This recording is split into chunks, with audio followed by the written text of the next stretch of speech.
The event begins at 8 a.m. Pacific Time.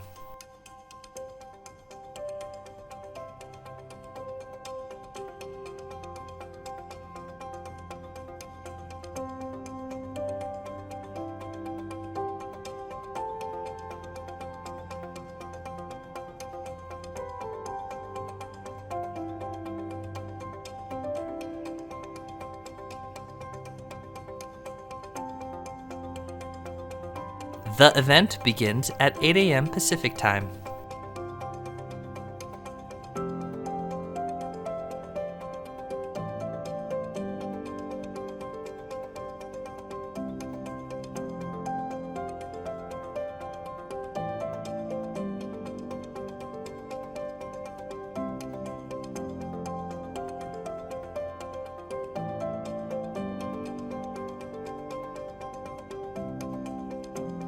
The event begins at 8 a.m. Pacific Time.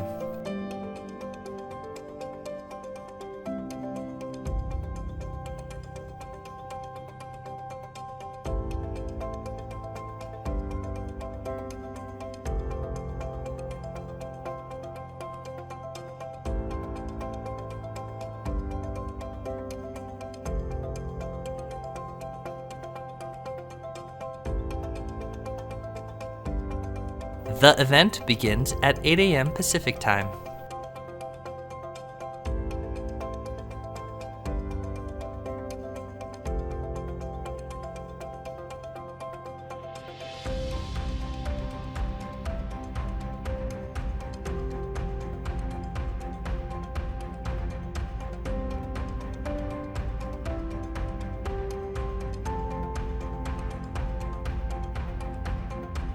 The event begins at 8 a.m. Pacific Time.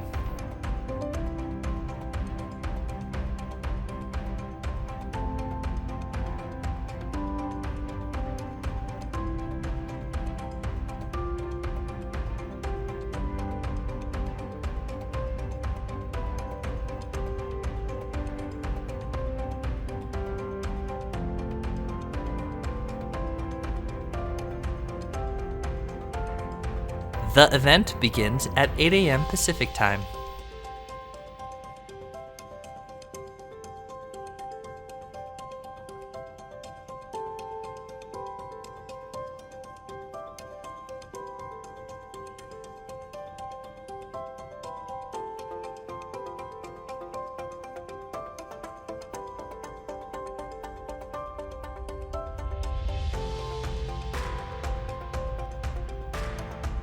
The event begins at 8 a.m. Pacific Time.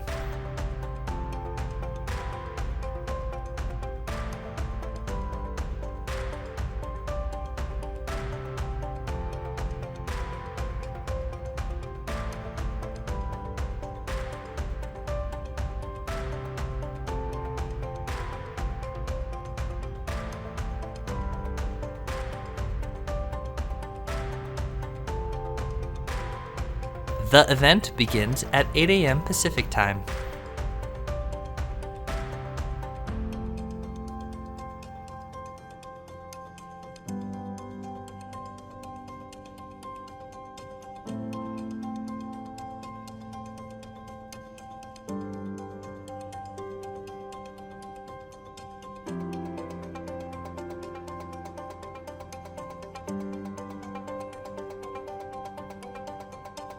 The event begins at 8 a.m. Pacific Time.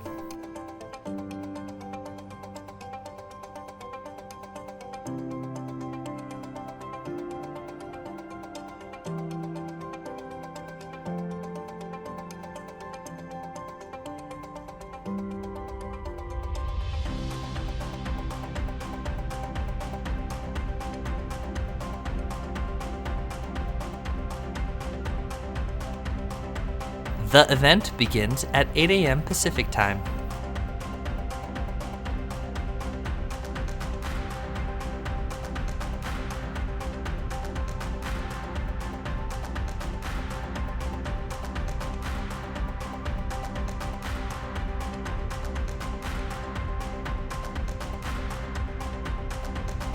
Please welcome the host of SightTech Global, Brian Fischler.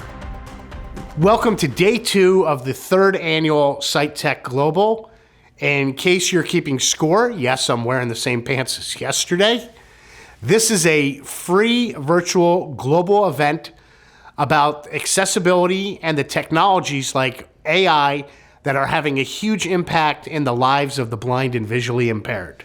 I'm your host, Brian Fischler. If my voice sounds familiar to you, that's because hopefully you've heard me on my podcast, That Real Blind Tech Show.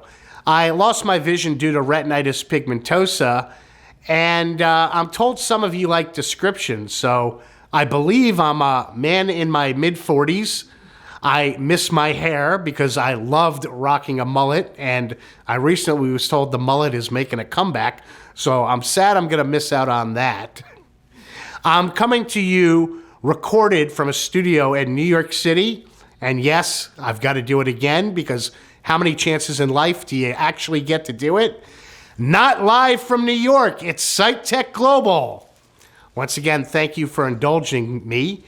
I'm sitting in front of a Times Square-sized billboard that has the logos of Sight Tech Global and the Vista Center in dark blue across it. Sight Tech Global is a production of the Vista Center for the Blind and Visually Impaired. The Vista Center is a Silicon Valley-based not-for-profit that's been serving the blind and low vision for 75 years. All proceeds from Sight Tech Global are used to support the Vista Center. You might not know this, but we have thousands of people tuning in from over 70 countries. The best thing about Sight Tech Global is it's free and it's virtual, which means anyone and everyone can join and learn. Now I'm going to take you through a little bit of a walkthrough of the site. Be aware that there's no login. All you have to do to access all the content is land on this landing page. We ask people to register so we can keep them updated, but anyone can join even without registration and enjoy all the content. Right now, you're on the main page for Sight Tech Global, which is also the virtual main stage. The content is coming to you in a YouTube embedded player. And remember, all of the content, including me, has been pre-recorded. We will be publishing all of these sessions to the Sight Tech Global YouTube channel, so you'll be able to enjoy them on demand. On the agenda page, you'll find the lineup and links to all of the sessions, along with links to the breakout rooms, which will take you to Zoom. Remember, the Zoom seminars are live, and you can always catch the main stage sessions later on YouTube. Our first session today comes to us from a team that needs no introduction at Apple. Our moderator is Matthew Panzarino, Editor-in-Chief of TechCrunch. Full disclosure, I own an iPhone, iPad Pro, iPad Mini, Mac Air, iMac, AirPods, AirPod Pros, and AirPod Maxes. I did draw the line at the Apple cloth, as I kind of had to draw the line somewhere. So you could say I'm a little bit of a fanboy of Apple. I mean, Apple brought us iOS and VoiceOver on the smartphone. No big tech company has done more for the blindness community than Apple. So thank you for that, Apple. A deep dive into Apple's industry-leading screen reader VoiceOver. Moderator Matthew Panzarino, speakers Dean Hudson and Ariba Kamal. Thanks, Brian. Okay, I'm so happy to be here at Sight Tech Global to talk about kind of different issues around accessibility and some of the new technological advancements. I'm so happy to have a couple of participants here from Apple. I'd love for you both to introduce yourselves and what you do at Apple. Perhaps Ariba, we'll start with you. Yeah, it's great to be here. My name is Ariba. I am our product manager for accessibility at Apple, and I work really closely with our engineers, our designers to build vision, hearing, mobility, and cognitive accessibility features across our devices. Thank you, Ariba. And Dean. Yeah, I'm Dean Hudson. I've been at Apple for a little while, started in engineering and now working in the policy social initiatives group. I'm an accessibility evangelist here at Apple, working with various teams to make sure our products are accessible. Excellent. Thank you. So happy to have you both with us. I'm glad you could take the time. There's lots of places we could start, but I think one good launch pad for us would be to talk about what's new in vision accessibility this year at Apple. I know we have a lot of new features being launched every year, and just kind of what's the bleeding edge of vision accessibility in the new versions of iOS and new hardware this year. Yeah, Matthew, like you said, accessibility is something that we are always working on, and there's always new and exciting updates for our users with disabilities. And this has been an exceptional year for accessibility at Apple. So within Vision, I wanted to point out two things today. One, there's been some fantastic updates to our magnifier app, which is built into every iPhone and iPad for our low vision and our blind users. And this year, on iPhone and iPad devices with the LiDAR scanner, we introduced a tool called Detection Mode. Now, Detection Mode is a handy place for our blind users to find a whole set of helpful utilities. And one of them is called Door Detection. It's new this year. And what it does is, if you're a blind user and you're getting out of a taxi cab to explore a new neighborhood spot, Door Detection is going to tell you how many doors there are in front of you and read the text and symbols around the door so that you can find the right door to your destination. And it can also describe the color and the shape of the door, how far you're standing from it, whether the door is open or closed, and if it's closed, how you can open it. And you can combine it with people detection to distance socially and image descriptions to get some more descriptions of your surroundings. And we're getting some really great feedback from our users who are blind that the tool is helping them just go and explore new places around them. The second thing I wanted to mention for folks is our screen reader voiceover has been around for a while, but it keeps getting better. And this was an incredible year for voiceover because we actually added over 20 new languages and locales for our users across different geographies and our users globally. And we also added nifty new customization options. So even for languages that we previously supported, there's a host of new voices, such as the eloquence voices that are super popular amongst veteran screen reader users. And you can customize voiceover even more with the updates we've made this year. There's also a text checker. So if you're a voiceover user on the Mac and you have any duplicative spaces, you have any miscapitalized letters, the kind of visual typos that might be hard to catch, VoiceOver can now help you catch them. So really a great year all around for vision accessibility. Oh, thank you for that overview. That's nice. I mean, I think the door detection, obviously a very useful in the moment tool for navigating spaces. And I think VoiceOver and screen reader has come a long way over the past few years in helping folks to navigate dimensional space, right? To a greater degree, rather than just, I think a lot of people would associate it, for instance, with things on the page or on a flat screen, but instead utilizing the camera and LiDAR and all of the different ML work that Apple has done. Now dimensional space is more accessible. And that was one of the driving goals of this, right?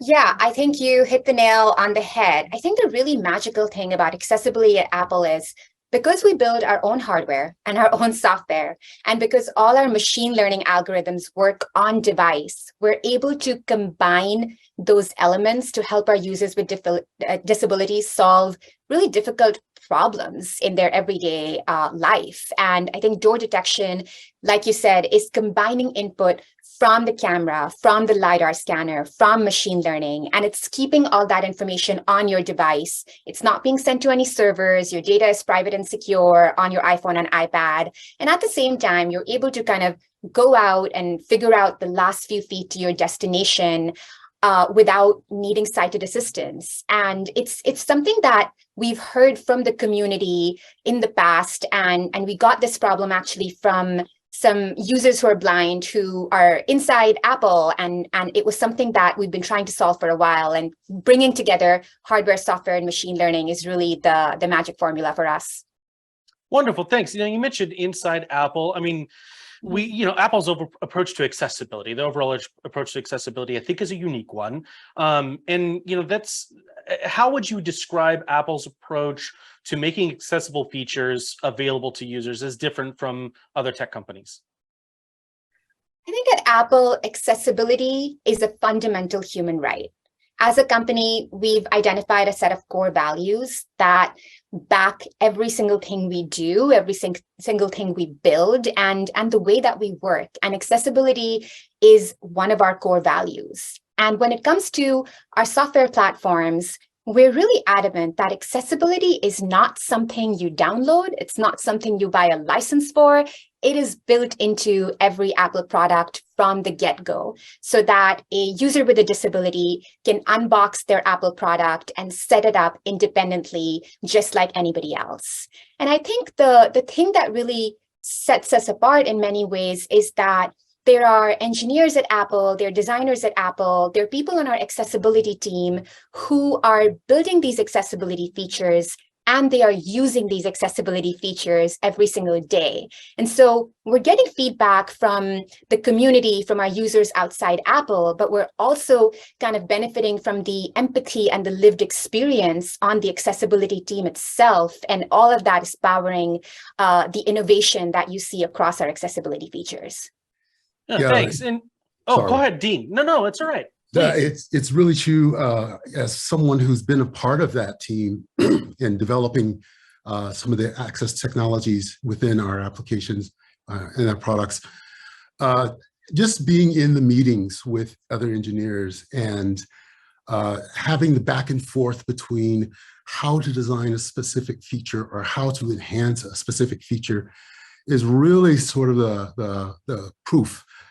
When you have those kinds of discussions, the back and forth, you really refine and make the product a lot better for our users. Mm-hmm. Yeah, that makes sense. And Dean, I'll throw to you since you're already here. I'm curious if you wouldn't mind, give an audience that may not have used it before a little bit of an overview about how VoiceOver works, about the screen reader, kind of what its basic functions are, because it'll kind of set the scene for our next part of our discussion. Yeah. So VoiceOver is our award-winning screen reader. It is built in all of our devices. And the way it works, sort of a general top level, it examines elements that appear as UI on the screen and presents that information to the user in a succinct way through speech output. Now, typical screen readers, you can navigate and it will speak the element.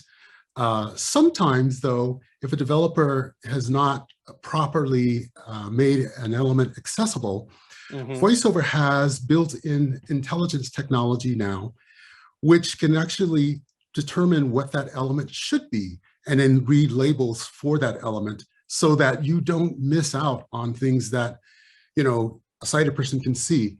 And so we're really proud of that. And the fact that it's built into everything, as Ariba said, it makes it very, very liberating for a person who is visually impaired or blind, because I don't need to think about extra costs. I don't need to think about downloading anything. I can open my product and start using it immediately.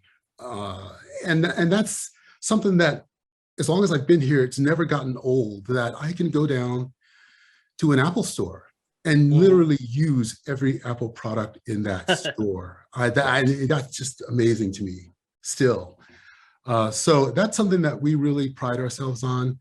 And it's just kind of how we do. Apple is, it's easy to use, it behaves like it should. And that's where we stand in terms of accessibility as well. And, Dean, you've been at Apple for something like 20 years, and correct me if I'm wrong, but you've been here since the earliest days of VoiceOver for sure. And I'd love to kind of hear you talk a little bit about the genesis of it. Where did that come from? Where did that initiative begin? Wow. Yeah, it's not quite 20 years, but vastly approaching. Yeah, when I started in 2006, came on as a QA engineer, and there were a few programs, applications that I had to use, things like mail and calendar, and they were accessible. But as I started to, perform my task and had to do things, certain efficiency, I started to make recommendations on how we could improve that experience so that people could work, or at least I could work in a more effective way. Now I'll give you a small example of that. when you create a new message in Mail, you would expect to go to the to field. Well, we would go to the toolbar. And so I told engineers, hey guys, it would be way faster for me if I just went right to the to button and start typing as a recipient. And that's small, right? That's detail inside, but it's powerful in terms of just efficiency. So we continue down that path through other apps, and even started reaching out further and making really good, powerful accessibility changes. And in 2008, I don't know how many people remember this, but we introduced speech output on an iPod. And it was the first one we did on a mobile device. And we also made iTunes accessible. And that was huge. I mean, that was a game changer. Fast forward a little bit more, in 2009, Phil Schiller was introducing the 3GS iPhone, and he sort of slipped in there that, it would be accessible. People will be able to use it with disabilities. And I can tell you that friends that I knew that were blind and other people just found that confusing. Like, how is that going to work? I mean, the lack of physical controls, which obviously was talked about in the larger context, because BlackBerry is like, how could you do it without a physical keyboard? But for a user who's blind, that added a whole other connotation. Like, how will we type on this screen where we cannot touch these buttons? Exactly. And what's interesting, though, is, we announced it, but it wasn't public yet. So I knew, because I'd been testing it for a few years now, a couple of years, and I just couldn't say anything like, well, it was kind of weird. But so he previewed it during the keynote. You kind of had to hold your tongue for a bit. Yeah, exactly. But, history showed that it actually is very popular, and it turned out to be a very, very good solution. And according to the WebAIMS page survey, that 72% of blind users use VoiceOver. And that's amazing. Yeah, that's fantastic. Thank you for that overview. I mean, I think that the to field is something that we can all appreciate. So thank you for that suggestion. I think that's a default industry behavior now. Yeah, it's a little inside baseball. Yeah, it's good.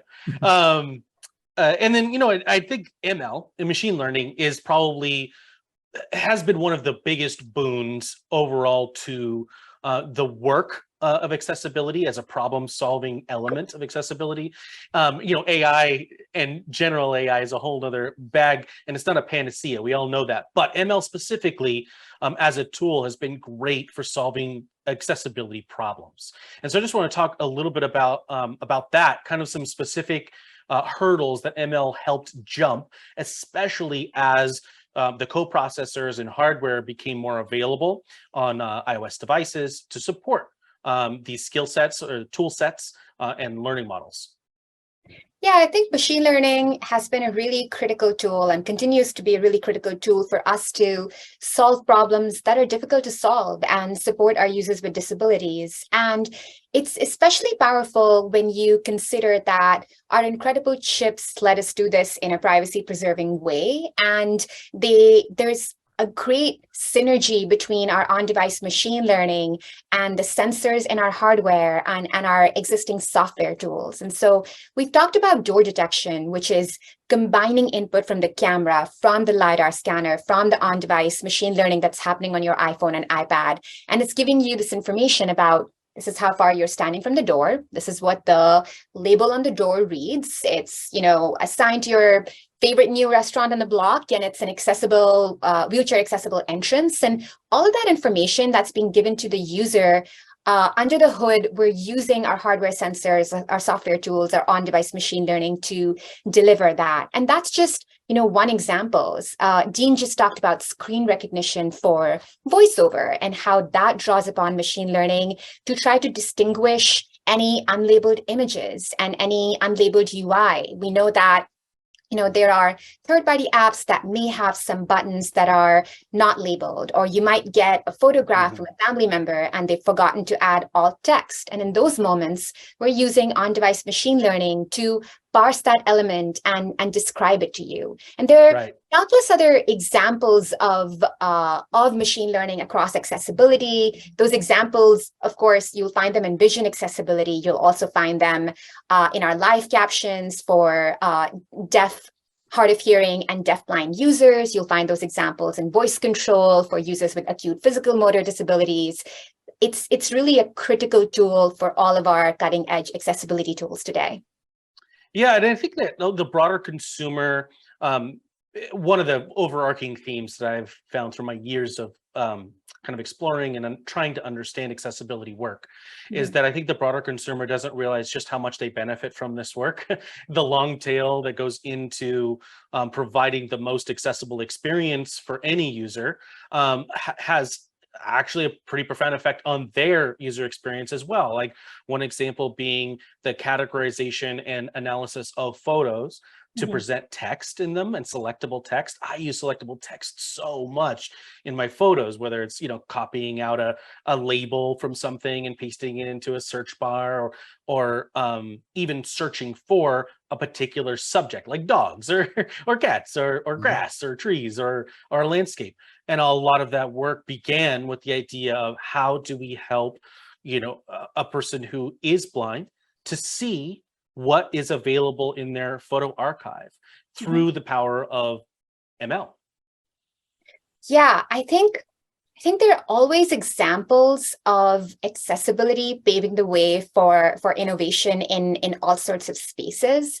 And I think your example of live text is a great one. Now, live text is drawing upon on-device machine learning, and it's super handy for all users. But when you are a blind or low vision user and you're able to select text in a photo and then use an accessibility tool such as speak selection or voiceover to hear that text be spoken out loud, now that is a whole different level of access that is made possible by the combination of our hardware, our software, and our machine learning. And there are times, Matthew, when we build an accessibility tool and it gains momentum across different spheres of users. I think if you're familiar with Backtap, that's a feature that we built for accessibility users who... describe Backtap really quickly for people who aren't familiar with it. I love this.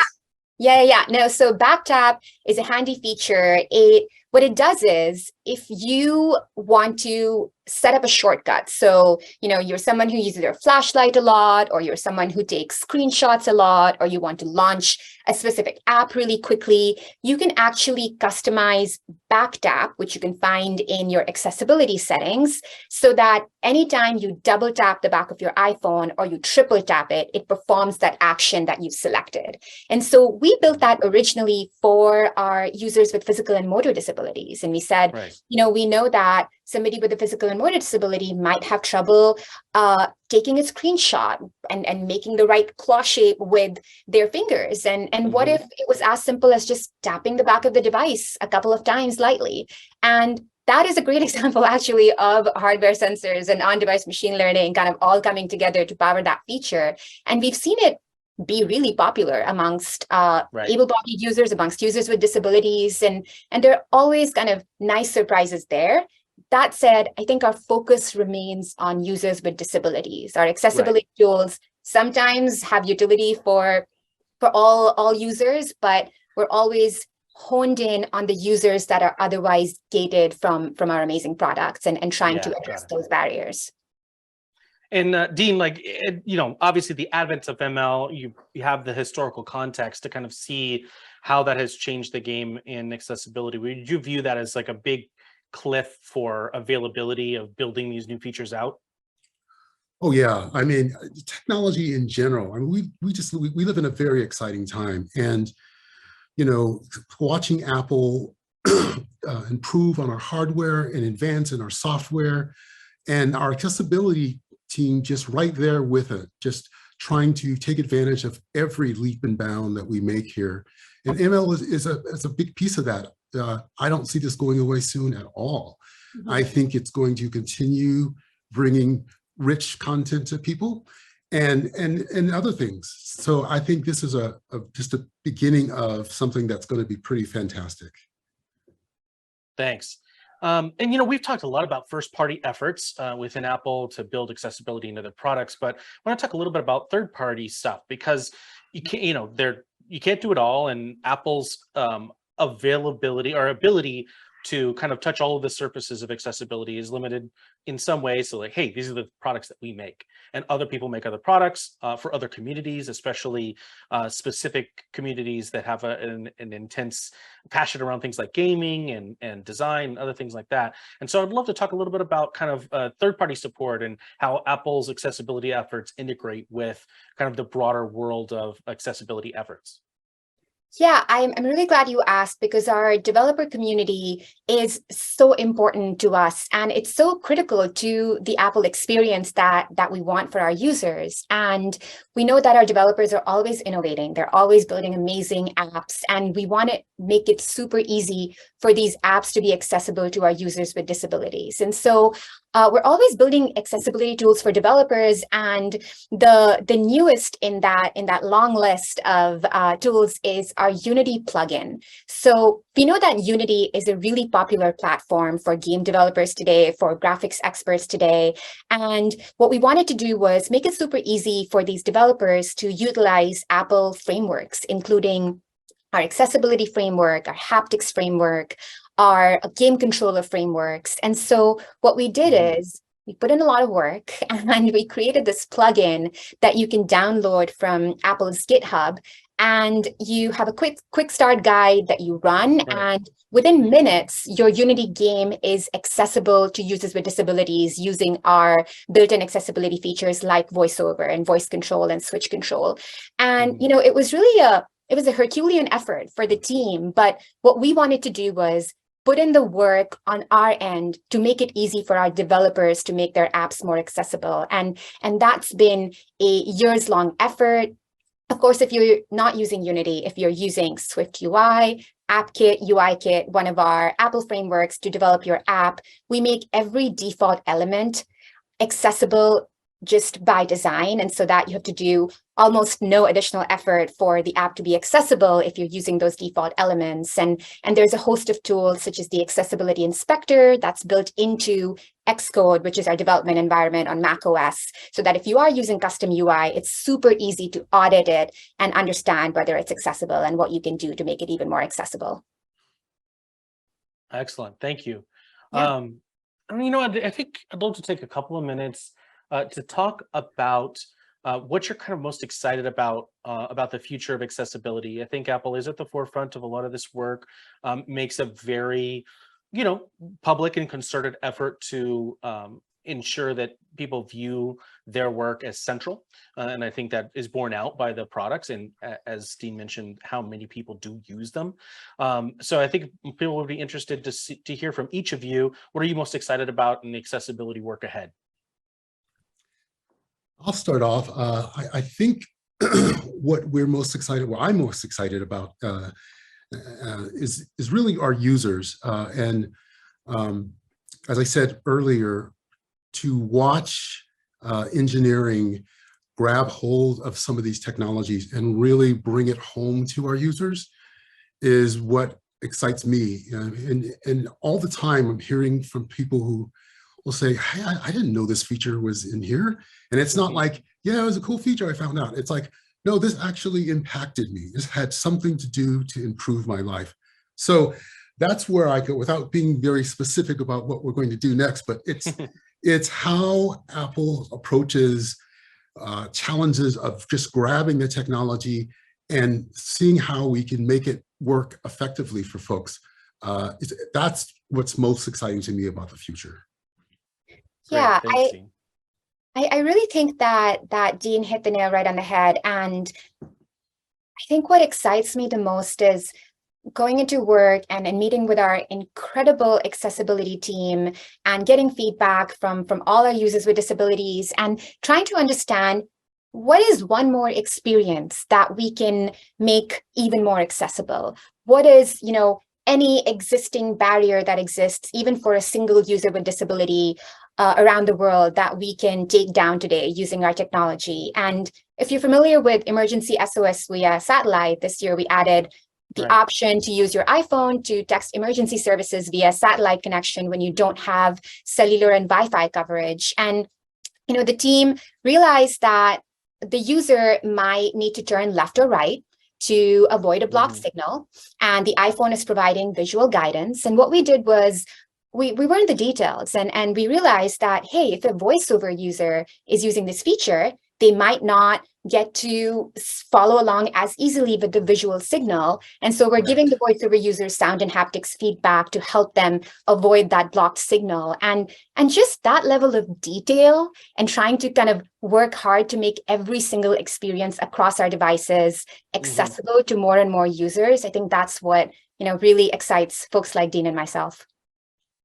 That's great. Thank you so much. I appreciate that example, as I do feel that there is a tendency when launching new technologies to say, hey, we're going to launch it. It needs to ship in Q4, needs to affect our business outcomes to a certain degree. We need to launch a new marquee feature, and accessibility is often relegated to near the end of that list, maybe down with quality assurance too. But I think that, viewing it as a priority and saying, hey, this is a very new feature. It's brand new. It's implementing a bunch of new technology and a lot of effort across all of our organizations. Accessibility needs to be woven into that from the beginning. I think that's a beautiful stance, and I hope it does. I hope it's infectious, right? We deal a lot in startups in our universe, and I hope they take that kind of example with them and build these efforts in from the ground up as well. Right along with innovation, right along with shipping their product, they need to understand that these efforts will bear fruit long term. So thank you both for the discussion. I really appreciate it, and thanks for taking the time. Absolutely. you. Thanks for having us.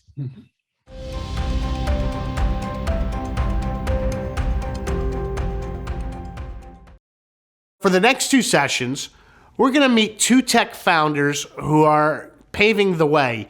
You could kind of say they're like Indiana Jones and the Raiders of the Lost Ark, as they're being chased down by a giant boulder, but they're going to beat that boulder and do some incredible things.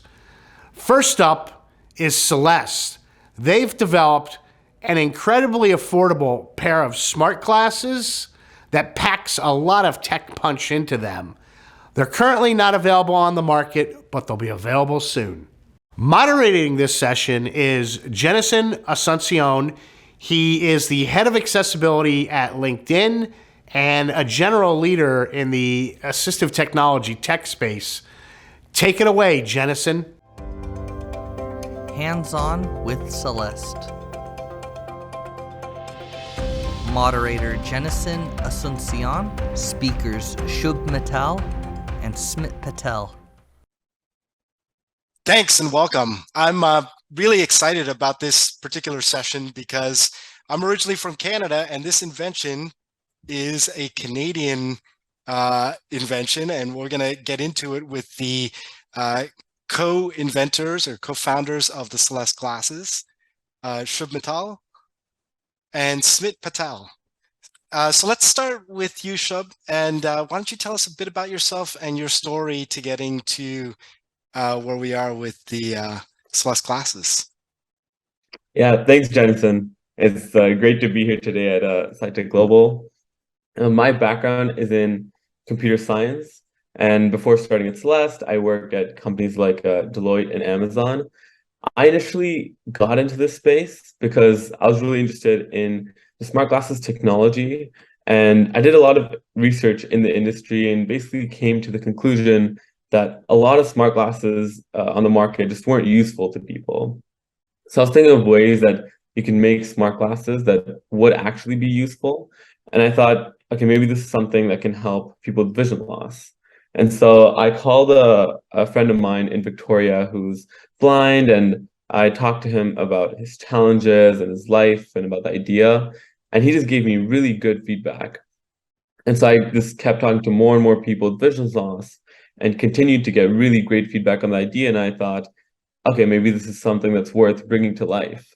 And what's really cool is that the first friend I called in Victoria also studied computer science, and we kept talking about how to make this technology work and actually develop these classes. And I'm really proud to say now that he's the CTO at Celeste, and his name is Smith. Great lead in. Smith, why don't you tell us a little bit about yourself and what was the passion for you to get involved with this project?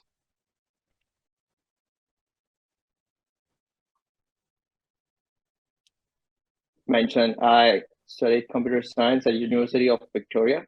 Actually, I was the first blind student to study computer science at UVic. So one of the biggest challenges with me being in a new place, like if I was studying at UVic, so I moved to a new city, and one of the challenges was finding different things, grocery stores, getting around the campus. And so one of the biggest challenge for me was with that is using your phone. Sometimes I get on a FaceTime call and it's difficult to point my camera, and with holding a cane, then essentially my hands are occupied and I cannot do much. So the idea when he brought up the smart glasses with me, it was a really interesting idea. And I really liked the fact that it would give me more hands-free experience and more freedom to move around and just make things very easier for me. I got to tell you, Smith, that's one of the reasons I got excited about this when Ned Desmond first approached me to participate in SciTech Global. Was I had seen a couple of wearables out there in the market over the years, and it was a little hesitant because they're typically the ones I've seen are big and bulky, and they don't allow me to use my cane, and just using the cane and the phone, like you said, can be a little cumbersome. And I mean, I'm holding the glasses in my hand right now, and I can tell you, as someone who's blind, they feel sleek, they're lightweight, and there's nothing about them that feels that much different than a quote unquote regular pair of glasses. The lenses are a little thicker, but nothing that would prevent me certainly from trying them out. So I like where you folks went with the design and the architecture of the glasses. Shub, you kind of alluded to this a little, but I wanted to see if you wanted to say more. There have been a number of wearables that have come out there for the blind and visually impaired market over the years, and I'm just wondering, like, what made you decide on the glasses? How do you feel these differentiate themselves in what's available out there now? Yeah, a great question. I mean, it's exactly like you said. Like when we started off, we were looking into the assistive technology industry, and a lot of the products were bulky, they were hard to use, and they were incredibly, incredibly expensive. I mean, every single person that we talked to had a scenario where they wanted to buy a piece of assistive technology, but didn't because of how expensive it was. I actually talked to the sales director at one of these big assistive tech companies about the price of their products and how they expect people to pay for the product, because he knew the unemployment numbers, right? Like he knows that there are a lot of people out there with vision loss that struggle with finding jobs. And what he said was that they're mainly targeting people that are retired and have a ton of money, or people that are covered by huge government grants. And that's crazy because that's such a small percentage of the visually impaired community. Right? Like most people aren't covered by government grants, and most don't have a ton of money lying around. And oftentimes it's those people that need access to this technology the most. So our mission is to change that narrative that assistive technology has to be bulky and expensive. And our goal is to revolutionize the smart glasses industry. That's awesome. And we'll get into a little bit late in the next question after the next one I have for you folks about the audiences that you folks envision. But let's get to the neat stuff. Smit, in terms of the glasses themselves and the technology that's in them. Either you, Smit, or Shub, what differentiates these glasses technologically from others that might be out there on the market that you want to comment on? Okay, for sure. Yeah. So, as you and Shub were having the conversation about it, firstly, our glasses are much slicker. They have a really great form factor. They are really indistinguishable from a regular pair of glasses. Yeah. So the glasses have a autofocus camera. Then we are the first company to have a dual bone conducting speaker system on our glasses. I love that. I love that, by the way. The sound, yeah, Yeah. that sound is amazing. Sorry, keep going. Thank you. Thanks. Yeah. So that's one of our differentiating factors, and we have a microphone, obviously, and mostly the other companies, wearable devices, they do AI features such as OCR, object recognition, etc. We have those features. On top of it, we also do video calling, like a user who is a blind person or a partially sighted, visually impaired person can call a Celeste volunteer or a person in their family, friend, peer network, and basically they can get help through a video call through the glasses. And we also, as I was previously just mentioned, can expand. The user can read text, recognize objects, get scene descriptions, and other AI features through our glasses. That's amazing. Shub, did you want to add anything else? Yeah, well, I mean, also about, I'm holding the glasses in my hands as well, and yeah, we have all of these amazing AI and video calling, and the glasses weigh 55 grams.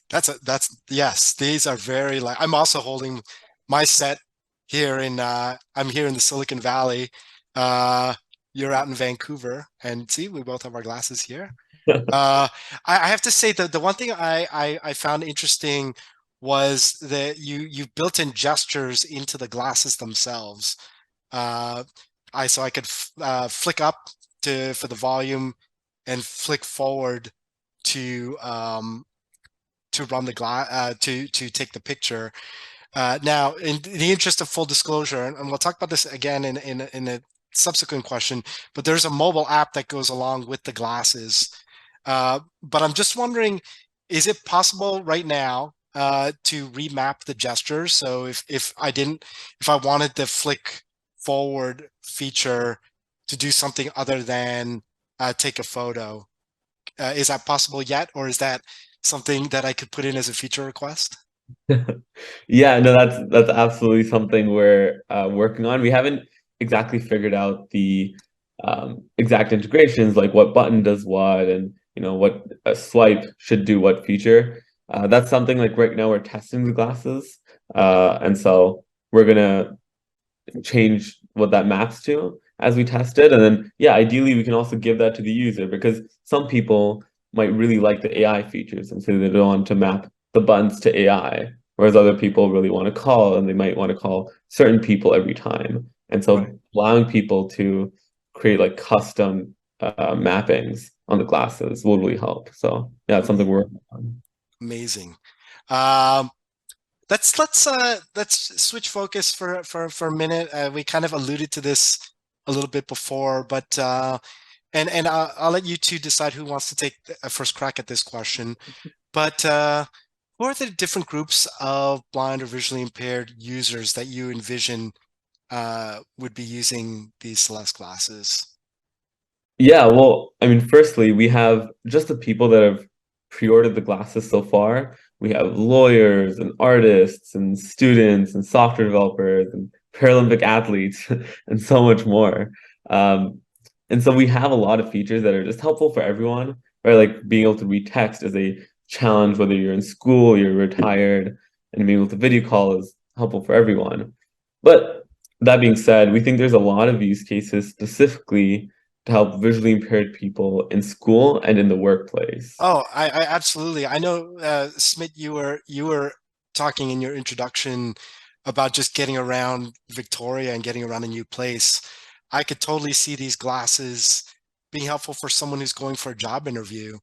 You know, and it's nerve-wracking enough, and it's not like you could have an opportunity to kind of get orientation and mobility to a brand new location on demand, but to have the glasses and whether it's a friend or a family member or another service provide guidance, and with the autofocus camera and just not having to worry about lugging a big heavy device around to help you with directionality, I could totally see that as being helpful.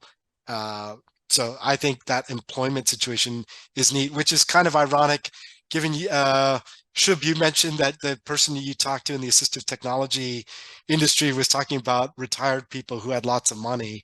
And here we are, we're trying to get people jobs, right? So, and I also think in the campus environment, I remember having to learn a campus. I would go with a friend ahead of time to just learn where classrooms were. I'm completely blind myself, but sometimes classrooms change at the 11th hour, and it's just nice to know that that this is available. And similarly, in an office situation, you know, you could have to change a conference room location sometimes. So, but I'll stop there. I don't know, Smith, did you want to add anything further about the different groups that you hope will take advantage of these classes?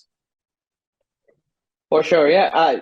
I'll just add, there are so many different opportunities for different peoples in lots of professions that they can use the glasses, or even imagine at your house when we get a new product and trying to figure out how to use the product. That's also very interesting use case. Or can get help while cooking.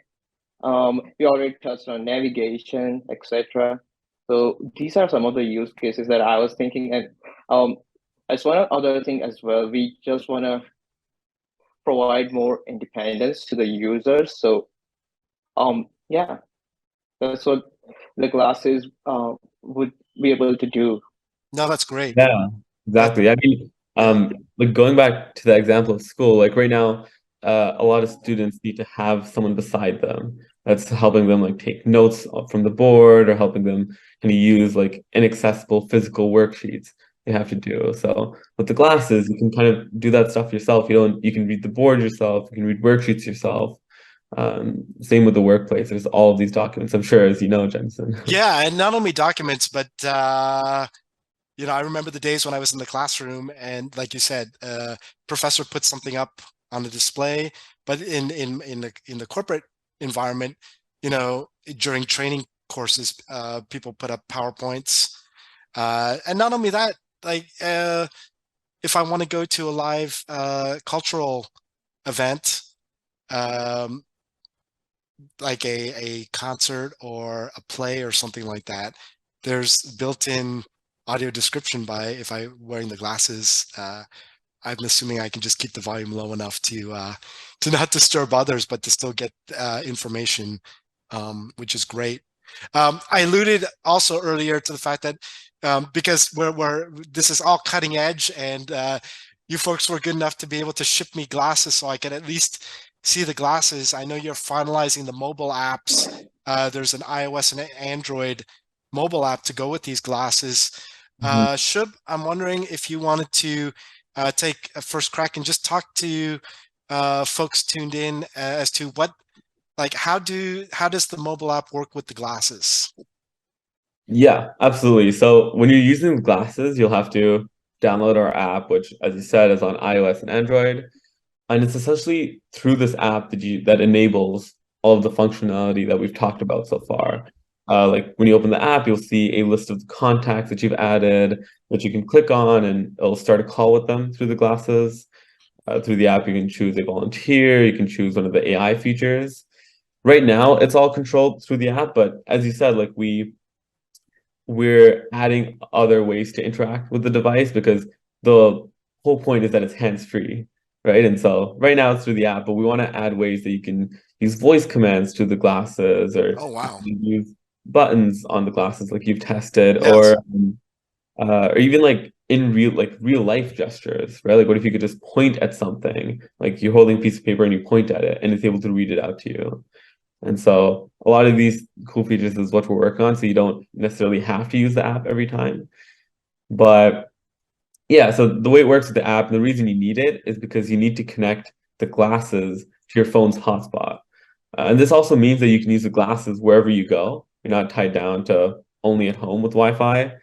Uh, you initially set up the glasses, and after you do that, they'll just automatically connect to your phone's hotspot and your phone's Bluetooth, so you don't need to set that up every time. And yeah, and they'll allow you to control all the features. You can also use the glasses as just Bluetooth headphones.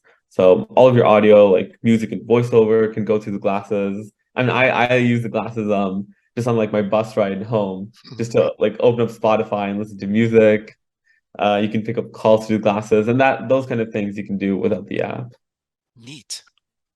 No, I think that's great that there is functionality with and without the mobile device, and I look forward to trying out the mobile device and pairing them with the glasses. Smith, was there any other functionality in the mobile apps that Shub may have missed, or do we have good coverage there? I think we have pretty good coverage. Yeah. Okay. With that. Smith, why don't I for this last question, why don't I start with you? What does the future of the Select glasses look like? And most importantly, for folks tuned in, when can they get hold of a pair of the glasses and try out the mobile app as well? For sure, yeah. So let's talk a little about the future first, and we can talk about how folks can get the glasses. Absolutely. So for our future, we, as Shub touched on it initially a little bit, we want to change how people interact with technology. What I mean by that is right now, if we want to use a piece of technology, then we have to either pull out our phone or a laptop, and we have to exactly give it a command or tell it what we need it to do, right? And what we want to do is, as Shub said, like maybe it could be a light gesture, can be as simple as pointing at a box, and the glass is recognizing that, and it easily reading the content or from the box. So that's one thing. As I was previously touched on a little bit, we want to make the user more independent and provide them with more feature freedom. So we are actually planning to add navigation and explore features on our glasses. The glasses would be able to give turn-by-turn directions to a user. Let's say if I was exploring a new city and I'm walking down a street near my hotel, so the glasses would be able to tell me if I pass a pizza place or a store, etc. We also want to add indoor navigation. And what I mean is, we touched a little bit, you and me, like if when we were at school, we had to go to the campus earlier and know where the classes are. At work, we need to know where the conferences rooms are. And with the indoor navigation, the glasses would be able to give us accurate directions even inside a building as well.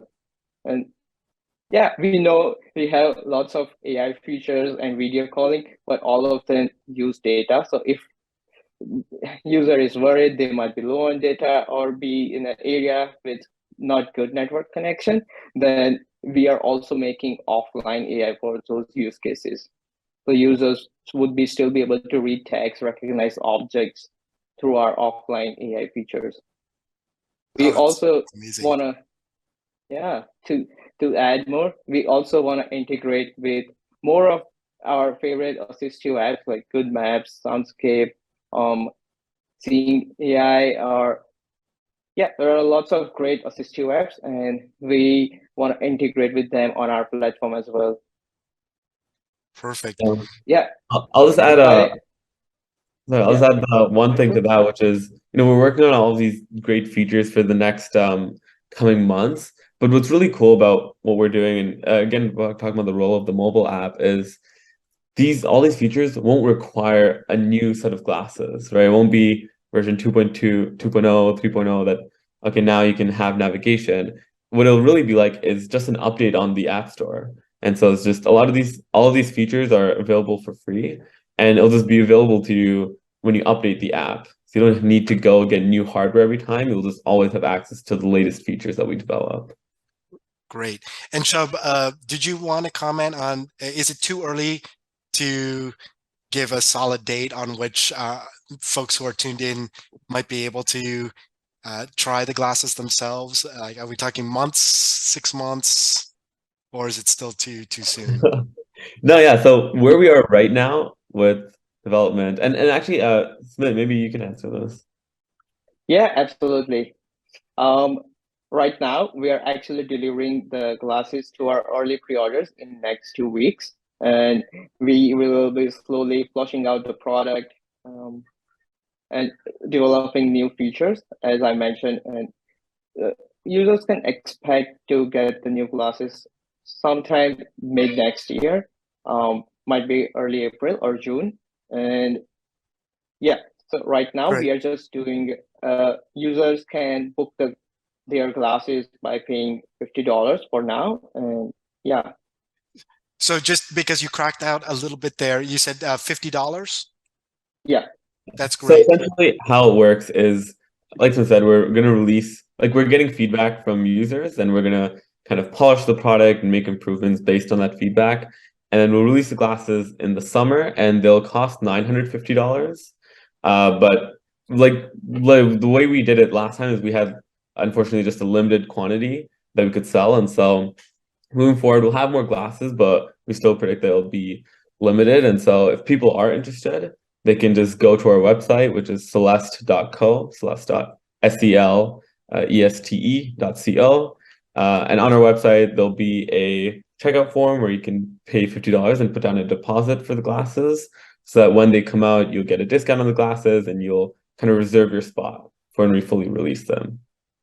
Wow, this is amazing stuff. I want to thank Shub and Smit for taking time and for joining me here at SightTech Global to discuss the Celeste glasses. I'm looking forward to, I just moved to a new city, so I'm looking forward to trying out some of these new features as they're rolled out. So thank you very much for your time, and good luck. Thanks, Jenison. It was great talking. Yeah. Thanks, Jenison, and thanks, SideTech, for calling us on. It was great to be here.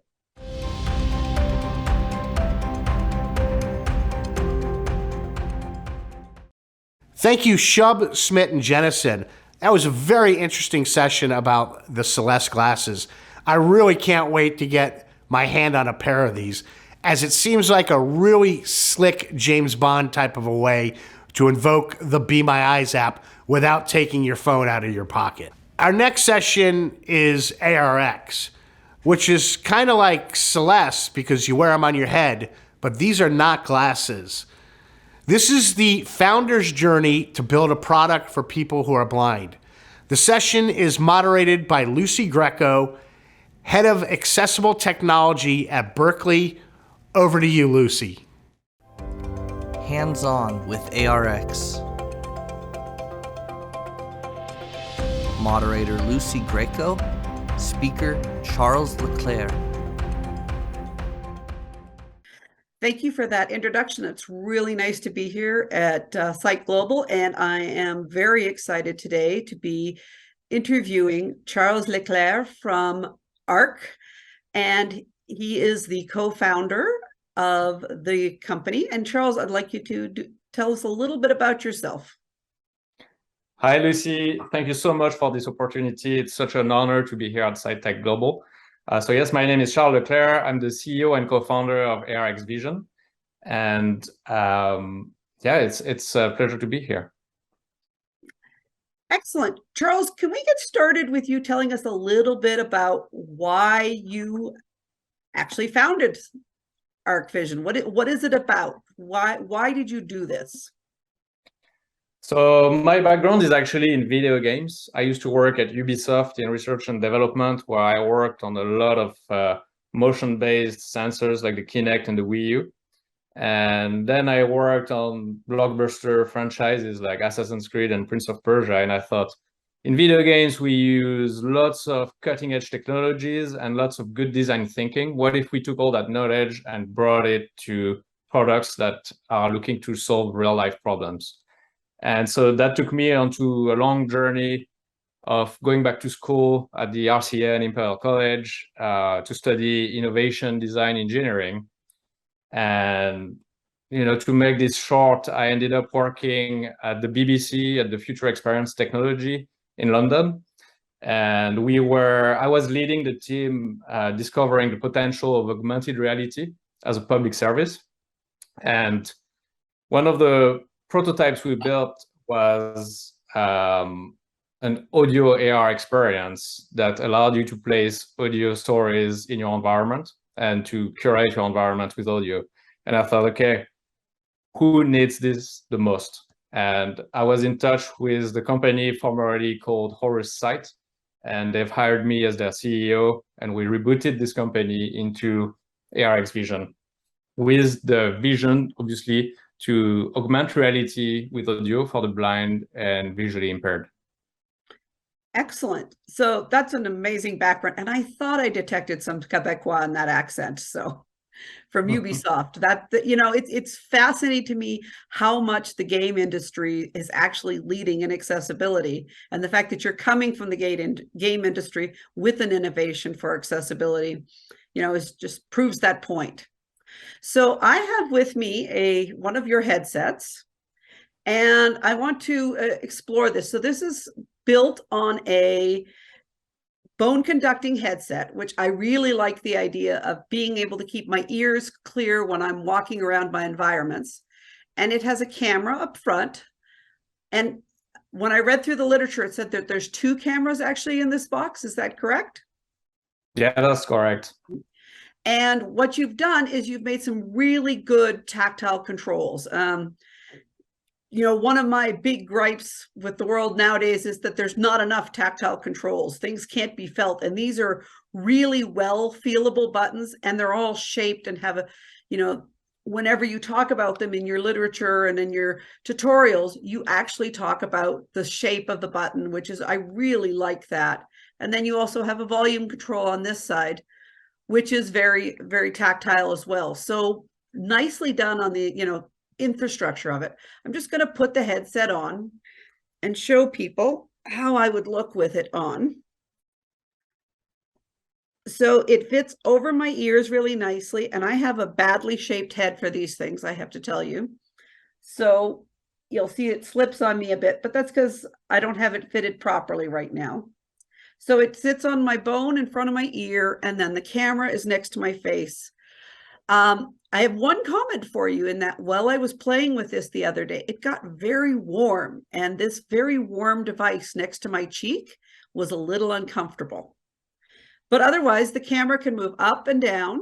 So if I'm looking for, say, something I dropped on the floor, I could point down somewhat and not have to tilt my head too much, or have it point straight ahead of me as I'm walking around to try and get my environment. The system you've developed with the echolocation sound moving back and forth is interesting. I'm wondering if that's just telling a person that the device is actually active, and if that sound could be turned off. Is that possible? That's a very good question. So first on the the audio, yes, the first purpose of so I wear the headset as well. Here we go. Yep. So what's happening is that the first purpose of the sound you hear and you mentioned is to let the user know that the camera is running. But you would have noticed that it goes from left to right. Yes. And that is to actually make you aware of the stereo ability of the headset. And Perfect. So when you, for example, detect an object like your hand or a document, it's basically designed to make it feel like you hear the audio coming from the object. And that's going to be incredibly useful in the case of searching for objects and things like this, because you can just rely on the echolocation. Narrowing in on it. I like that. I like that a lot. So let's get to the purpose of our chat today, which is what we really want to talk about is, this great product, but mostly what we would talk about is your your process of creating the product. Tell us, how that whole process went. Was it a lot of experimentation? Did everything turn out the way you wanted it? Tell us a little bit about, the journey to getting an actual finished product. I'd love to do this, and it's been an incredible journey, and that journey has actually been enabled by the community. So whoever's watching, who's been involved in the process, the entire ARX team, thank you. So basically, when I joined ARX, the headset was nearly done, but it was there was no app for it.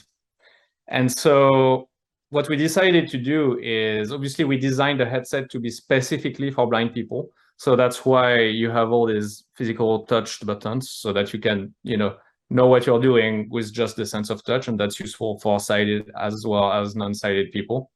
Obviously, the product doesn't cover the face, so these are all the things we learned from users and what people wanted, and that's really the key to this process. I think one key feature is the bone conduction. Obviously, this is incredibly useful because earbuds would isolate a person. So if you're isolated, you can't hear your surroundings properly. But if you have a loudspeaker, then everybody can hear the AI, and that's not really nice in terms of privacy or being in public environments. And so in terms of the software, really what we wanted to do was to fail early and learn. So we didn't try to create a product in a lab and make it perfect. We were like, okay, let's get it as soon as possible in people's hand, and let's see if it crashes or if it survives. And so what we did is that we took the headset, we made an app, and the app at the beginning was a clone to Microsoft Seeing AI or Envision AI, because we didn't want to make anything new. We just wanted to build what people would expect. And so from there, we launched our first version of our product that was nearly 2 years ago. And it was awful. It just didn't work. The software worked, but the interface didn't work, because what we had done is that we based everything on the graphical user interface model. So you still obviously could use your voice and the buttons of the headset, but you had to interact with menus that were nested in other menus. And so because you couldn't see them, you had to imagine this whole map of menus. And so we took our learnings from that experience, and we went back to the drawing board, and we redesigned everything. And we actually came up with a conversational interface, something similar to what you have with AI assistant like Alexa or Siri. And then we started that process of having beta testers being involved, and we kept pushing updates. But I would say that the voice user interface was really the big breakthrough that enabled us to start that loop. And we've basically kept learning from people, and we actually keep doing so. Even if feedback is good today, we're looking for how we can make this as perfect as possible. That's actually really, really important. The idea that you use there, that you built it to fail, and then failing was how you learned. Once you brought blind people in, did you have anything that was challenging, that your assumptions were either excellent or really bad? Something happened when you brought real blind people in to start doing your beta testing. Tell us about that experience of working with people. Yeah, absolutely. It's actually a good opportunity to share that experience. It was not easy. At first, I had no, I had no preconceived idea of how that would work.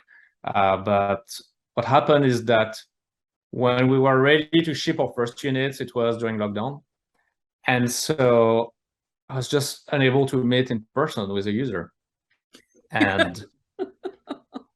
And yeah, so what happened? That happened to a lot of us, didn't it? Exactly. But how do you start and learn from a physical product when you can't be in person in the room, and you can't even be on Zoom? So what happened is that the first trials were a nightmare. and lots of emails and phone calls to be like, no, you have to press this button. It was complicated. But what we did is that we built, and that is actually coming from my background in gaming, we built an interactive onboarding experience, which takes the user, the first time you open the app, you're taken through this audio experience that teaches you how to plug in the headset, how to press the buttons, what they do, the core principles of interaction. And, so through that actual challenge of not being able to meet with people, we came up with, I think, a good solution that is really helpful even today. I really liked your audio tutorial. It really walked me through quite nicely. I don't remember being told to plug in the camera, but that was the audio tutorial went through very nicely. It first of all, told me to press a button. It told me which button to press, then explained once I did that, what that button did and how to use it again. And it was a really nice audio onboarding. I really liked that onboarding a lot. It was really quite amazing. Thank you for saying that. The one thing I did want to point out to you, because you said you are interested in feedback, is when I plugged the device in for the first time, the sound level was at 0. And I could not hear my phone, and I could not hear the camera. I could not hear anything. So it's got to be something's got to happen there that, I couldn't continue the onboarding until I actually got my husband to help with the volume. Once I hit it on screen, he was able to raise the volume for me. But because I could not hear talkback, I could not raise the volume of the device, even though I tried to use the volume switch on the headset. And you're touching on a very interesting point. So what's happening in basically being an app and a hardware product, what's happening is that, so we're talking about the Android ecosystem, yep, which is really super awesome and has lots of accessibility features that we love. But basically, we don't have as much control as we would like on what happens in the operating system. We have control on what happens within the app. That's like, we can control everything there. But, before you're in the app, that's the challenge. And so this is why we do need to improve on that part. But we created, I don't know if you received it, but there is a QR code on the packaging that takes you to a link with an onboarding audio description. You brought up 2 points I want to follow up on now. Let me address the QR code. Yes, that was excellent. That worked really, really well. The Braille manual was really lovely as well. Very simple, straightforward. You should get someone to proofread your Braille a little bit, because you change between computer Braille and literary Braille interchangeably. So one time the URL is spelt out in computer Braille, and another time it's not spelt out in computer Braille. It's literary. But it's actually a really nice, durable little manual. It's a very cute little booklet with very solid pages, that the Braille won't rub off on and disappear. So nice job on the manual. But let's get back to your decision to use the Android ecosystem. I am an oddball in the United States in that I actually am an Android user and I prefer the Android ecosystem. But a lot of blind people here really do prefer iOS. Is there a specific reason why you guys chose Android versus iOS? To start with, I understand you're going to work on an iOS product, but what was your motivation to start with Android and then move to iOS? Yeah, that's a very good question. So being on iOS is definitely on our roadmap. We know that most of the audience is on iOS, so we want to be there. The reason why we chose Android is because it's faster to iterate and to deploy and launch applications. Also, in terms of hardware, it is a little bit more complex to do it for iOS, and also we're unsure about what the situation is going to be in terms of USB-C versus Lightning. It's actually a hot topic right now. and no one knows what's going to happen. Is it going to be one or the other, or maybe none of it? Yeah, come on, Apple. Let's get with the rest of the world and finally go to USB-C, or at least standardize with everybody else. Don't stop charging us more for your own standard. I agree with you on that. The USB-C versus Lightning. That's that's a key point. I mean, how are you going to get your device to connect? And I see you didn't go with the same, mistake that other people who've tried to do this kind of thing before have done, in that you right off the bat went for a hardwire. You did not try to go for the latency of Bluetooth, which I like. Yeah, that's actually a very important point, and actually it is a debate, because customer expectation is that for any category of customer, we want wireless products, but a wireless wearable means that you have to charge it, so you have to remember every day, okay, I need to charge my device. That's that's friction, that's opportunity cost in your everyday life. And then the second point is, if it's wireless, you have to pair the device. Yeah. Which is, it doesn't work perfectly still. And in terms of data, with the USB-C 3.1, we have 200 times more bandwidth than with Bluetooth. So we have a lot higher quality images.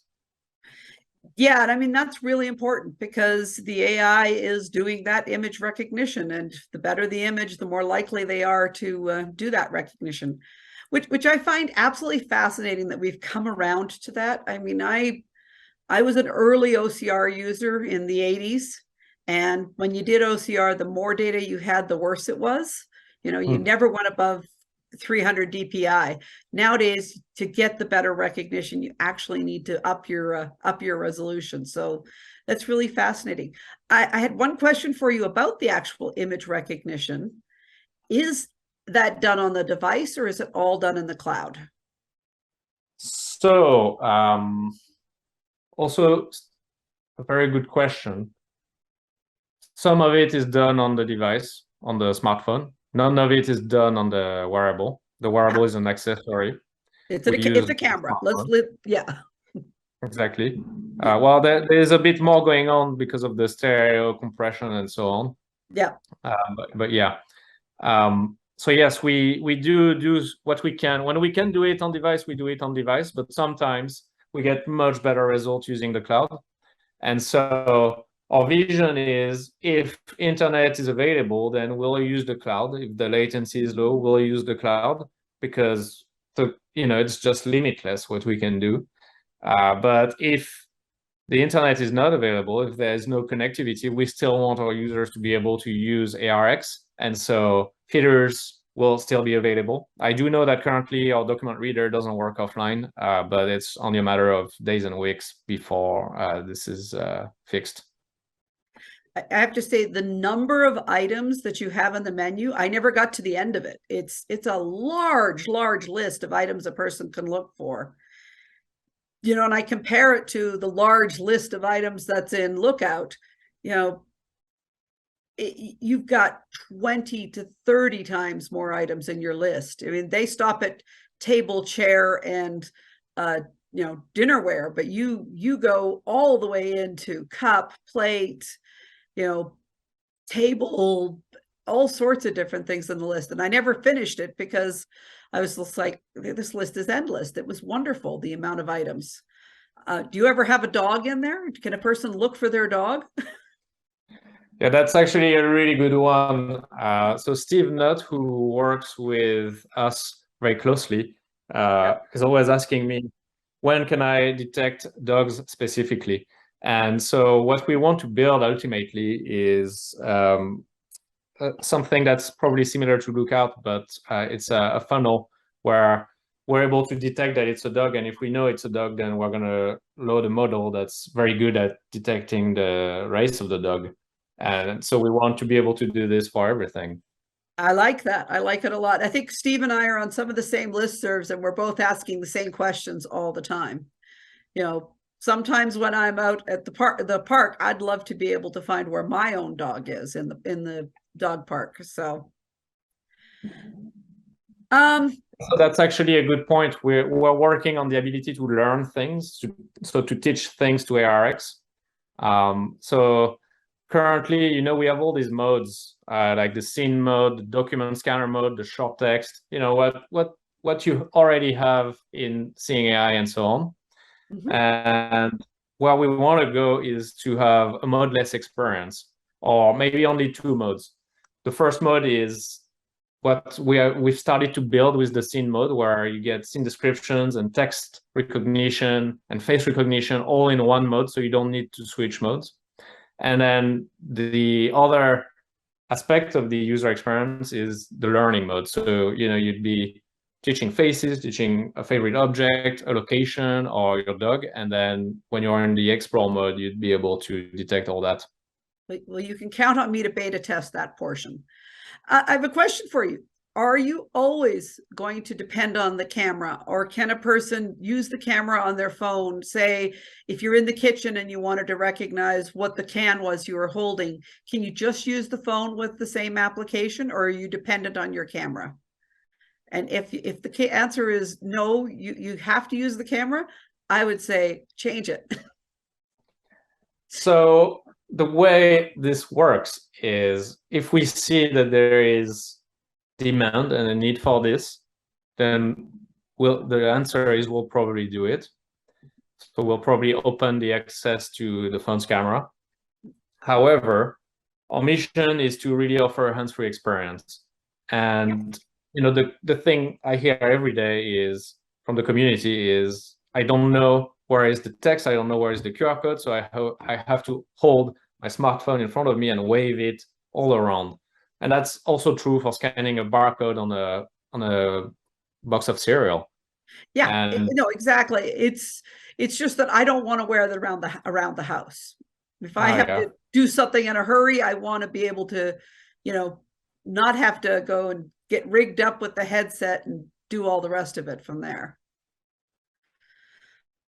But no, I think this is a really well done product. I mean, we've had other iterations that do this, and the hands-free is actually key. I think, you know, for moving around and navigating, that's going to be a really interesting experience. And I can't wait to get home and try this on my new phone and see how it works with a better phone model. But yeah, I really look forward to having your feedback. Yeah, I'm excited. This is you know, it's always fun to learn about new products. You know, I really want to kind of get back to the experience of working with people with disabilities, because I can tell you, every time I give a talk or a presentation, I always point out that it's really important to bring in people with disabilities. Do you have any stories that can, you know, express something you learned from some of the people you worked with that you would never have thought of without them?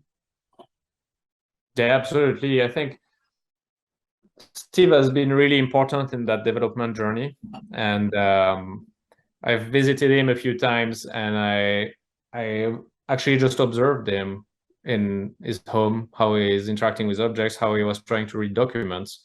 And this is, you know, basically when I was building the first version of the document reader, I was using my eyes to scan documents, and then I was giving it to Steve, and I was like, yeah, just put the document here, it's easy, I'll show you.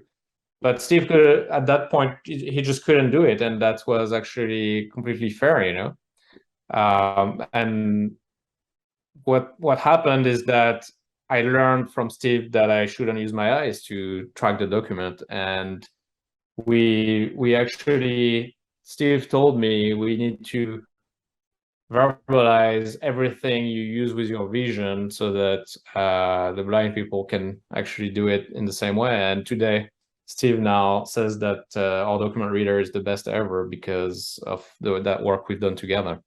That's really great to hear. That's absolutely amazing. Yeah, normalizing to a person who is your end customer is something really hard for people to do, even if that person doesn't have a disability.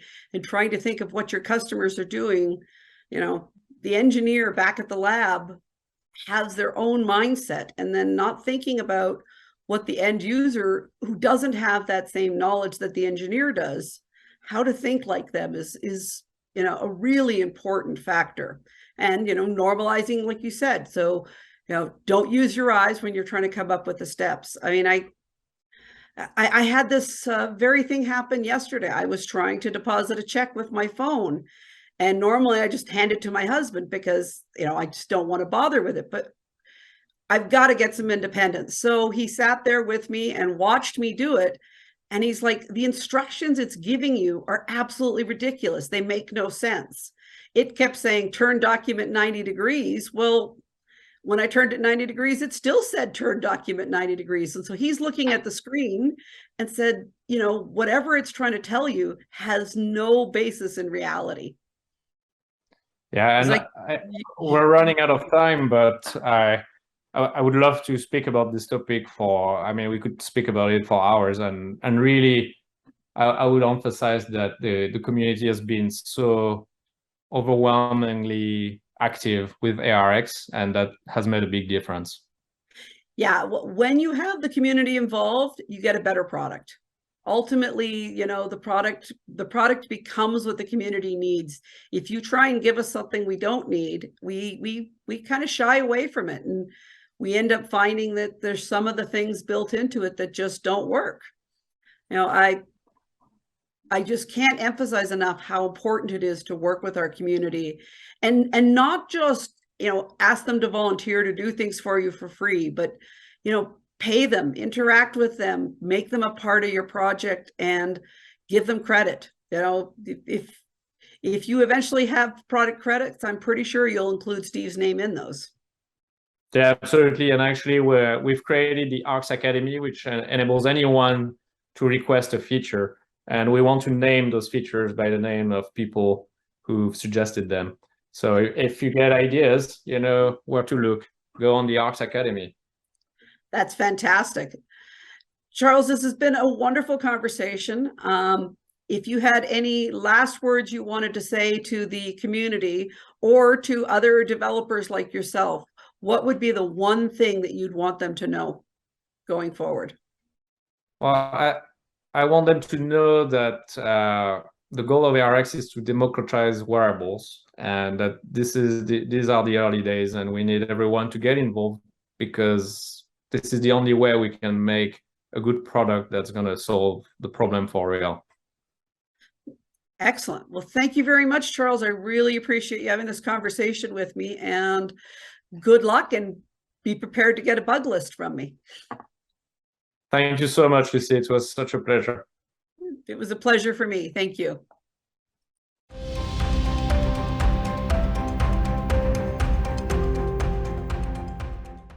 Thank you, Lucy and Charles. ARX sure does sound amazing. I don't know about the rest of you, but hearing all these panels, my holiday gift list sure is getting a lot longer. I've decided, though, that I'm going to make my Amazon gift list available later in case any of you want to get me a gift. Our next session comes from one of the most experienced and trusted companies out there, Humanware. Humanware recently released the Stellar Trek, and the Stellar Trek is different than ARX and Celeste, as it's not reliant on your phone. Our next moderator is Sam Prue, lead accessibility evangelist over at Fable. Fable is a company that connects people with disabilities with user groups for accessibility testing. Sam has actually been a guest on my podcast, That Real Blind Tech Show. So it's great to see you again, Sam, and I'm excited to hear your conversation all about Stellar Trek. Over to you, Sam. What's next with Stellar Trek? Moderator Samuel Poole, speakers Luis Philippe Massé and Peter Tussik. Thanks, Brian. Great to be here at SiteTech for another year. Always an incredible conference with so many incredible panels each year. And this is going to be another one of them with some folks from, a company that has been in the assistive technology business and in the accessibility business for a long, long time. Really incredibly glad to be here with two great folks. First of all, Peter Tusik, Director of Strategic Partnerships at Humanware. Peter, why don't I let you introduce yourself a little bit? Thank you so much, Sam, and I will second the appreciation to be here. My name is Peter Tusik, as you said, and I am the Director of Strategic Partnerships at Humanware. I am based in Chicago. I am totally blind, and I work with primarily, it's a kind of a tri-faceted sort of role. I work with a team of product specialists who are wonderful and do a lot of in-house sort of support, as well as boots on the ground support for our sales team. I work with product management on kind of being the ears on the ground, if you will, and taking pieces back to our product management team. And then the third piece of what I do is work with our key partners. So whether that be blindness organizations, institutional partners such as the National Library Service, or governments and other entities in various parts of the world. So we think of the CNIB in Canada, or the RNIB and Vision Australia, and other folks around this big old world. So kind of a multifaceted role, but I am absolutely thrilled to be here, and I'm a user of all these pieces of technology we're going to be talking about as well. So thank you so much for having me, and I'm thrilled to be here. Absolutely. Lot of different hats you got going on at the same time there, because accessibility, doesn't happen alone.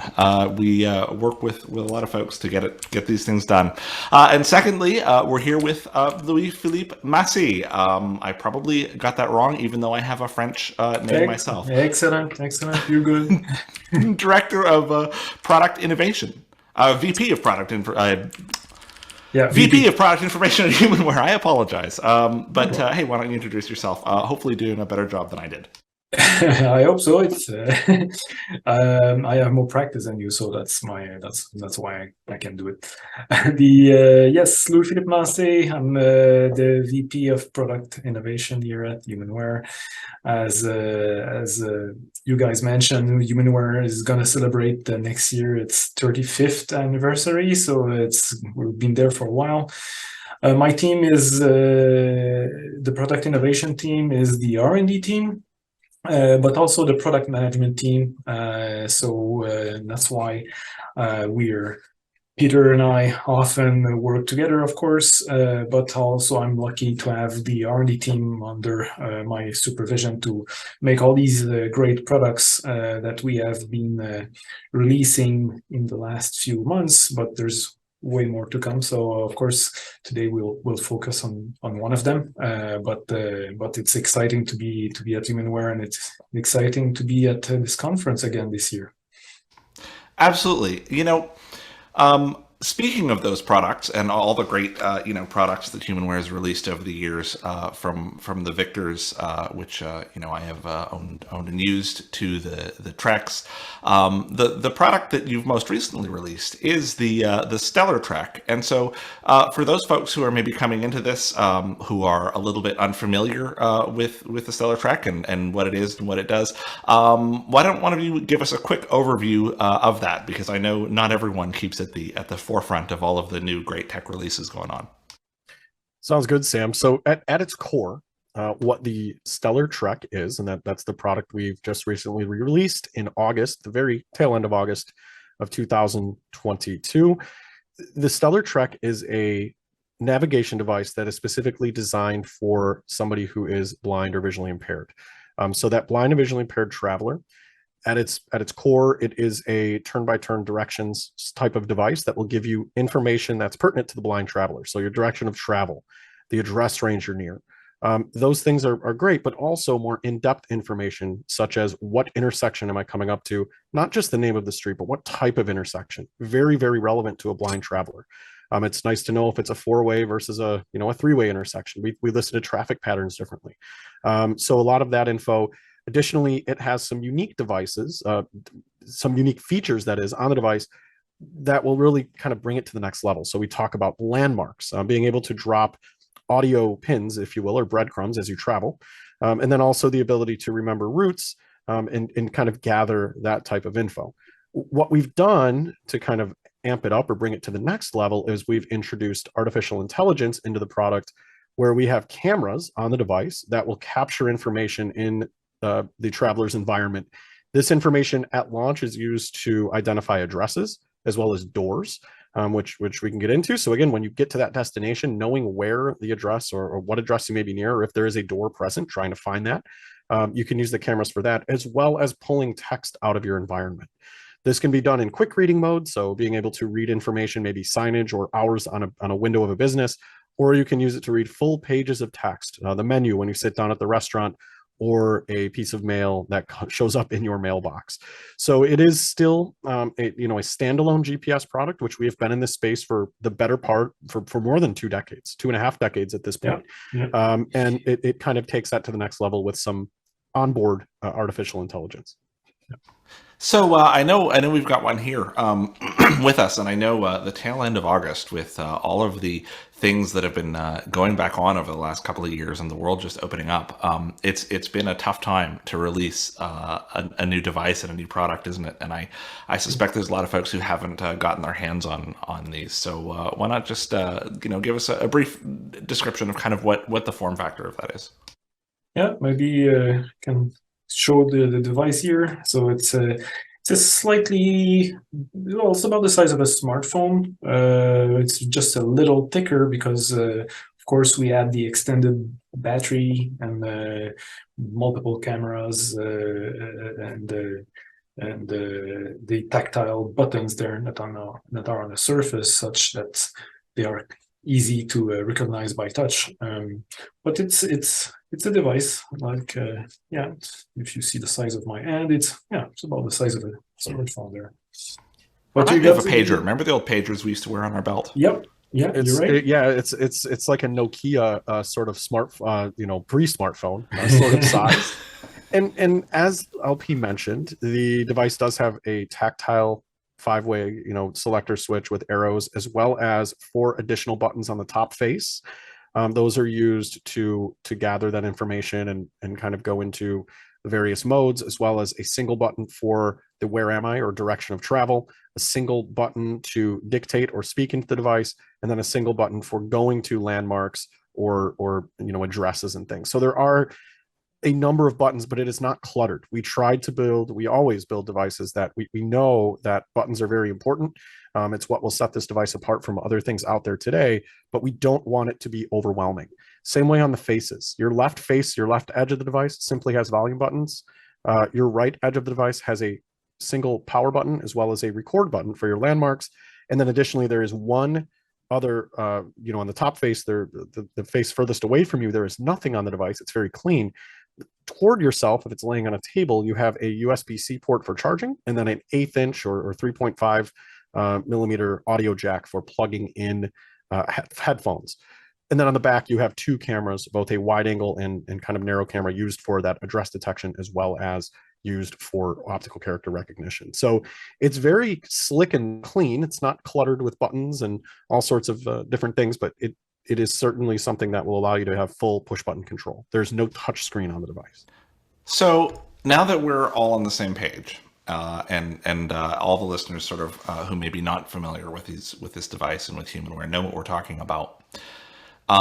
As we described the device, we compared it to a smartphone a bunch of times, which is super interesting, because that immediately brings up what I think is going to be the first question in many people's minds when we talk about these features and when we talk about what it does, and even when we describe the device, which is, why not just use a smartphone?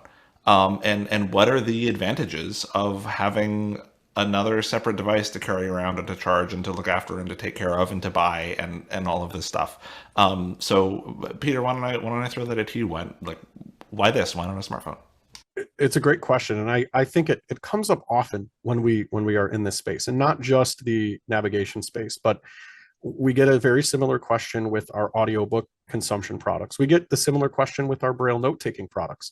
Why not use a mainstream device? And specifically to this product, so specifically to navigation, there are some pieces that do set the product apart. And I'm an iPhone user. I use navigation apps frequently.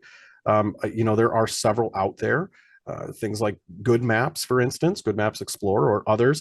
They're very useful. We use them a lot. However, there are a couple of pieces. Number one, you have when you're using a device like this, you are not using data. The maps, everything is stored offline. So you are not needing to draw down your battery on your smartphone. Firstly, as we know, apps, especially navigation apps and OCR apps. So we all open many of those apps, ranging from Seeing AI to apps such as Waze. If you're just driving in your car, those will draw down your battery very quickly. We're, as blind people, we don't travel. Oftentimes we're not driving in a car, right? Maybe we're on a bus or we're somewhere. We can't just plug in to a USB port conveniently sitting in our cup holder center console. So battery life is very important. This does allow you it's about 20 hours of battery life. So number one is your battery life, your data consumption. More importantly, though, are those differentiating features. Yes, we can certainly use apps on our phone to get from point A to point B. But what those apps don't always give us are the direction, the exact address range, the direction of travel, meaning what intersection is coming and what type of intersection. The ability to record routes and walk them again later is something that's very unique to a device like this. And I'm not saying to get walking directions, but more so to remember the streets you're walking on. Something that is very useful, especially if you have someone who is newer to vision loss or is not a very confident traveler. It can be really nice to know that the route you're walking is going to be consistent and you can backtrack and return along that exact same route to your starting point. To go a step further, the push button side. I live in the middle of a major city. I live in the middle of Chicago. I am not very comfortable walking around with my iPhone out held up near my ear or kind of using that in one-handed operation, right? Using the touchscreen and kind of getting feedback with one hand. Certainly with a device like this that you can put there is a lanyard as well as a belt clip and holster. You are able to secure the device to yourself. It's not going to be something that most people will recognize, right? And again, you're not just holding your phone up. So there are some advantages there. I think the other piece is when we build a device, we build that product for 100% of our users being visually impaired or blind. When we think about the UX and the UI, we think about user design. We think about everything that goes into it is built for that user. When we use a smartphone, and I use these apps all the time, they're wonderful, but things change very quickly. Primarily speaking, the apps that you're using are designed for general use and maybe accessibility is bolted on or added to an application later. When we build something, we know that our users, our beta testers, everyone who is using this is giving us feedback that we're able to incorporate not just into the feature set, but also into the hardware, the placement of cameras, the type of textures we use, the buttons, all of that stuff comes into play. So it is, even though they're very comparable, and certainly somebody will say, I use my iPhone, and I say, that's great. Or, I use my Android apps and I use my smartphone. That's wonderful. We're not saying, that somebody shouldn't, but there are lots of advantages to having a single standalone device like this.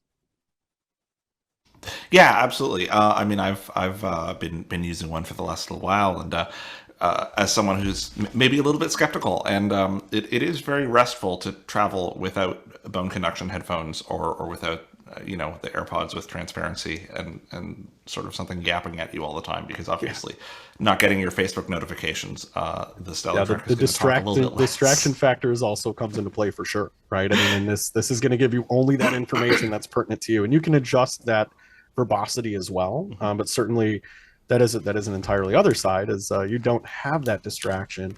You know that this device is primarily focused on that navigation sector. So, I mean, one of the things that this brings to my mind that we sort of a kind of narrative that I think sometimes can exist in our community is this idea that, like, oh well, we had note takers and we had readers and we had GPS devices until the phone got good enough and it could eat all of those devices and be your one thing, and sort of this story of like, oh well, blindness devices are temporary until the mainstream technology gets around limitation X, Y, or Z. Do you, at HumanWare, it sounds like you don't believe that to be the case, and you feel like there will always be a place for this kind of blindness specific innovation that for various reasons maybe can't be replicated in a quote unquote mainstream device. I think LP, I mean, you're in a unique position to kind of see the exploratory side of this. I mean, and of course I'm going to piggyback on where you go, but it really, there is a need for these specific companies and really to look at and be tied directly into the user base. Talk a little bit about that innovation side, LP. Sure, yeah. And Actually, it's interesting because there's an evolution as well in the assistive technology domain. That before, everybody was making these kind of unique closed environment devices that were standalone, and the Star Trek is one of them, and it's designed like this on purpose. But we also have more and more of these products where, for example, our Connect 12, which is a tablet, an Android-based tablet that is running our own software, but it also gives you the ability to open any applications you want.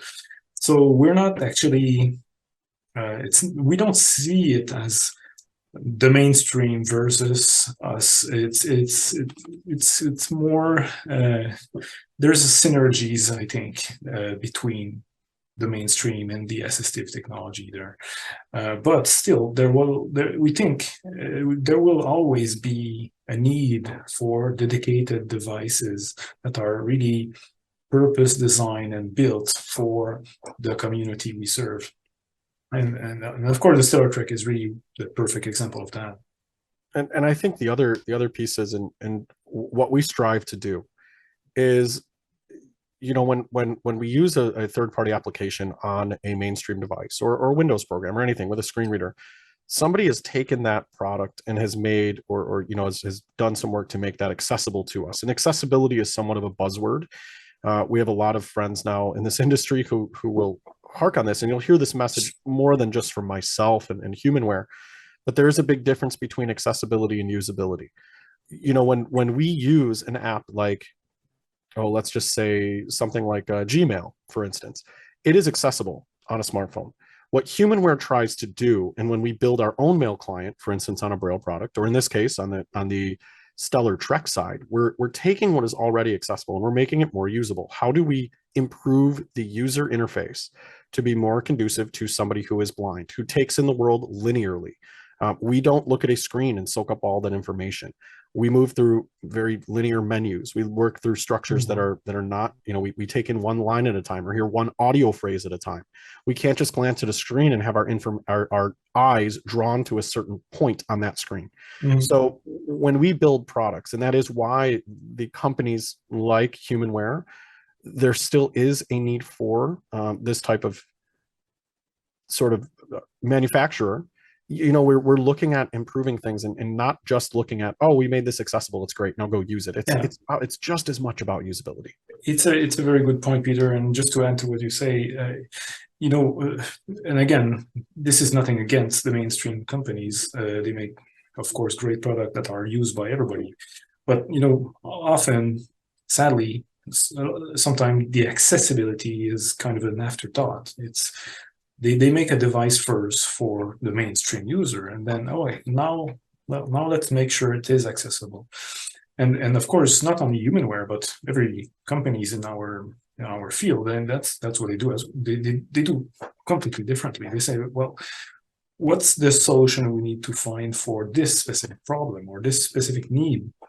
And we make the solution, we design the solution from ground up, thinking about accessibility, thinking about usability, and all to make it useful, and not just an afterthought, to make sure that it is accessible. So and that's where, sorry, one quick thing they're saying, for anyone out there who is looking at getting started in this space or who wants to learn more, the making something accessible is the beginning of the journey. To really complete that journey, it really does require a lot of insight from the community at large, be it whether that's, you're making a product for somebody, whether it's augmentative communication, in this case, vision loss. It's one thing to just say, well, I want to solve a problem, I'm going to make this accessible. It's a whole nother story to kind of dive in. You really want to do the due diligence and actually seeking input from the community at large, and then understanding how that can change the way you're thinking about designing the product. So it is, what LP is saying is absolutely spot on as well. And I think oftentimes we get caught up just in, well, it's accessible. And the other side is on the smartphone and on some of these pieces that are very fluid, they're very dynamic. We wake up and tomorrow the app I've used so successfully for the last 8 months or 2 years or is completely inaccessible, or the usability has changed so much that it's going to take me quite a bit of time to relearn how to use it. And sometimes that isn't even a possibility. So we do have to contend with these updates on the mainstream side that at times can very much impact the way we're using these types of applications. So, I mean, as we think about the future, and as we think about where all this is going, that kind of brings up so many interesting thoughts and questions for me that I would love to get your input on. I mean, first of all, I couldn't agree more with the need for community feedback. I think over on the blindness community over on Reddit, we get a new post every week with somebody who has a great new idea for a smart cane, sort of this is their first time ever interacting with someone who's blind. But at the same time, it feels like it's a little bit incumbent on us to encourage these mainstream companies to think usability first rather than accessibility first. And that really makes me wonder, because we've talked a little bit about, Humanware is building some of their devices on top of the Android platform, and we're taking these sort of so-called mainstream devices and getting accessibility features and making them accessible. Have there been wins, and have there been thoughts and learnings that have come from kind of an accessibility focused device and that have filtered their way back into the mainstream? I'm curious if in kind of the 35 years of Humanware you've seen examples of that happening. Well, I think you can point LP to something pretty quickly. I mean, if you think about the kind of the what we've worked on with the door detection side is available on the iPhone, correct? I mean, right. Yeah, true. Because on the Stellar Trek, there is the two cameras there. They are used to detect doors. So when you're going from point A to point B, when you arrive at that point B, usually it's not on the sidewalk, right? You want to go to some friend's place. So of course we have the possibility with the built-in AI to localize doors and guide the user to that door, which is a cool feature. And we've been happily surprised to see that it's been, I think, not sure if it's an official feature or some kind of a beta feature on the iPhone. I think it's on the latest iOS version. So it's good, actually. We see this as all positive, and also during the course of the lifetime of Humanware, we hope that we have influenced positively other industries, including the mainstream industry, to have more accessible and more usable ways of using their products.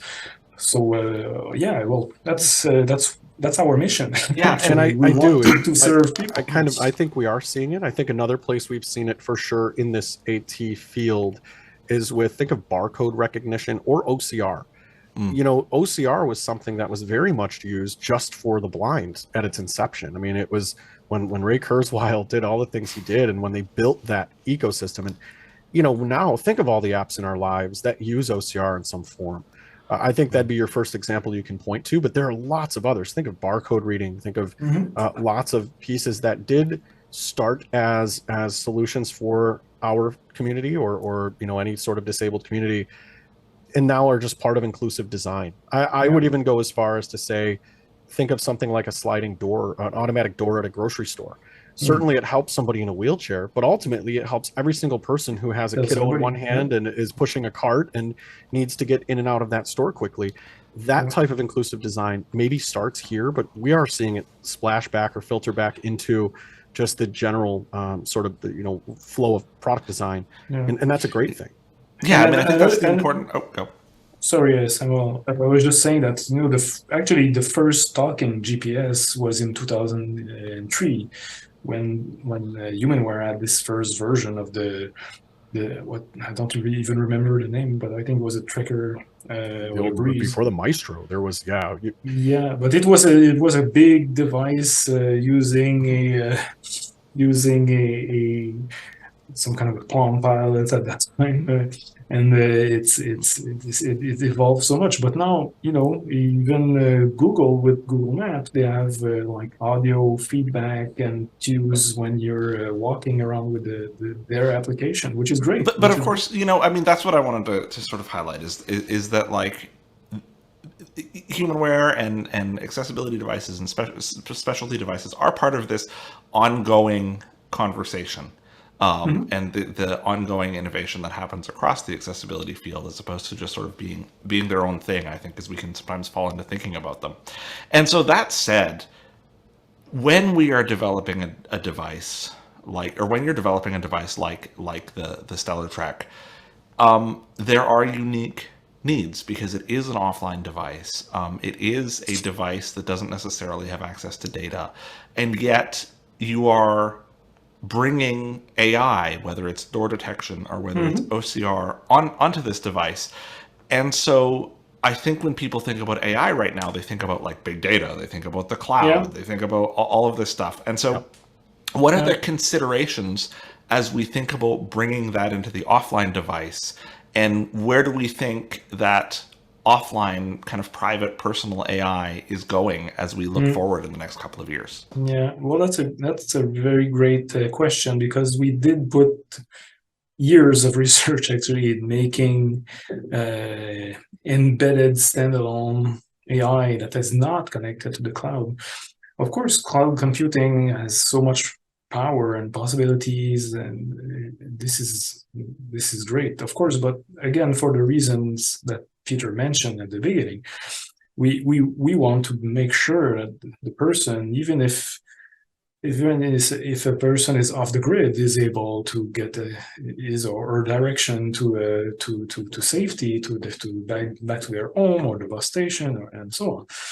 And so that's why we did spend so much time developing this embedded AI engine that is in that device. And the cool thing about it is that it's very the way we designed it. It's really future-proof for other features we will add later on. I think last year when we gave a glimpse of that product, we already started to sneak peek some of the features that we would eventually have available for the Stellar Trek. And there's a lot of them that are being developed at this moment. So, and all of them will be standalone, without cloud computing, without connections. So that's what we think will bring so much value to this device. And I think if you want to point at specifics, you can really look at some of what is already currently available both in beta as well as in the mainstream on smartphones. So we do have apps that can try to identify traffic lights. We do have apps that can look at obstacle or sort of detecting various crosswalks, other things. We do have apps that can do barcodes, or we need to be looking at this sort of piece and adapting that and making it certainly usable in an offline sort of side of things, and then B, looking at how to manage that usability of those sorts of apps, because it is very difficult with any of this AI. It's very difficult for a blind user to function when you're supposed to point your camera at something and get a result. That's not something that is easy, right? We need guidance. That needs to be a part of the AI we build as well. It's not just point and shoot. It's where do I point to then shoot and get my picture. So that can be a major challenge. And something that we haven't mentioned yet is also the robustness of the solution, because if you want people to rely on the device, you cannot have like too many second guess, right? So is this a sidewalk or is it the middle of the street? It makes a difference, of course. Yeah, absolutely. It's a safety thing. We've only got a minute left. This has been a great, incredible panel, and I wish we could go on for another 30 minutes. But to close us off, what are you most excited about for this time next year? What's the big improvement that you're thinking you're going to see and that you're most excited about in like 30 seconds? Well, we want to see, of course, more features, object detection, object localizations as well. For example, where are your keys on your table and things like that. So these are things that are in the roadmap that we'll hopefully have ready for next year. Yeah, and I think to second that from an outdoors perspective, certainly, you know, the variables, the environmental variables. I think about the, you know, pedestrian traffic signals and other things that are very pertinent and something we need to be looking at and assessing because there are so many variables in our environment when we travel, and also variables that the camera needs to account for, because you need to think of when it's raining or snowing or lights reflecting, or it's dark or it's dusk or it's dawn or it's midday or it's beautiful. Right? That's just the tip of the iceberg. So in a really fascinating way, we deal with the same problems that self-driving cars deal with, don't we?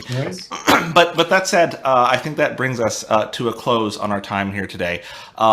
Great conversation. Thanks so much to the both of you for being here and for really you know, having that open talk about where specialty devices are now and where they're headed and the part that they play in the ongoing conversation about the future of accessibility. Thanks tremendously, Sam. We appreciate it. Thank you to SciTech Global. And we definitely look forward to seeing everyone in person as soon as we can, and certainly being back in a virtual space sooner than later as well. So thank you. I'm adding my words to Peter. Yeah, thanks everybody for the organization of this. Thank you, Sam, and thank you, SciTech Global.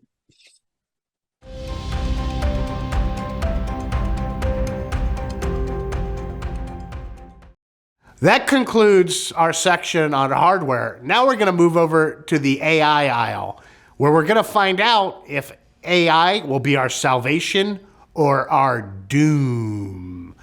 I hope I sounded like Dr. Evil there. So when people hear AI, they don't always realize that asking Google Maps for a set of directions, that's AI. Asking Alexa for a sports score, that's AI. Seeing AI, giving you results, that's AI. Next, we're going to hear from two world-renowned technologists who build this stuff. Our first AI session is with two famous AI technologists who are going to discuss why people have an overblown opinion of the current state of AI. The session will be moderated by Ned Desmond, the founder and executive producer of SciTech Global. The session is called The Problem with AI. The Problem with AI. Moderator Ned Desmond, speakers Dave Ferrucci and Gary Marcus. Thank you for that introduction, Brian. Let me warn everyone at the outset that this is the one session at SciTech Global in which we are not talking about accessibility, at least not directly. Instead, our topic is the debate within artificial intelligence circles about deep learning, the overwhelmingly dominant model for AI today.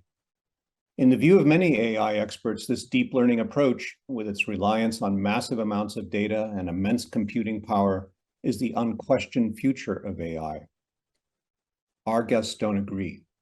They have serious doubts about deep learning's potential to really advance AI, or even overcome its own well-known limitations.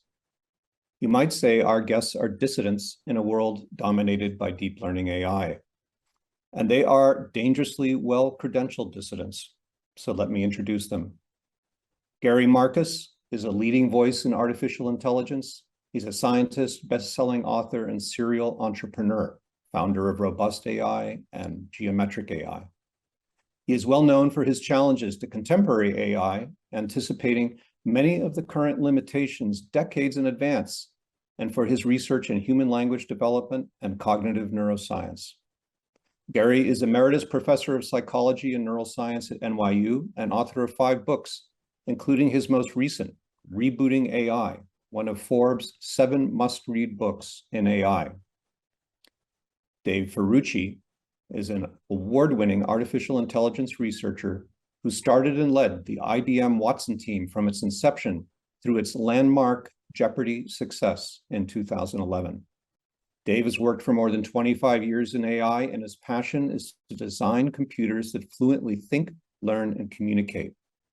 That inspired him to found Elemental Cognition in 2015. Elemental Cognition's mission is to accelerate and improve the quality and explicability of AI decision-making in the face of growing complexity, shortages of accessible expertise, and overwhelming data.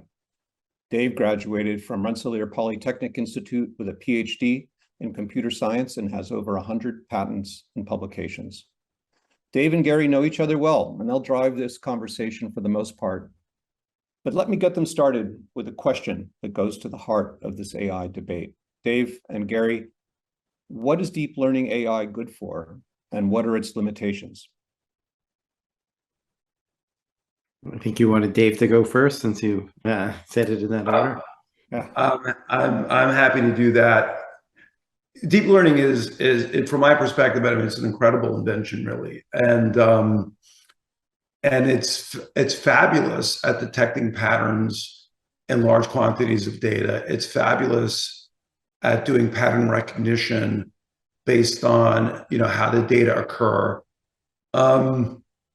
It's changing the face of AI. It has changed the face of AI because we can use it to make predictions, to extrapolate from data in a way to learn the patterns without a lot of human programming.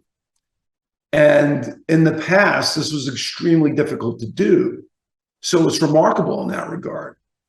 What it's lacking is the ability to understand the reasons why that data occurs the way it does. It doesn't build an understanding or the causal models that we need to make more thoughtful, rational decisions.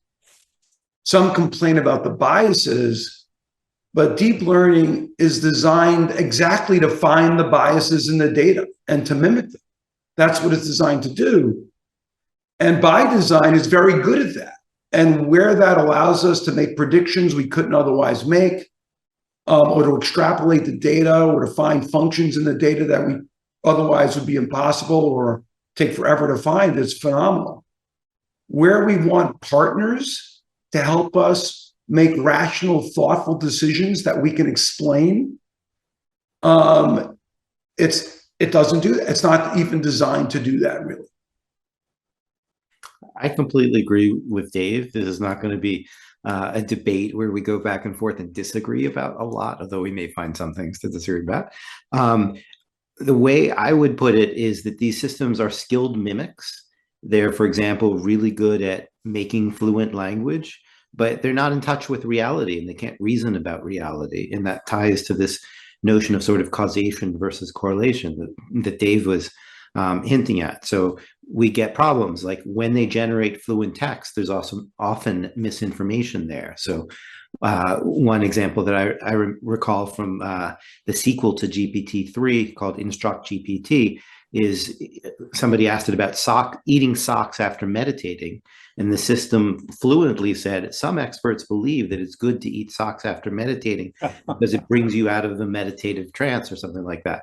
Well, it sounds fluent. It sounds like something a human would say, but it's not something that it found in an actual source. It's all unsourced. It's just putting together words and sequences like auto predict might do when you're in your text completion, predictive text. Sorry, go ahead, Gary. So as Dave is saying, it doesn't really understand what's going on. Here's an easy thing to remember. The phrase deep learning invokes a notion of theoretical depth, of conceptual depth, but it really just means how many layers you have in a neural network. And the level of comprehension that we want, such that a system that is talking about socks and meditation actually understands the potential relation or non-relation between those, is far outside the bounds of the deep learning systems by themselves. I don't think either Dave or I want to get rid of deep learning, but I think we both think there are serious holes in what it can do. And I think we both think that a lot of people out there see it as a kind of universal solvent, that it's not. It's a component in a larger system that I think is fine. But the larger system needs to be able to reason, to have common sense, kinds of things that I'm thinking about, that Dave is thinking about at his company. Yeah, I think if a couple of good points you made, Gary. So first of all, I like that point about deep learning. I think the notion of deep, when we hear that, it evokes deep understanding. But in fact, as you said, it comes from how many layers in the neural network and the power of that neural network to find functions in the data, basically relationships in the data. And so I think that that's definitely could contribute to the expectations around it, that deeply comprehending, which is a very different thing than finding those statistical patterns. I like the other point too, is like, one of the metaphors I use, this notion of a super parrot. We think about parrots and how they can listen to us and they can start guessing or actually saying the next thing that we might say. But do we imagine they really understand the depth of the mental models that we have, the meaning we associate with those words and those experiences, just because they can make that prediction? And the other thing is what I find really useful when I think about AI. I like to think about human cognition and how humans think, because I think humans think in different ways. And the way we think sort of creates this model for us to think about how AI works. So one thing we do is we make statistical predictions. We just extrapolate from the data. In fact, even in language generation, I'm sure we've all experienced this moment, even in ourselves or in others, where we're listening to a conversation or engaged in a debate of sorts, and we formulate a sentence. And then someone challenges us on, wait a second, that doesn't make any sense. And we say, oh, you know what? You're right. I didn't really think about it, right? But my brain was able to kind of formulate the words, make a grammatically correct structure that sounded good. But when I really think about it, I wasn't making the connections. It really didn't reflect an understanding. Our brains work both ways. Our brains work as sort of statistical language models, but they also work as rational thought, machines that can think about the meaning and the logical implications, the mental models.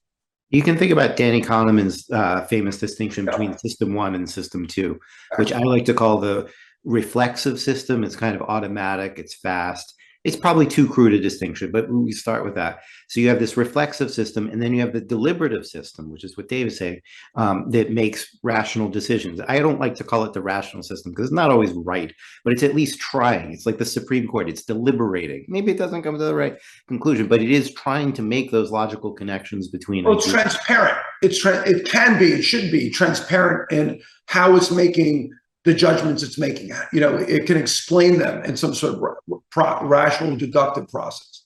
So take my socks and meditation example, right? The system can't actually tell you why it has said some experts believe that it's okay to eat socks after meditation because blah, blah, blah.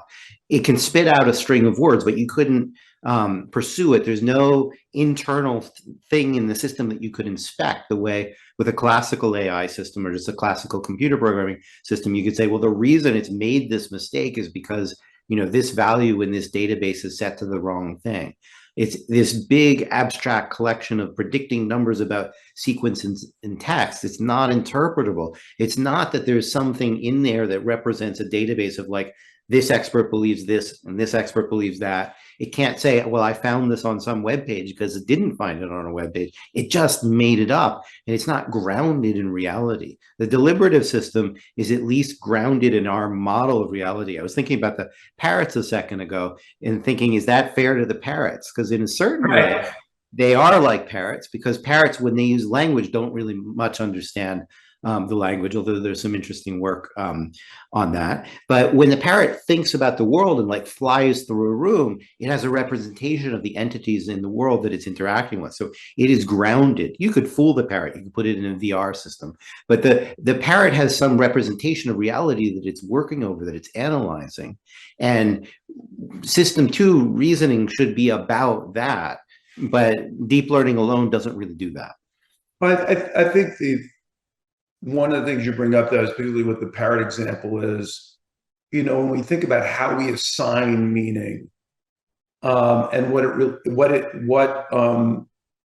that evokes ultimately is relativistic, meaning that you and I have to assign similar meanings. We have to have a shared understanding in order to communicate. In order for me to produce an argument that you can agree with or that you can evaluate or probe, we have to have a shared understanding around the meaning of the words and the phrases and so forth. And, when we think about AI, we have to think about what do we expect from the machine? Do we expect the machine to project a shared? Nope, we may have lost Dave for a second. It's not anything like the understanding that we're producing right now. In fact, quite deliberately is designed to look at the artifact much more as a pattern of numbers or words, and to extrapolate from that pattern to say, here's what this pattern alone would suggest, as opposed to build that shared understanding. I actually think that deep learning is dangerous in a certain sense, and the reason I think it's dangerous hinges on the kinds of things Dave was just talking about. So we tend to attribute a shared understanding to these systems that don't actually have it. So when it talks about the socks and meditation and stuff, you assume that any system, any person that talks about socks and meditating knows what it's talking about, but it doesn't. It's actually just saying the statistics of, this word following this word is this other thing. It's very difficult for us as human beings to recognize how superficial the understanding of those systems are. This is a human cognition challenge, right? It is. It is. We fool each other that way as well. That's right. I mean, it goes back to Eliza in 1965. You had a psychiatrist. All it was doing was keyword matching, but some people kind of fell for it. So we're not built to discriminate these things. If we're going to make AI available that has conversations with people and that has control over, I don't know, air traffic grids or home robots or whatever, it's really important that those systems understand the world as we do. So like, you don't want your home robot to sometimes mistake what you say as metaphorical as being literal, for example, because you want that system to have an understanding of the world. Okay? I think we have to be careful to trash deep learning. I mean, it can be used in dangerous ways, I agree. But when we think holistically about intelligence, it plays a very, very significant role. And, it's like you don't want to throw the baby out with the bathwater, right? It plays a very, very significant role, which is to look at the data and to generate hypotheses that are consistent with how the data occurs. Because those hypotheses now can feed systems that can model and reason in ways that do build and advance a shared understanding. So this goes back to your point about Daniel Kahneman and the system 1 and system 2. When you put these things together, you have more of the holistic view of AI, in my opinion. Yeah, I mean, I don't think we should throw the baby out with the bathwater either. I'll clarify that I think the real problem is expecting too much from the stuff that's more like system 1 and expecting it to do the system 2. So I think we agree that you want to use this stuff. They're great techniques for doing certain kinds of pattern recognition. You shouldn't throw them away, but you also have to be realistic about what they can do and what they can't do. And that requires training and understanding some of the psychological phenomena that you're really trying to capture with your machines. And so, no, we shouldn't be throwing away deep learning, but we have to recognize we need more. And part of what Dave is doing in his company is to try to look at the other side of that divide, try to say, well, how do we represent in a machine common sense knowledge? How do we get a machine to do argumentation? So, for example, lots of things in the world, they might be true, they might be false. We often don't know. We want to be able to evaluate different arguments. I think part of what Dave is working on is how to get machines to do that.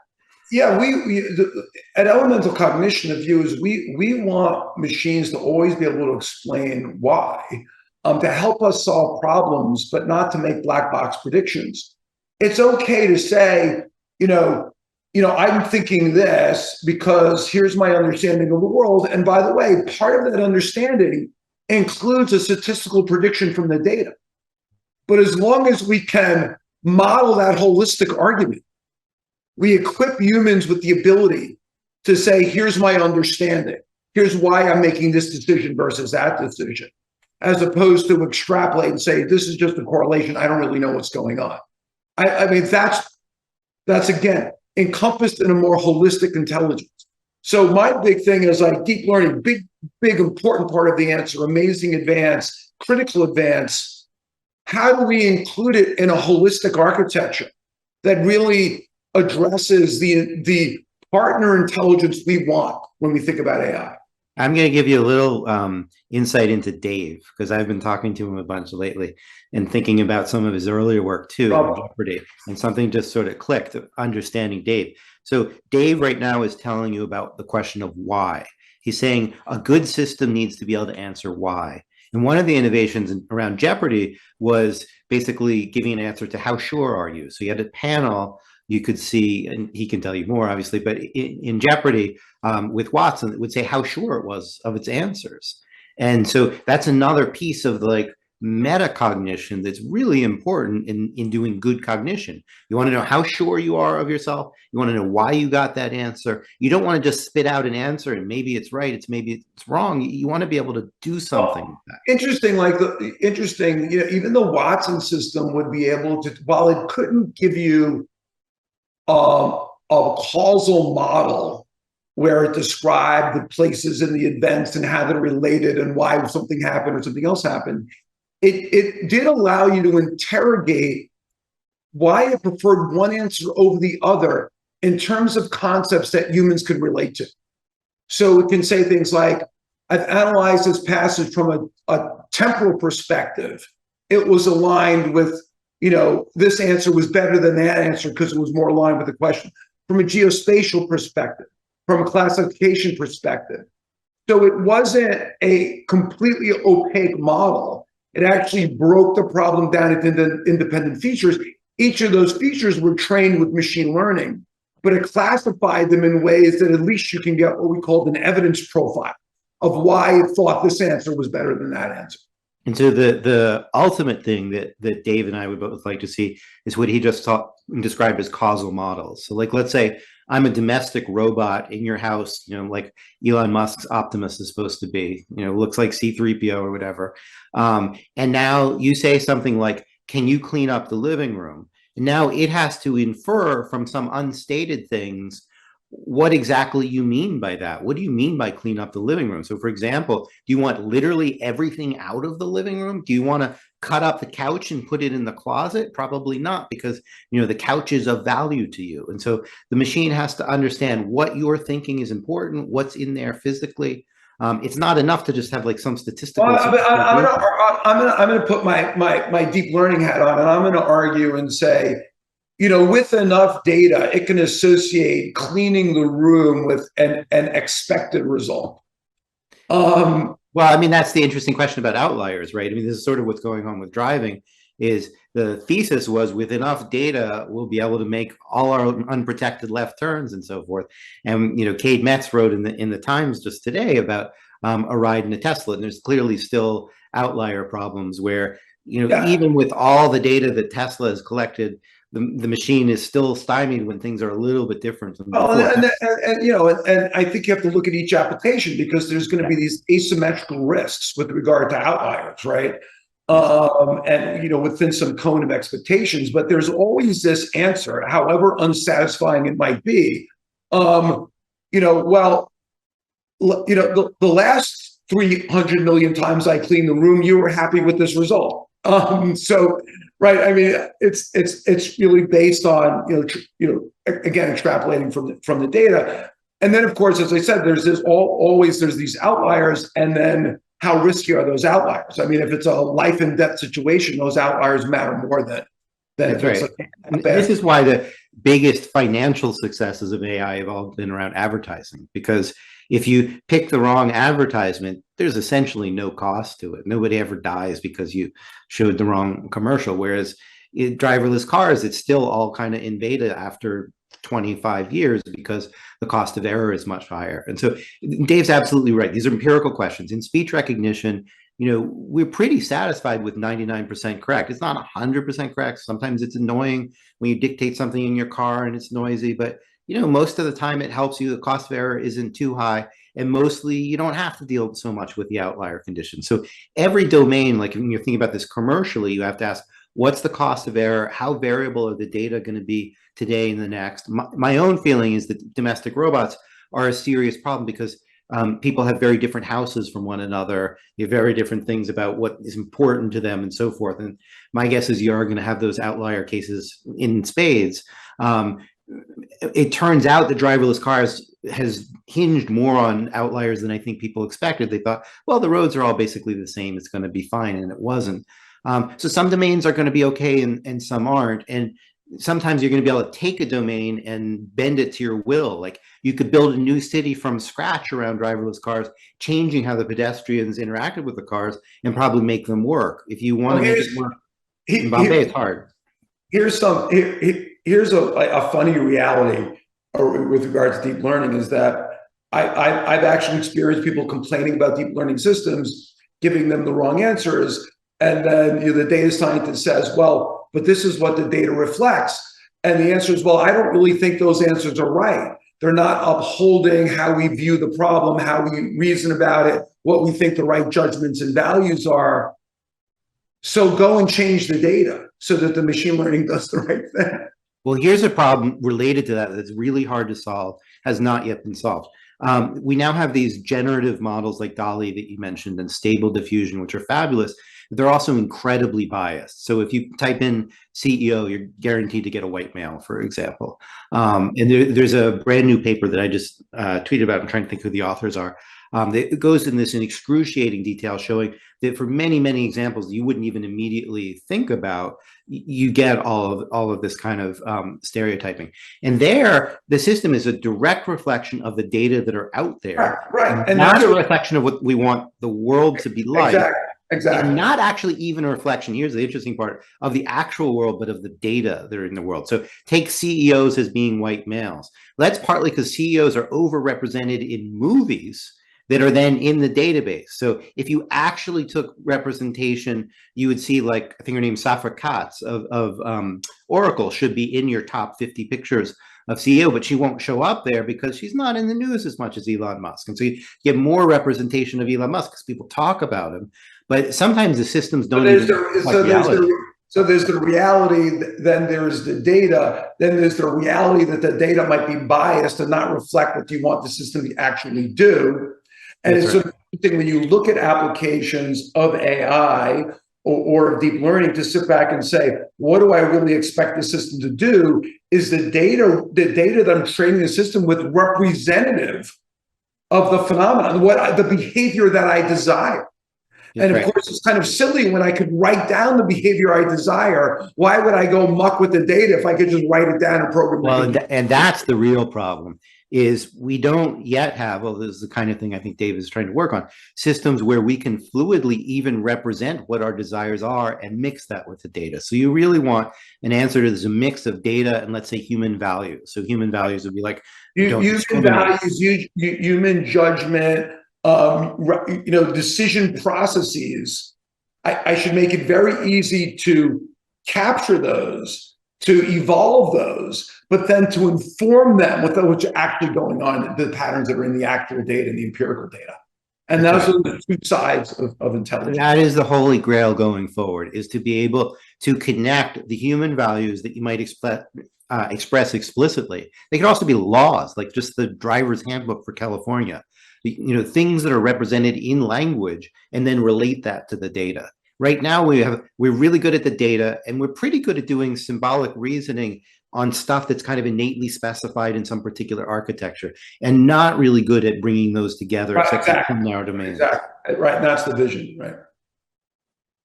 And how do we make it better? Did we answer the first question now? I was going to ask an excellent job on the first question.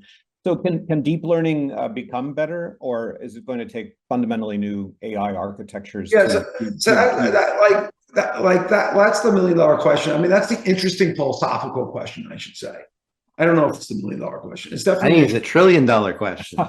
We found something to disagree about. It's a $1 trillion question, maybe.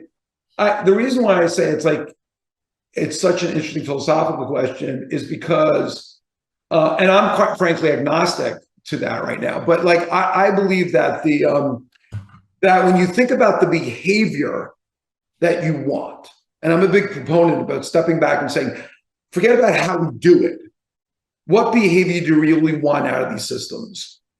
And I think when you look at that, I don't know the answer to whether or not deep learning, when you look at that holistic behavior, like the thing we've been describing, something that can analyze data, generate hypotheses, understand the possibilities, being able to meta reason about the data, to what extent does it cover the phenomenon, to then fit that to a model, a shared understanding, conceptual model that can now reason over, so it can give answers, it can explain those answers, or give predictions, or it can make arguments, it can evidence those arguments, it can understand whether or not some of the assumptions it makes are based on statistical patterns or whether it's based on deductive arguments, right? This is the rational, intelligence, I think, that we can describe, and I don't think it's that hard to describe. It's all over science fiction, right? I mean, we've imagined this for decades and decades.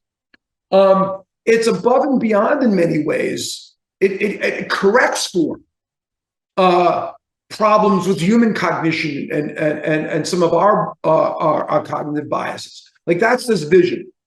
So now when we say, can deep learning get there? Maybe. I think, I don't know, right? I don't think anybody knows yet. I mean, I'd love to hear arguments about it. My sense is, I don't know. I'm sort of agnostic. I'm like, maybe. But there's one thing that's probably true if deep learning can get there on its own. And that is, you have to give it the data to train on. There are a couple of problems. One is that we don't articulate the data in vast quantities to train a machine about how to really do all of that. How to reason, how to think, how to do this meta reasoning and this, deductive, system, deductive reasoning. Where's the data that trains machines on how to do that? Do we articulate that? Is that in the form we can train machines on? So that's kind of question number one. It's really not. There's some work on that, but that's like a big nut. And then the other nut is, when we think and build shared understanding, we react to features that are generated by our wetware, that are generated by our brain being human. That's not in the mix right now. And there's a lot there. So those are two problems. So on one hand, I'm like, maybe, but those are two problems I see with machine learning, deep learning alone getting there. So first of all, technically, I'm agnostic too. I'm agnostic about almost everything, in the sense that I'm a scientist. I look at the data. I try to update based on the data. My view is it's unlikely. So you're Bayesian. So I'm a Bayesian, exactly. And, I don't see a lot of, I've been looking at these particular issues for about 30 years, writing about how it is that deep learning systems don't do these kinds of reasoning things and extrapolation beyond the data. We call it nowadays distribution shift. I was one of the first people to write about that in 1998. I don't see a lot of movement on those problems. All the movement I see is what we call within distribution generalization rather than outside distribution generalization. And I don't see how you can do the reasoning without it. This doesn't mean that I think it's literally impossible to fathom, but it's like, I keep seeing these kinds of approaches and they don't look to me like they're really working, and they keep breaking down in the places where I would anticipate them. And I start to have some confidence in my own predictions over time. Well, what do you say, Gary, about the view that the human brain is essentially an inductive machine and we figured out how to do system one and system two? I think it's innate that we have system one and system two. I don't think that we have induced the variability to do logical reasoning. I have data from when I used to be an experimental developmental psychologist showing that babies could learn abstract rules at 7 months old. And then what happens in developmental psychology is you do an experiment, someone else says, I can get even younger kids to do it. So somebody replicated my work, but did it in newborns. So they showed newborns could represent abstract rules. Another friend of mine, Luca Benatti, actually a couple of different friends of mine have done work showing some basic reasoning, like disjunctive syllogisms. If I know it's A, or if I know it's either A or B and I know it's not A, then I can. Yeah, but when you say innate, you're basically hardwired into the brain, and then you have to kind of go to, well, how did that occur? And that occurred through an evolutionary process. Is the evolution. That's right. And the evolutionary process probably also is sort of, if you were to give it a shape, it would probably still be inductive. Well, I mean, I guess there's a couple of things. So I wrote a whole book about this called The Birth of the Mind in 2004, which was about if things are innate, what are the processes of developmental biology by which they might be there? There is some abstract level at which you can call evolution learning, but the causal mechanisms are quite different from the other things that we associate with learning. So there's kind of parameter setting in both cases, but in one case it's building a genotype that creates a phenotype that does something in advance of experience, and the other it's what do you do with the experience? That succeeds, right? And so my view is that the minimum that you need to have in an adequate cognitive system like ours or in an AI is you have to have, let's say, pre-wired, I don't like the word hardwired, but pre-wired capacities for things like representing time and space and object and other agents. And if you have those basic things in place, and this is a view also associated with the philosopher Immanuel Kant and with the developmental psychologist Liz Spelke, if you have those basic things in place, also with Noam Chomsky, then you can go learn some other stuff. So I take a pretty strong position that you need some innate nucleus that you then sort things around. And I think pure deep learning doesn't have that, though there's a conversation about what deep learning even means and how the term changes over time that we could have. But so that was part one. Part two is in terms of the data, I think there's some data we're unlikely to get. And it's further reason to want to have some innate stuff. So one example is in these systems that just are driven by the data from like conversations and Reddit and so forth, you get weird effects like murder is more common than breathing, even though in reality, breathing is more common than murder. But people like to write about murder and breathing is born. So you have that problem. I'll just say one more second. And then people's internal mental states, we don't necessarily write that much about. There's some fiction where people are really kind of like third person omniscient and describe it. But in general, there's not as much data around that. So the paradigms we have work very well for things you can explicitly label a bunch of data, maybe you do some unsupervised learning on the rest. But, you know, like this is a picture of a cat and you've got a label for it. But things like harm, so having a robot not do harm, or understanding like the difference between like belief and desire and all this kind of stuff is pretty subtle to get from the data-driven paradigm. Not saying it's impossible, but those are some places that like out of the gate pose some challenges. Yep. Gentlemen, we're out of time, but could I ask one quick lightning round question? How do you think educated consumers who are using, you know, variations on computer vision and natural language, word processing, all sorts of things related to AI, how should they think about AI? Should they roll along with the developments that touch their lives, or should they maintain a sort of skeptical stance to what's going on around them? What would be your very concise word of advice to the general thoughtful public who is dependent on AI already? I would say, don't treat AI as magic. Understand that it's really an evolving set of techniques that have strengths and weaknesses. And you need to get your hands a little dirty to understand, will this work with your particular business problem? So we gave examples of like advertising versus driving versus domestic robots. It's an empirical question in any given domain. Is this going to work for you? It's not magic. You can't just assume it's going to work. You shouldn't assume it's not going to work. There is a lot of gold in these hills. There are a lot of ways that you can make things more efficient and so forth. But you really need to dive in and learn how this stuff works if you're going to make good decisions around it. I think getting educated and understanding the specifics is probably good advice. But I do worry. I think in general, I worry about also sort of being aware and where AI is seeping into your world, particularly with regard to you know, recommendation systems and so on, like in terms of how it's managing the content that you are getting pushed. I think it's just, that's a big issue for us today. Yeah, I think the worst thing that AI has done so far is to polarize society with content moderation, which was driven by AI. So, you know, there are pluses and minuses to AI so far, and that's one of the biggest minuses. Understanding the roles playing in content moderation is sort of a very poignant thing. Yeah. Gentlemen, that is extremely good counsel. Thank you for your time. Incredibly lucid and helpful conversation, I think, to everyone at SciTech Global. Thank you again. Thanks for having us. It's fun for us.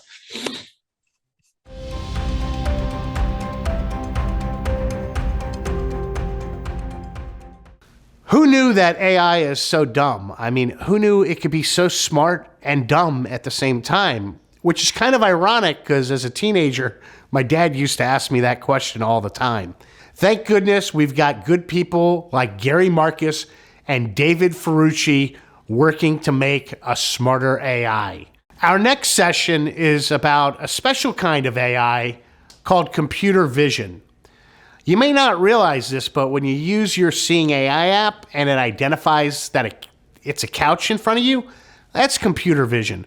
Also, those fancy cars out there, the Teslas, they've got computer vision in them that tell them when they're approaching an object and something's in front of them. Computer vision, though, it's going to be going through some changes. Our moderator is Cecily Morrison, Principal Research Manager at Microsoft Research. The session is called Computer Vision. Did it just get smarter or worse? Did computer vision AI just get worse or better? Moderator Cecily Morrison, speaker Dana Gurari. Thank you very much, Brian, and welcome, Dana. Tell us a few words about yourself. Yeah, so I've been an assistant professor now for just over 5 years, and I'm currently in Boulder, Colorado. Beautiful place, University of Colorado Boulder in particular.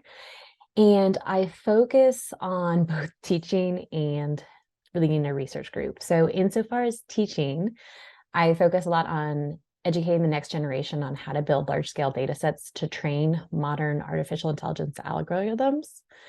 I also spend a lot of time teaching them how to design these algorithms that consume that data so they can go and do something impactful in the world and hopefully help society. And so complementing that teaching background, I also lead a group of about typically 10 students from undergraduate all the way up to PhD level students on designing machines that can see, and we call that discipline computer vision. And for the past 5 years, 7 years, we've focused predominantly on thinking about how do we design computer vision algorithms to be in the lives of people who are blind or visually impaired to help them overcome their visual challenges in their daily lives. It's such exciting work and very relevant to our audience here. Tell us, innovation in AI has been very rapid. We hear lots of new things coming out. But can you share with us the latest trends? Absolutely. I think it's helpful in talking about the latest trends to understand where we've come from. So I mentioned in my teaching load that I teach students how to make large-scale data sets to train modern artificial intelligence algorithms. The status quo from about the 2000s up until 2017 was a technique called supervised learning. And the idea was you would have humans label data. So let's imagine we want a machine that can recognize cats and images. You would have humans go and look through a bunch of images and label which images have cats, which ones don't. And with those labels, you could feed that to the algorithm, and the algorithm would learn patterns of what's present when cats are present and what should not be there when cats are not present. And that was the trend up until 2017. The problem with that trend is that we rely on humans to label data to provide supervision to the algorithms. So if you think about the efforts, generally we're talking about labeling thousands, tens of thousands, hundreds of thousands, or even millions of examples. That was the status quo until 2017. And so reliance on humans was the bottleneck. It's time consuming, it's costly, it's relatively slow. Jump forward to 2017 and the natural language processing community. So the community that thinks about how do we design algorithms that can analyze text. And they said, well, let's not rely on this supervision. Let's just rely on the data itself. And the idea that was proposed was, let's, for example, have machines read books, and we have all the text from these books. And all we're going to do is we're going to mask out single words, and we're going to teach the machine how to predict the word that was masked out. And so all the text is available. We're just going to randomly mask out different words and say to the machine, predict what was there that I made disappear. A year ago, the computer vision community caught on to this trend and said, wow, this is brilliant. We can move beyond relying on humans to label data. We can take advantage of the mass repository of images and videos on the web to make machines that can see, and do it with a similar approach. Given an image, we want to predict if it has a cat, mask out little blocks of the image that have cats. do that in the video, and have the machine learn how to predict the presence of these kinds of things with parts of that visual content masked out. And it turns out that this kind of training of algorithms leads to performance that far exceeds what we've ever seen before. So it's really, really a revolutionary concept that has changed the landscape of what is possible, because we just have so much more data from which algorithms can learn to recognize patterns. Wow, and it seems really quite new in the computer vision stage. What do we call this new phenomenon? So the flavor of these algorithms are called transformers. And so that's kind of the architecture that is developed, and the approach for training these methods, these transformers, is called unsupervised learning, which is in stark contrast to what we had, which was supervised learning through human labels. I get it. So the supervised bit is where we need to tell the computer what things are, and the unsupervised bit is where we're trying to get the computer to figure it out. Did I get that right? Yep, with no human annotations at all. That's the idea. That's a major transformation. So this sounds great, but how is this going to be useful for many of the people watching this conference who are blind or low vision, or building technologies for people who are blind or low vision? Absolutely. So there are several different use cases we need to think about for our audience. And one is where we have people who rely on their phones, smart glasses, whatever, in order to learn about their visual surroundings. So we know things like Ira, Be My Eyes. We have all these kinds of services that help people in their daily lives learn what they're going to eat for breakfast, whether they're choosing the clothes they want, how to cross the street in a safe manner, and so on. And so we have this tremendous amount of data that's being collected, but again, it's costly for these companies to label these. And the companies that I mentioned, such as like Be My Eyes and Ira, while they are very powerful players in the space and are changing people's lives, it takes a lot of money to get humans to label this data. And so it's limited what can be done insofar as getting the appropriate funds and the time that takes to label. And so you can imagine these companies taking advantage of transformers, training them without any supervision, without any human labeling on the data they have. And all of a sudden, we can imagine algorithms that are designed for data collected from our target audience. So rather than data that's widely abundant, traditionally what's available on the internet, that's generally what's being used for training these algorithms. We can instead say, let's train these algorithms on the data for our target audience. And for sure, when we focus on the data coming from our audience, we would imagine improved performance.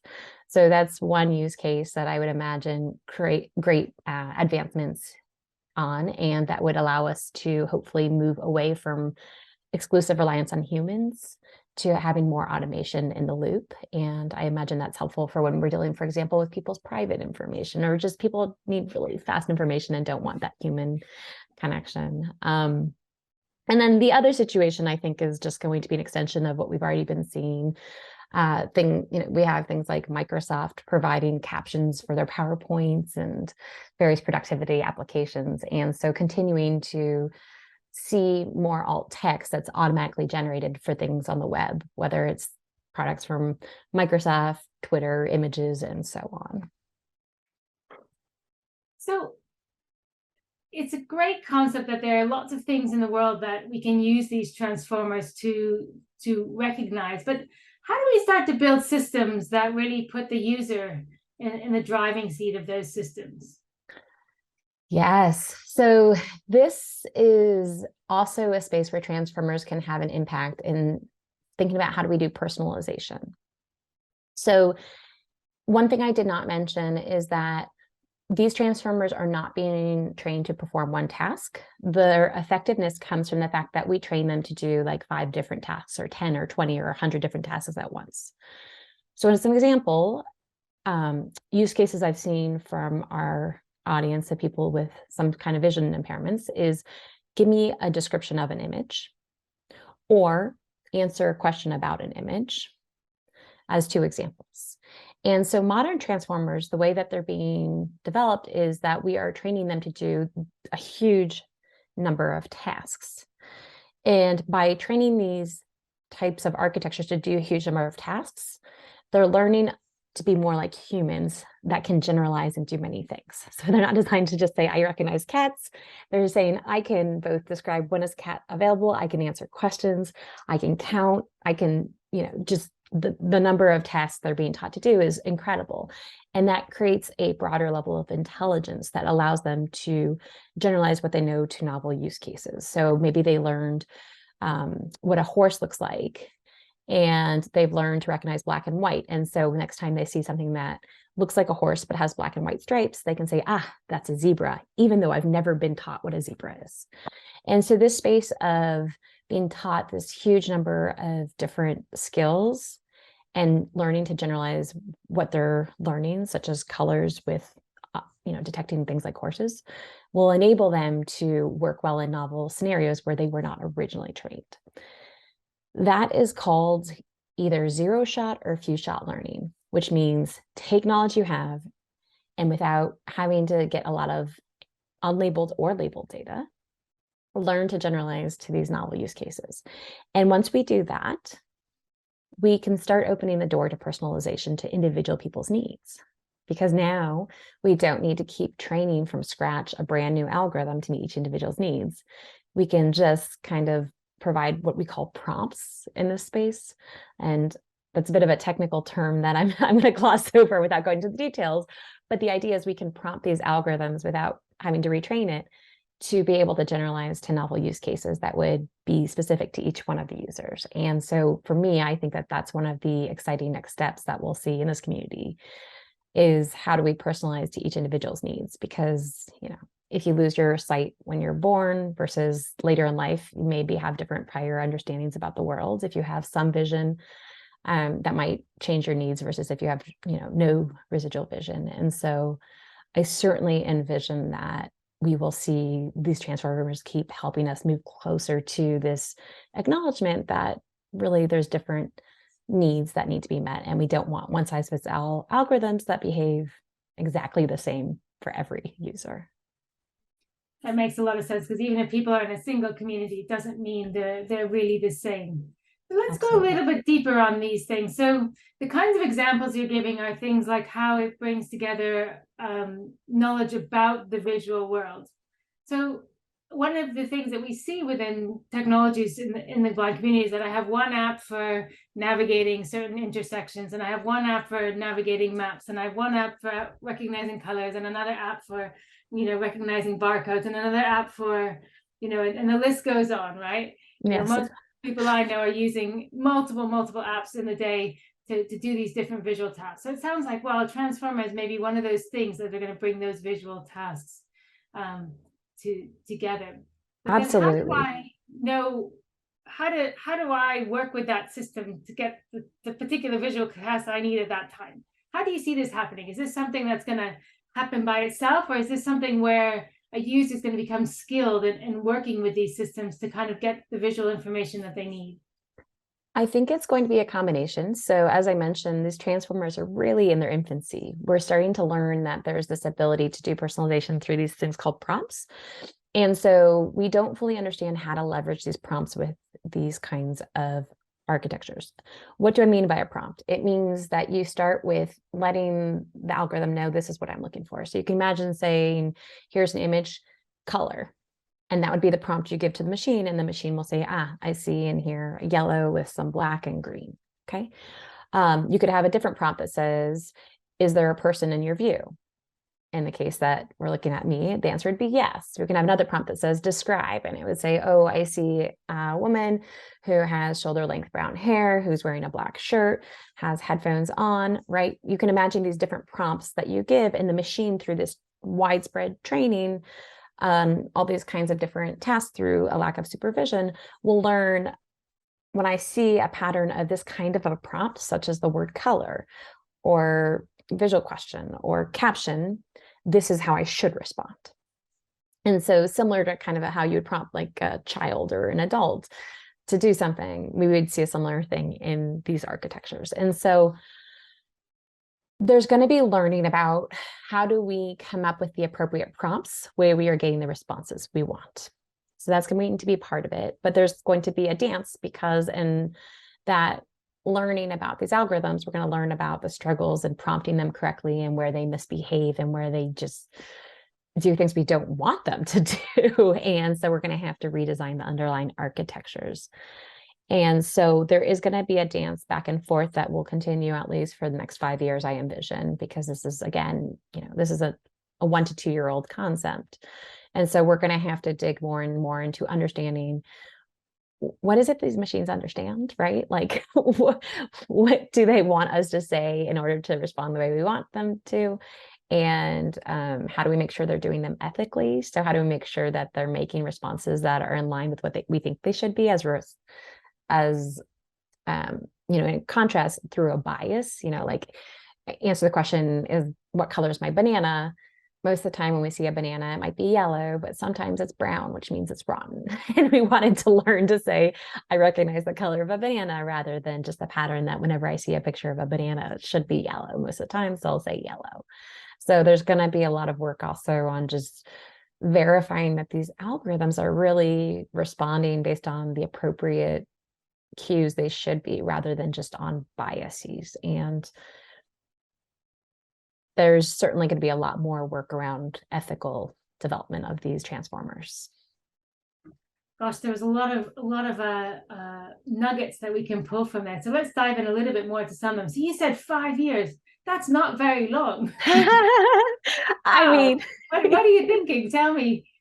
So let me just give you a sense of the size of the communities that are working on this. When I started my PhD back in 2010, the computer vision research community, the number of people who were going to the mainstream conferences, was somewhere around, I think, 1,000 or 2,000 people. The last time pre-COVID that I went to one of these conferences, so I think that was maybe in 2018 was when I went. They sold out and there was about 10,000 attendees. And the community is growing. We are seeing that across the board in all these various artificial intelligence communities. We are seeing a dramatic growth in how many people are coming onto this buzz. We are seeing this in the classrooms. My course has been the most popular course at my university. It maxes out. We have long waiting lists. And so we are just seeing a wild amount of people just diving in onto this trend. And so what's happening is we have so many people around the world who are working on pushing this space forward. And when you have that amount of human effort coming in, for sure, I think you can see progress just moving so much faster. There's money, millions, billions of dollars going into this. Self-driving cars is an example, right? Like that industry alone is huge. And they are looking at this kind of technology. And we are seeing this across the board. So I think just the sheer amount of money and human effort focused on this kind of problem means that we can see progress faster. And that's where my belief is. My belief also stems from having watched the advancements from the past decade. I mean, it's astounding how fast we're moving, but it's because it's been working and it's becoming more and more popular. It's a snowball effect. And so I don't think that snowball is quite at a point where we're slowing down yet. Yeah. So this is moving really fast. We know that people have been thinking about some of the challenges that we need to think. We have efforts going on in responsible AI that think about the kind of biases you were talking about with the banana. But how do these challenges change with these kind of big models? I mean, you talked about them, they can do so many things, but I guess that also means they can do a lot of things maybe wrong. Yes, so many things wrong. So, the challenge I described with the banana is the machine even looking at the image or the visual content? In that case, if you see a bunch of images and you get a sense of what, the color yellow is, then you can just have a machine spit out, well, almost all the time, 85% of the time I see a yellow banana. So I know 85% of the time I'm going to be correct when I see one. So I'm just going to say that because I'm usually right. And so that's a good way to gamble. So that's what these machines are doing. And so there's ways we can encourage machines against that kind of biases.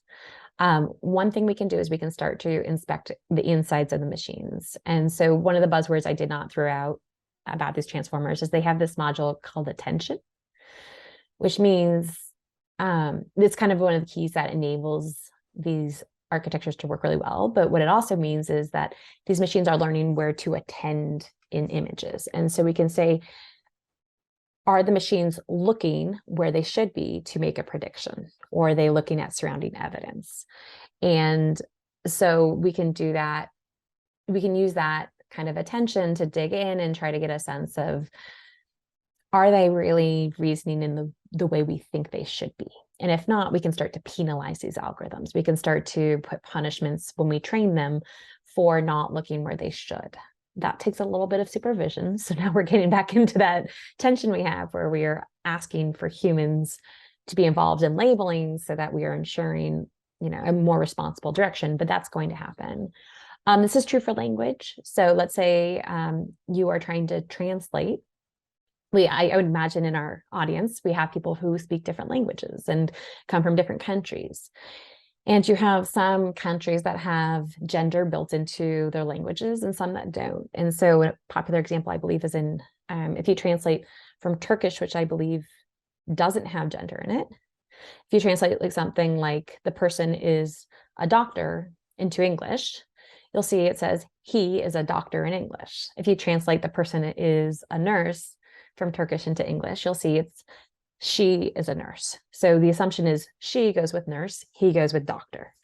That's another kind of bias that we are seeing from these kinds of models because of many reasons, including the data they're looking at perhaps had systematic biases from history that are being fed forward.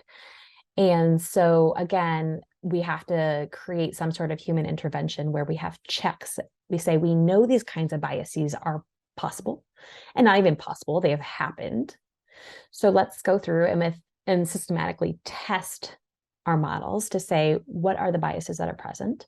And when we see certain ones, we go and retrain it to penalize having those kinds of biases. And for sure with our target population, there's already published literature talking about the biases that are imparted on people with any kinds of impairments, any kind of disabilities. A lot of the literature that is being used in the self-supervised learning approach has built-in biases about people, for example, with mental illness. There's just these generalizations that these models are learning about people with mental illness are more likely to go to jail, and these really horrible kinds of perpetuated stereotypes that are often found in the material that's being used to train models. And for sure, I imagine we'll find these kinds of issues about really inappropriate generalizations about people with visual impairments. And so we're going to want to understand what are those kinds of stereotypes that we might see from the data that these models are being trained on. How do we test against those? How do we verify that we are not putting systems out that embed these kinds of stereotypes?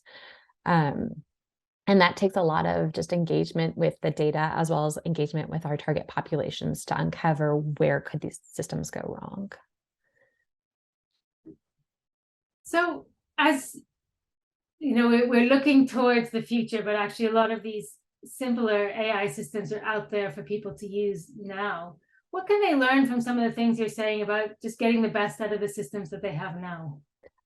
Yes, I think it's good to be skeptical if you are using automated systems, even human-based systems. It's good to have some sort of internal check and ability to do some sort of internal quality control. That's not always possible, right? If you say what color is something, then it's not necessarily the case that if you have no vision, you can make that kind of judgment. But, there's certainly a health, maybe you can ask a few more questions to see, does this machine have internal consistency? So maybe you ask the machine in different ways the same thing, and you say, does the machine consistently arrive at the same outcome or not? And if it's not, and that's a critical question for your health, safety, whatever, then maybe you go find another option, a human-based option, because you can assess through multiple probes that the machine's not behaving a certain way. Of course, that doesn't feel like a viable solution for the long term. We can't spend our lives probing and probing and probing forever, but certainly up front, we should do that. So just as an example of that, like if I have a medicine, so maybe my app can recognize objects, so it's recognized that it's a medicine, but maybe I also then want to go check with my short text recognizer what actually it says it on the label. Is that kind of what you mean, where you're using two different AI systems to make sure they're giving you the same result? Thank you for the clarification. And I'm actually suggesting something different, which is we have a single model that's going to be providing us the information. And so you can imagine saying to the system, tell me, what is this object? If the answer is pill bottle, okay, we have some confidence. But then we don't stop there. We say, is this a pill bottle to the machine? Does it say yes, or does it say no? Then we say, if we have confidence that it's able to, detect the right object, then we might say, how many, what dose am I supposed to take? Am I supposed, and then it gives you an answer. You say, 5 milligrams. And you say, am I supposed to take a 5 milligram dose according to this? And so basically figuring out how to probe the machine with slightly different ways of trying to get the information. You could ask, just say, give me a description of the image. Does it give you a description of, this is a pill bottle that you're supposed to take 5 milligrams? And so basically probing it with slightly different variants of what you're looking for and what you're hearing to make sure there's internal consistency in how it answers. Because if it's not internally consistent, there's a higher likelihood it's just spewing out biased responses and that it doesn't have logic that it's working from based on what you're giving the machine. Does that clarify? That makes a lot of sense. Yeah, thanks for the example, and I'm sure that will be appreciated by the viewers who are making sense and using these systems. In the few minutes that we have left, I want to close with a question, which is, you have a long history of improving computer vision for people who are blind or low vision. But which of the contributions of the many you've made do you value most? Yeah, great question. So I think I'm going to try to hit on 3. I know you said the most, but I'm going to maybe spread that over to 3 series of events, which have kind of reflected how my career has gone. When I started my work in this space, I really felt that as a single researcher, I really was not going to be able to change the world for this audience. And that was important to me. I was raised with the idea that my mom would lose sight one day, and she had many eye issues. My whole family, we've always struggled, and so it was always really a personal drive to try to feel like I could make a difference for something that felt pretty close to home. And so feeling that I, as one researcher, would not be able to have a huge impact, I said, well, instead I'm going to do what is called making a data set challenge. So basically I went out starting in 2015, and I was able to obtain data from people who are blind, and I was able to label that data to support a bunch of different tasks, such as answer the question about an image, describe the image with a caption, tell me if the contents of the image are recognizable or not, and if not, then we can prompt the photographer to take another picture. So basically I went out and I started to create all these what I call data set challenges. And I invited the broader computer vision community to come and compete on these challenges. So I said, I'm not going to develop the solutions. I'm going to develop the foundation and let everyone in the community come if they want and compete. And they have. We've had over 100 teams. So I'm guessing hundreds of people who have come and helped push forward the level of performance from these algorithms. And for me, there's no words to express how awesome that feels to be a part of that kind of momentum, to have helped facilitate that kind of growth. And it's not just in the development of algorithms, it's also the presence of the number of people who are familiar with the needs of people who are blind and low vision, right? By accessing their data, implicitly, they're getting some sort of training about what kind of solutions are needed out there. So I'd say that's the first level of work that I did that I'm most proud of. There was a series of things that followed from that initial effort. So in hosting these dataset challenges, we would have announcements every year at the premier Computer Vision Conference, where again, there's 10,000 attendees that come in theory. And so we would host this workshop as part of that event where we would announce, here's the winners for these challenges every year. We started that in 2018, and that was really cool because all of a sudden we had people who were needing the work done showing up and saying, here's what I want from you. And we were creating kind of this dialogue. in that process, we also discovered there are major barriers to having inclusion of people who are blind and low vision within the computer vision community. And, within the larger artificial intelligence community. It's not just the computer vision community. And so just by trying to invite our audience, we found there was issues with registration along the way. There was screen reader issues, like screen readers weren't working on these websites for conferences. And we still know that. And so by discovering that, now for the first time this year, we have created a new position for the conference called the Accessibility Chair. And I have a chance to now go in and help through supported funding from the leaders to start to make a more accessible community. And so I'm really, that's just starting. I think many people in the audience will appreciate change takes a long time, but I'm really excited to be a part of this change to hopefully allow for this community to be more inclusive to people who are blind and low vision. And so hopefully we can have a lot of attendance from this population going forward, where in the past it's just been not even thought about. And so I would say, in closing, being a part of this community and helping create a more inclusive world has been the more recent aspect that I'm really excited about. It's so important that when we do these things, that there's nothing without us, nothing about us without us. So it's great that you haven't just stuck to the technical side, but embraced the whole of it. Well, I've learned a lot, and I hope the audience has as well. So thank you so very, very much, both for what you gave us today and for your larger contributions to the community. It's my pleasure. Thank you so much.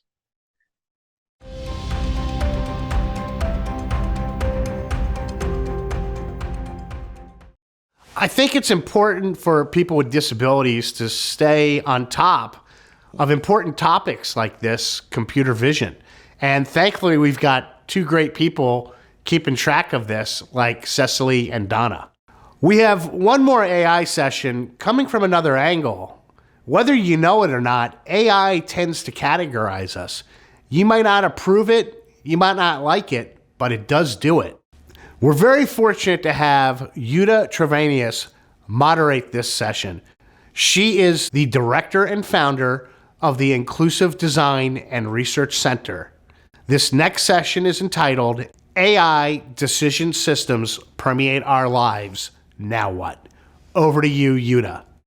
AI decision systems permeate our lives. Now what? Moderator Yuta Trevanius. Speakers Merv Hickok and Clayton Lewis. Welcome, Merv and Clayton, to this session of SciTech Global. It's wonderful to have you both here. And I'm not going to introduce the two of you. If I really did your introduction justice, it would probably take all of our time, and we have so many important things to cover. I think suffice it to say, we all have thought long and hard about how do we make decisions about the nature of human and machine intelligence, and we're worried about the risks of the current course of innovation. And we've devoted our careers to finding more inclusive trajectories. I wonder if you want to add something relevant about your particular background, Merv and Clayton. Absolutely, and I'll be very brief about it. I'm the founder of AIethicist.org, and my work focuses on bias and social justice in general. And also the research director at Center for AI and Digital Policy, so working on the policy, advocacy, and regulation side of AI and algorithmic systems. And I also work for an organization that develops and uses learning systems for individuals with intellectual and developmental disabilities. So a lot of complementary work, and thank you for having us here. Yeah, I'll mention that I was drawn into an interest in current developments in AI in my former role as co-director for technology at the Coleman Institute for Cognitive Disabilities. And in pursuing possibilities for using AI to support people with disabilities, I was really led to learn about very recent developments, which are, I think, really transformative. Potentially, we hope for the good, but there are also risks. Thank you, both of you. So for decades, I've been worried about the impact of statistical reasoning on people who have lives that are different from the statistical average or norm. Now the same reasoning is made more efficient, accurate, and consistent through the pervasively deployed artificial intelligence systems. What are the implications of statistical reasoning applied in current AI systems? And how is this compounded by recommender systems that encourage affinity grouping? Wendy Chung's contention is that current AI systems mechanize eugenics and segregation. How does this play out? Merv, I wonder if you can comment on this, given your role. Absolutely. And let me start with, there's already a difference between our ideal world of just an equitable world, right? We don't know society in the world gets to live that optimum state. We have our biases, we have our discriminatory histories, and in our society, as well as our structural biases in the institutions, and still trying to resolve those. So all the data that we're looking to work on that relates to human interactions of consumers or citizens or humans in general with different institutions, carries that injustice and equity. And what we do with that data is then replicating, if you're not taking precautions and safeguards, or maybe even take the option of not launching an algorithmic system or AI system, what we do is kind of replicating and deepening and magnifying those injustices of the past as well.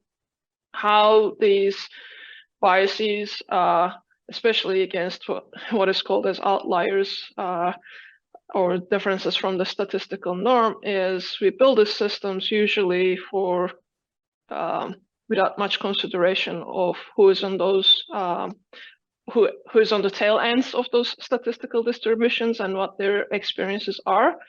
And in terms of real life experiences, for example, if you're not recognized by a system to make it work for you or work it optimally as it works for a lot of other people, you might be encountering physical, psychological, emotional harms and repeating harms at that. It's not just once or one system. You have that repeat in multiple systems. Or you end up trying to fit into the system's expectations of trying to change your accent, your pronunciation, your pitch, eye contact, smile posture, you name it. You're shifting yourself to fit into those expectations. And worst case, if you're considered an outlier or error in the systems, it means that you might not be getting the opportunities such as jobs or education, or resources such as housing, insurance, loans, etc., that others in the society get to enjoy, and someone is making those decisions for you by function of this, creating the systems and expectations and norms in those systems. So a lot of people think AI is something of the future, but can you tell us a little bit about how pervasively it is employed? What decisions is it making for the companies and the governments and the schools that we interact with? Absolutely. So AI or algorithmic systems make decisions in housing, and who gets housing, with tenant screening systems, or who gets to have housing benefits if you're getting it from if you're getting any government benefits, and to that effect, all the other government benefits at federal or state level or in different countries, national level. We depend on these algorithmic systems now. In school education, in education systems, access to schools, access to job opportunities as we're going through hiring processes, performance management processes, or productivity scores. We see this in health decisions on who gets to be prioritized for crucial health interventions, or health diagnostics at even for certain use cases. We see it in policing, law enforcement, border control, immigration, asylum and refugee systems. We see them in credit scoring of who gets to get a credit in the first place, or at what, for example, interest level that you get that credit. Similarly, loans, do you get it, or what kind of loans you can, what kind of insurance that you can get, what kind of coverage, or at what levels, etc. It even we even interact with them in pricing of the products that we buy with recommender systems and pricing systems, what kind of news that you get to see, and as well as other opportunities and interesting things. So these systems are making decisions, especially the recommender systems, but what you get to see, what you get to experience, and how do you access these systems and opportunities as well. And possibly even influencing how you say things, what you send to people, what you share, what you don't share. Absolutely. Yeah. So people with disabilities are often used as the poster child of AI innovation, the ability to recognize images and tell whether you're going to go and take the wrong pills or go into the wrong subway entrance is life-changing. But even there, if your world is not the world the system is trained on, what are the implications? And is it likely to recognize and work for you if you are in an unusual context? One of the issues with, especially since the systems are dependent on the data sets that are built on them, as well as the what you train the system or what kind of use cases you've included, if you treat especially abilities and the spectrum of abilities as this homogeneous thing, one, you might be missing on a number of disabilities. You might be missing on different manifestations of abilities and disabilities. And you might be missing on the intersection of like how these disabilities manifest themselves, or how do you get to experience that and in different contexts, in different cultures, in different locations as well. So there's a whole host of complexities that go into the systems, or should go into the consideration and development of these systems in the first place. So even if you're not, even if you're, you think that you have a representative data set, there are still a lot of assumptions in your thinking that you're representative or your data set is representative. So if you, to your point, Jutta, if you're interacting with the system in a way that doesn't recognize the way the system was trained, the comment is different, the light behind you is different. If it's, for example, a computer vision system, or the sounds or background sounds or the pitch, etc., is different, or even the way that you pronounce or put a sentence together is different, the system again might not work for you. So I think there's a lot of work to be done in terms of the assumptions and not treating especially a lot of our identities as homogeneous identities to start with, but especially in the case of disability, there are a lot of different manifestations, intersections, and considerations that need to go into that. Yeah, and the effect of the bias is cumulative, isn't it? I mean, if most of the training happened in a typical middle-class neighborhood with typical middle-class products, and you try to use a recognition system in a, say, rural setting where the products are not typical, the neighborhood is not typical, what's the likelihood that it will be as accurate as it is in the trained environment? So what happens is there are all of these interacting cumulative effects in terms of who it works for and who it doesn't. Is that also your perception? It is also my perception, and I use the concept of like cumulative disadvantages, a coin that was termed a while ago, but my interaction with it is through Oscar Gandhi. I use that a lot because I tend to draw like long-term implication, or I tend to try to figure out the long-term implications and harms in any system.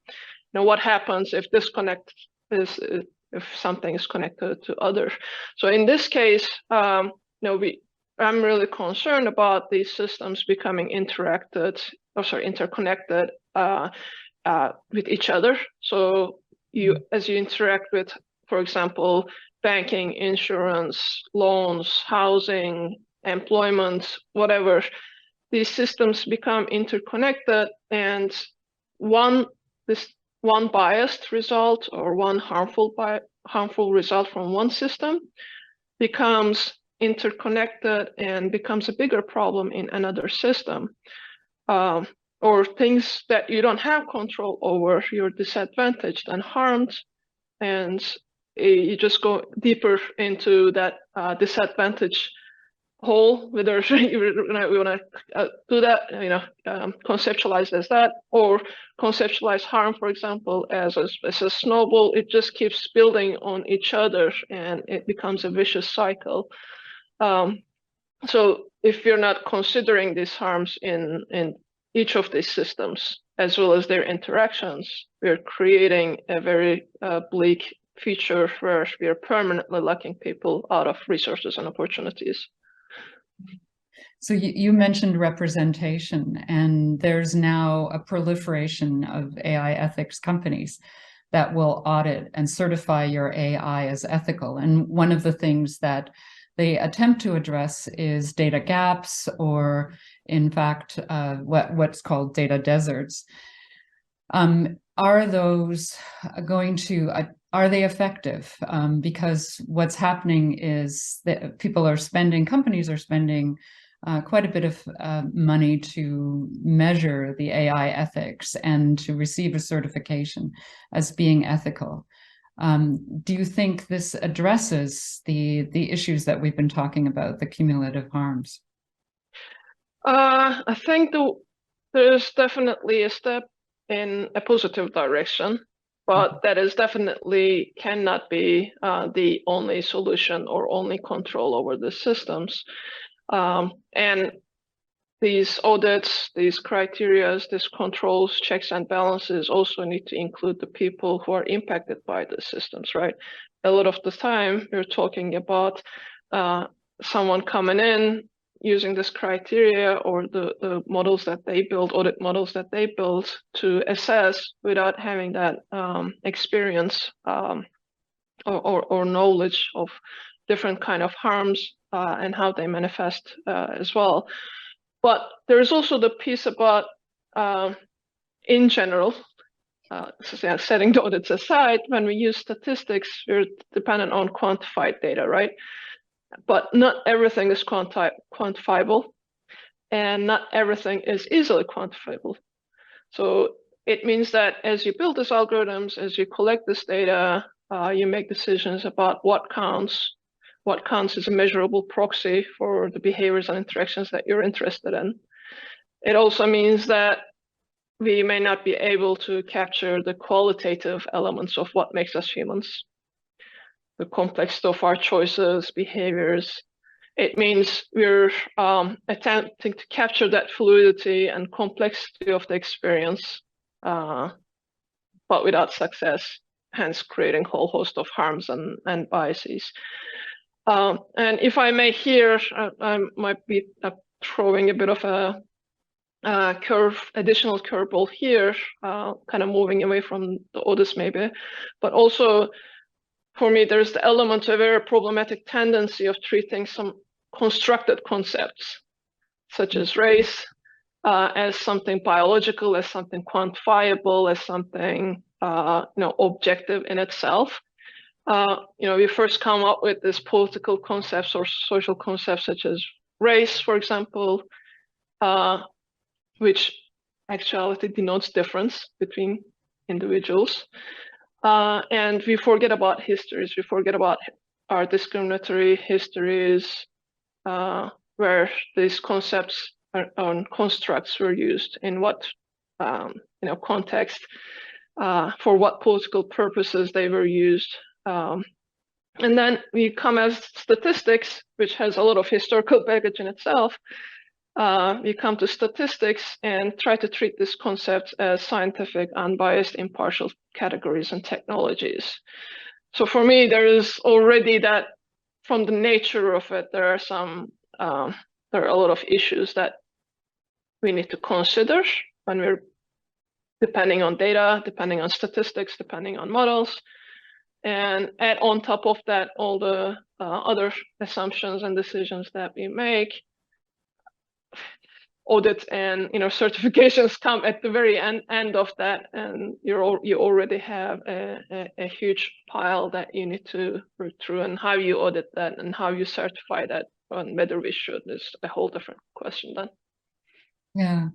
Yeah, I'm somewhat worried about the false assurances and the dismissal of the bias that you've been talking about. And certainly in our modeling, even if we get rid of all of the data gaps, even if we have full proportional representation and we remove those areas that you're talking about, the human racism, sexism, and ableism from the algorithms, we still have the issue of statistical reasoning and its bias against those outliers and already excluded minorities that are not part of the training set.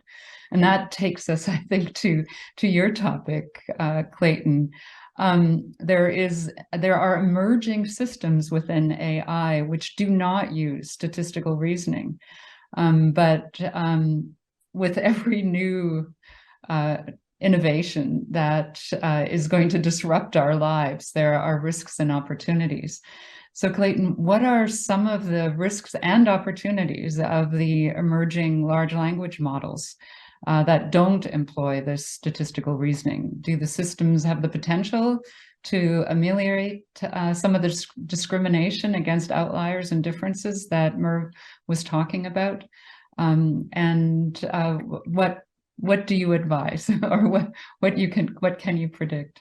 Yeah, maybe before going directly into that, I wanted to maybe reflect a little on some of what Merv was saying and step back and note that any system that's trained on data of past decisions, which most of these systems are, they have the property that they kind of tie us to our past. And as people, we should be thinking about our aspirations. So not what we've accomplished, but what we aspire to accomplish. And I worry that these systems really hold us back from that and say, well, we're just going to reproduce what we've been doing, or try to tune it up a little bit. And all data is from the past. Yeah, and there's a connection there. So these large language models, things like GPT-3 and its many successors, have some properties that may offer some real benefit here.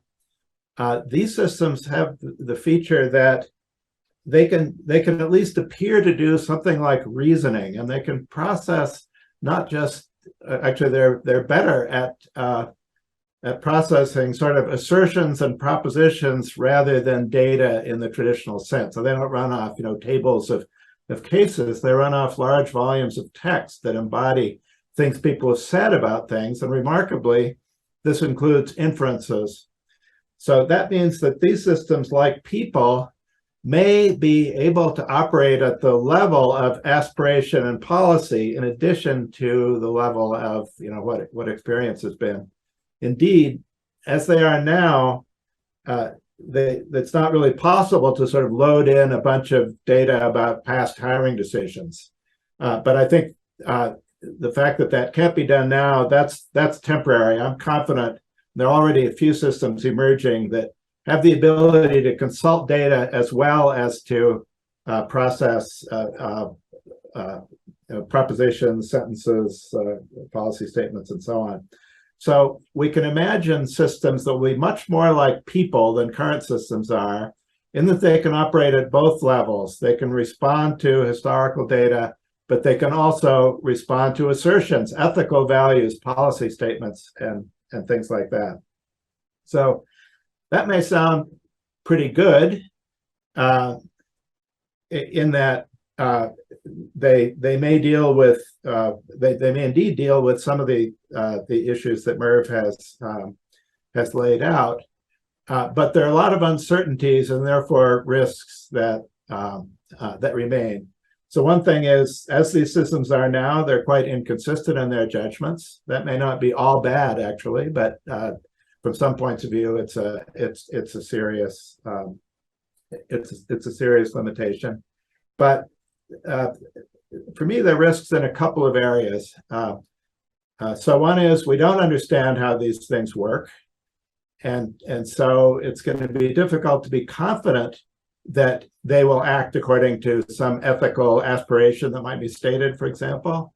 We don't know how reliable that behavior is going to be. They're even more inscrutable than... Sorry? They're even more inscrutable in some ways, yes. Yeah, that's right. We have very little insight into how they work in particular cases. But a feature that they have that I think exposes another category of risks is they're clonable like other digital systems. And that means that there's the potential, this relates to Merv's interconnection concern. There's the potential that instead of having, as today, many different people making decisions about, for example, hiring, we may reach a situation where there's really a single system that's making huge numbers of these decisions with all the risks that are entailed there. So I'm concerned about the lack of diversity going forward, which again has the feature of kind of tying us down. So instead of allowing us to flexibly respond as our aspirations change, as our experiences change, I worry that we'll be dealing with large systems that are operating everywhere and that we don't understand very well, and that will be difficult to change. Yeah, and especially as they cost so much to create, which means only very large, powerful players are able to create the original ones, which then can be transferred. So that may mean that we're encouraging an even greater monoculture. One thing you mentioned about training and the additional opportunities for giving instruction. I'm a professor, and the first course that I teach in my program is called Unlearning and Questioning. This is a graduate course that is necessary to overcome the years of socializing the students have been exposed to. Among the things to unlearn is the notion of average humans, the social Darwinist notion of survival of the fittest, the sorting, labeling, and ranking of humans, and the idea of quick wins by ignoring the difficult things in the 80-20 rule, and also the folly of ignoring the entangled, complex, adaptive system we live in when we plan and predict. All of these are deeply embedded in the data or the training language or the data sets that the systems are trained on. How do we teach the systems to unlearn this? I mean, if we're handed these large language models trained on mammoth amounts of scraped data, how do we go about having the same unlearning and questioning process? So I think as of now, we just don't know how to do that. You can find efforts in the literature. People are trying to find ways of diminishing false beliefs and so on, but these are dealing with pretty simple things. How we could cause a statement of an aspiration, say a policy aspiration of non-discrimination, to speak in very simplistic terms. I don't think we know how to make sure that a policy or aspirational assertion like that outweighs what might otherwise be happening in the system based on other aspects of the training. It'd be a little bit optimistic. It's very early days for this technology, and it may be that we'll be successful in developing an understanding of all of that and that we can become more comfortable about it. But that seems pretty far off as things are now.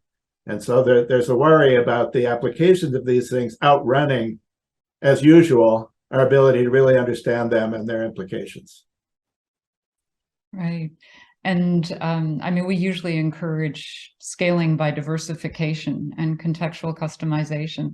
One of the positive things that has been stated about these systems is the ability to transfer, to change context. Are you optimistic that that might ameliorate some of the issues with the monocultures or the transfer of this cumulative effect? Well, I think those things operate at different levels, really. So I think these systems are already showing a remarkable ability to transfer, so to speak, patterns of relationships from one domain to another. It truly is amazing if people have played with these systems. But I worry that that won't mean that we won't have a monoculture kind of system. You know, whatever the ability of a system is, it may be that's the system that large numbers of people end up using, and so that won't mean that that we end up having a diversity of perspectives. But yeah, I mean, well, yeah. Period. I'll leave that there. So, to both of you, what should people in the accessibility community watch out for and advocate for individually and collectively as these systems emerge? Oh, let me go first, but I want to say one thing about that on learning and possible to teach that to the systems. We see some unsuccessful attempts by technology companies to put fixes in place, right? Like where you see language models or computer vision or search algorithms, etc., trying to fix some of those biased results by certain patch fixes, which ends up, again, you're making determinations or you're making judgments about what should be fixed and how it should be fixed. And the result becomes people talking about their religion, people with disabilities talking about their disabilities or their identities or their experiences are marked as toxic or dangerous speech. And they're, again, biased and discriminated against. So I would be very curious of how, like, who gets to decide what should be unlearned and how should be unlearned, and to apply those to those systems.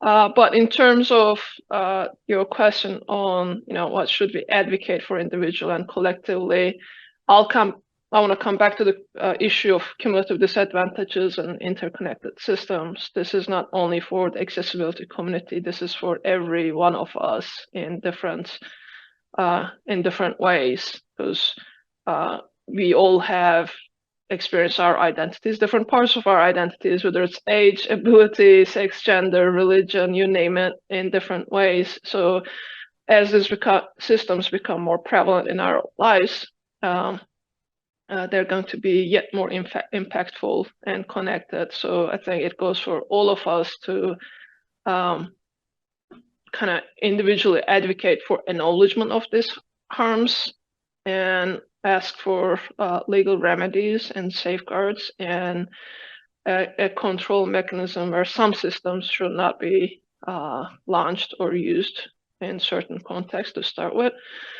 And now for collective advocacy, I want to highlight two things. One is the, again, intersectional identities and power, which comes from the intersectional identities. We can advocate and innovate better and create better if we understand those combinations and different dimensions that make each of us connected.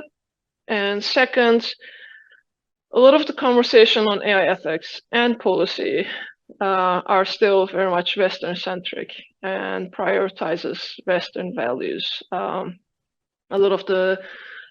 Similarly, a lot of the major data sets that we use, the systems from large language models to computer vision to object identification within that, are also based on Western societies and Western cultures and Western languages. So I think collectively we can advocate for bigger connections and wider communities and insights and kind of try to go beyond our own circles. And if we're acknowledging that if we're experiencing harms and bias in one context, that especially in the in the Western countries systems, that there's a higher risk of those harms and damages in outside of that circle, and how do we get in front of that before catastrophic issues happen? Right. Yeah. Recognizing our differences and valuing our differences. Thank you. And Clayton, I wonder if you have advice. Yeah. Actually, I wanted to link to an argument that Phil Agri makes, one of more than one, in his paper, Surveillance and Capture as Models of Privacy. So he warns against capture, as he calls it, which is the tendency for automated systems or computerized systems in general to displace human agency. And that's what we're talking about here. So in the name of efficiency, we're taking ourselves as people out of key decisions we make about one another. And we're of course flawed, but we're flawed in ways that offer hope for progress of a sort that I don't see in the increasing adoption of these kind of automated systems, where people are not they're advocating responsibility to make judgments about other people as humans to systems whose basis has the kinds of problems that we're talking about here. So I think we all, as people, really need to push back as much as we can against this idea that somehow decisions shouldn't be made by people. They should be made based on data or automated systems or whatever. Because I think we are marginalizing ourselves and doing a lot of harm in the process. Yeah. People over efficiency, consistency, and automation, right? Yes. Thank you so much. And unfortunately, we've run out of time. There's still so much to say, but hopefully we can continue this conversation at another time. And thank you for bringing both of your perspectives. Thank you for having us. Thank you.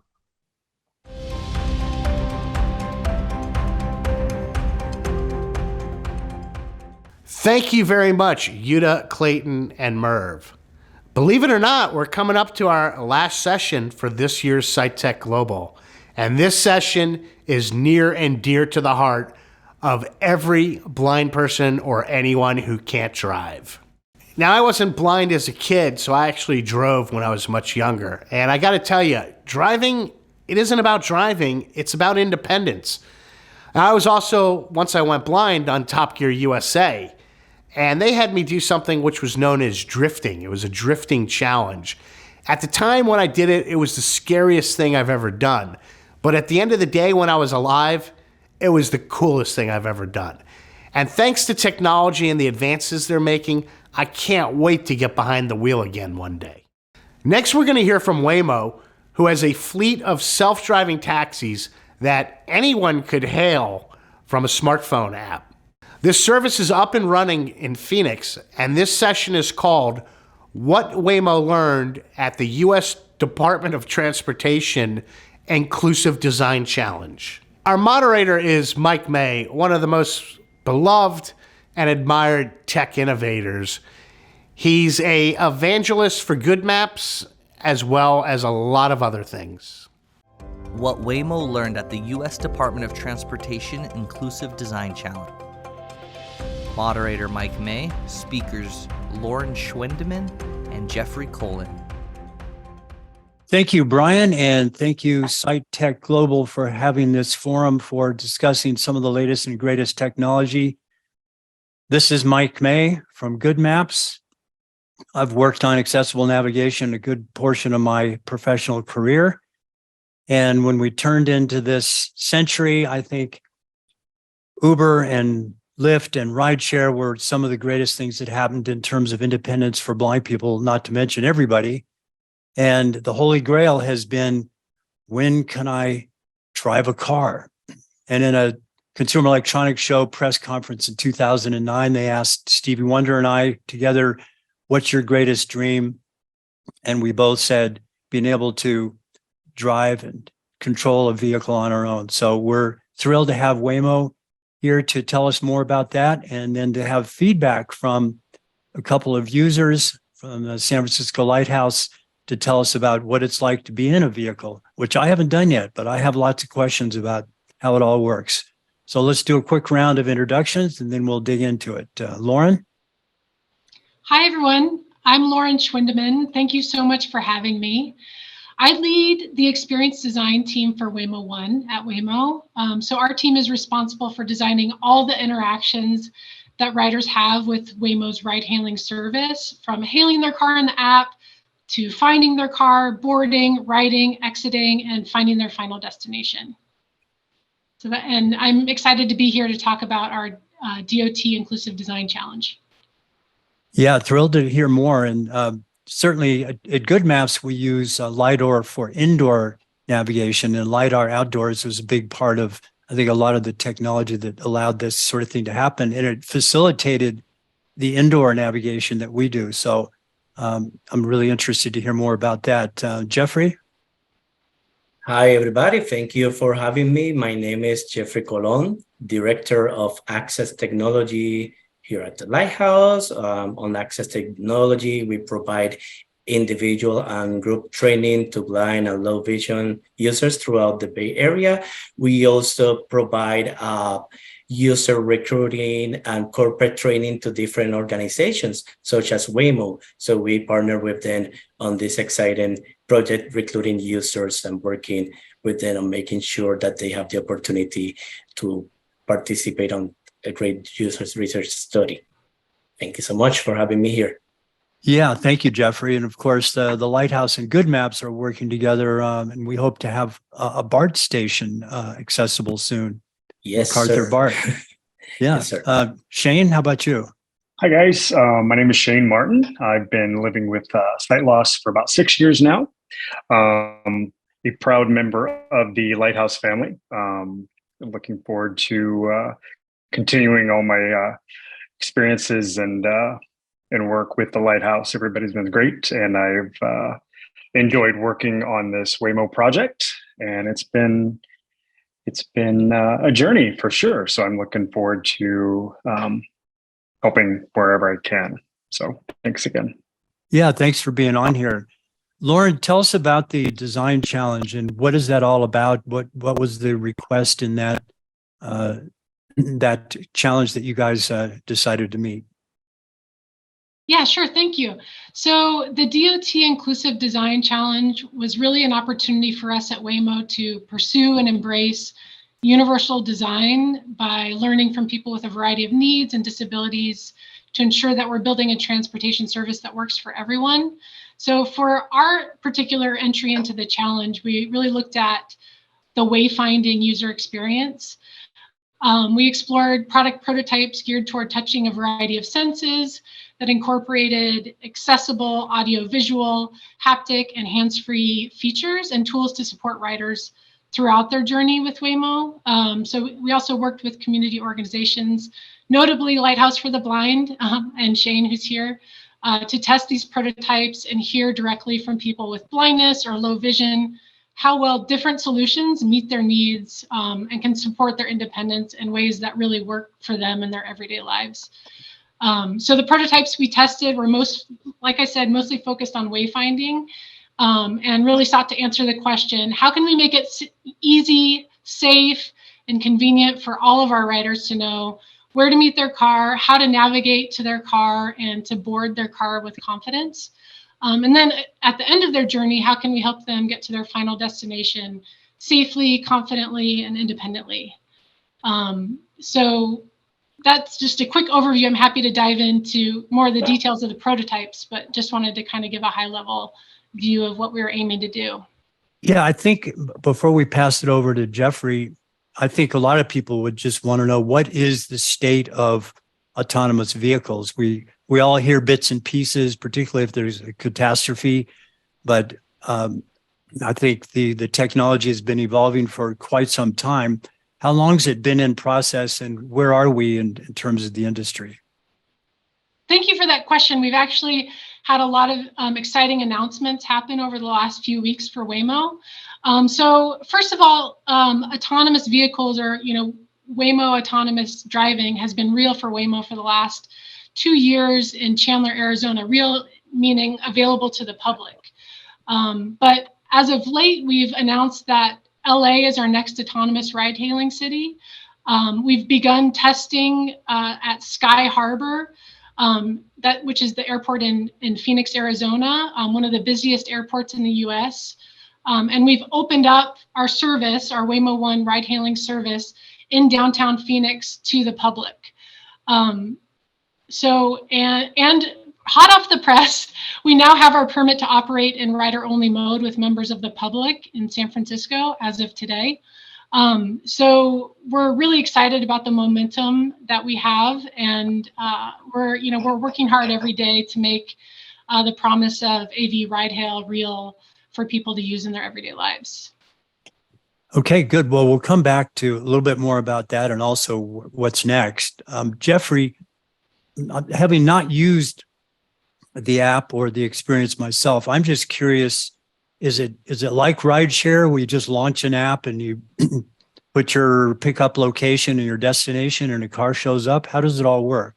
Yeah, it works like that. And I wanted to also have a little context of when the experience that we have when Waymo approach us with working on this great user study. Like Lauren said, they wanted to make sure that how that we can provide feedback of blind users on all areas of the experience, like from the beginning, when we request a vehicle, like you said, Mike, making sure that a user can find the buttons on the applications. How do we make sure that we can provide feedback for different perspective? So when Waymo came to us, we decided, okay, let's approach this in the way that we approach our user studies. This is very important for our community. So let's find users on different skill set of access technology. Let's find a probably 65, 70-year-old man that is starting with technology. And let's see how this person can contribute on providing feedback of working or finding a vehicle. Let's find a 25-year-old, very tech-savvy user that can provide those technical aspects, those areas. Okay, I wanted to make sure that I understand, that I can cancel, that I can change my ride, that I can find different alternatives. Let's find these 45-year-old women that are in the middle. So we try to find all different skill sets of users and combine that into an opportunity to be the liaison with the community and Waymo to help them approaching that part that Lauren mentioned, finding the car, making sure that it's safe, that people find this experience accessible. So I even was part of the initial pilot and tried to, the first finding the application, making sure that swipes left and right, finding the buttons, those parts were accessible. So we have an idea when we approach the users of how to find, and we find people like Shane that help them getting that feedback that they need to see how the project was progressing. Yeah, and how many people were in the study? We found, we did three rounds of the study. We did one that was for the users to find the car, and the other two was on different aspects of the application. So in the first round, we found 12 users. Okay. So you mentioned that figuring out how do you find the car, and this really speaks to one of the hugest problems with rideshare. You have a situation where we have a sighted driver that's looking for a blind rider. But at least that driver, if you text them or call them, you can say, "Oh, I'm over here. I've got a dog," or "I'm next to a sign." But that's always a challenge to connect with that vehicle. How does that work with an autonomous vehicle? You don't have anybody to call. Yeah, so for us was okay. Let's obviously the classic ones, pick up, drop off, and then it was the experience, the application telling us, okay, now the car will be it started the wayfinding feature, like Lauren mentioned, and try to direct you in like using wayfinding alternatives, like you will be 200 feet from your right, and then you start walking in, and the application, when you were getting closer to the car, it will be like an experience like you are using a maps application, like Google Maps, that it will tell you that you are 100 feet away, 50 feet away, and then when you get closer to the vehicle, you will present with more options, like the opportunity to even run the honk, so you can hear it, and that was very interesting. And the users that participated with the study that had that opportunity, when they get closer to the car, they will have opportunity. So I know that people, that Shane has that opportunity to see how it when they were closer, that experience, because you know that sometimes is those last 50 feet is the challenge for us. Yeah, the final frustrating 50 feet, the bane of all accessible navigation. Yeah, I was hoping you could honk the horn. That would be great. It was super great having it that. Could be car. A bit crazy with a lot of people after a concert or something. And I suppose there's probably some way to flash the lights for sighted people. Yes, that was also part of the experience. Okay. Too. Okay, good. Shane, how did you literally find the car? It was interesting. It was something that I hadn't expected to be quite as easy.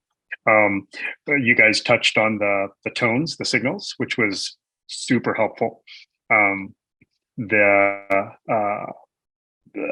was lucky enough to have people with me, so I wasn't too worried about, being panicked or not finding it. But it seemed really easy. We crossed the street and walked right up to the car, and it went pretty smooth. I was impressed. Thankful. Yeah. Is there any option? This might be getting a little bit fancy, but can you tell the car, come to me? I mean, if they're on the other side of the street, you may not want to cross. Can you communicate that? Right. I don't think we went over that. Trying to think back, but I don't remember calling the car. I remember going to the car. I remember ordering the car and going to it. So I was going to the mountain instead of the mountain coming to me, I guess. And what about once you got in the car? Tell us about that experience. Smooth as well. Everything, once you shut the door, everything seemed comfortable. I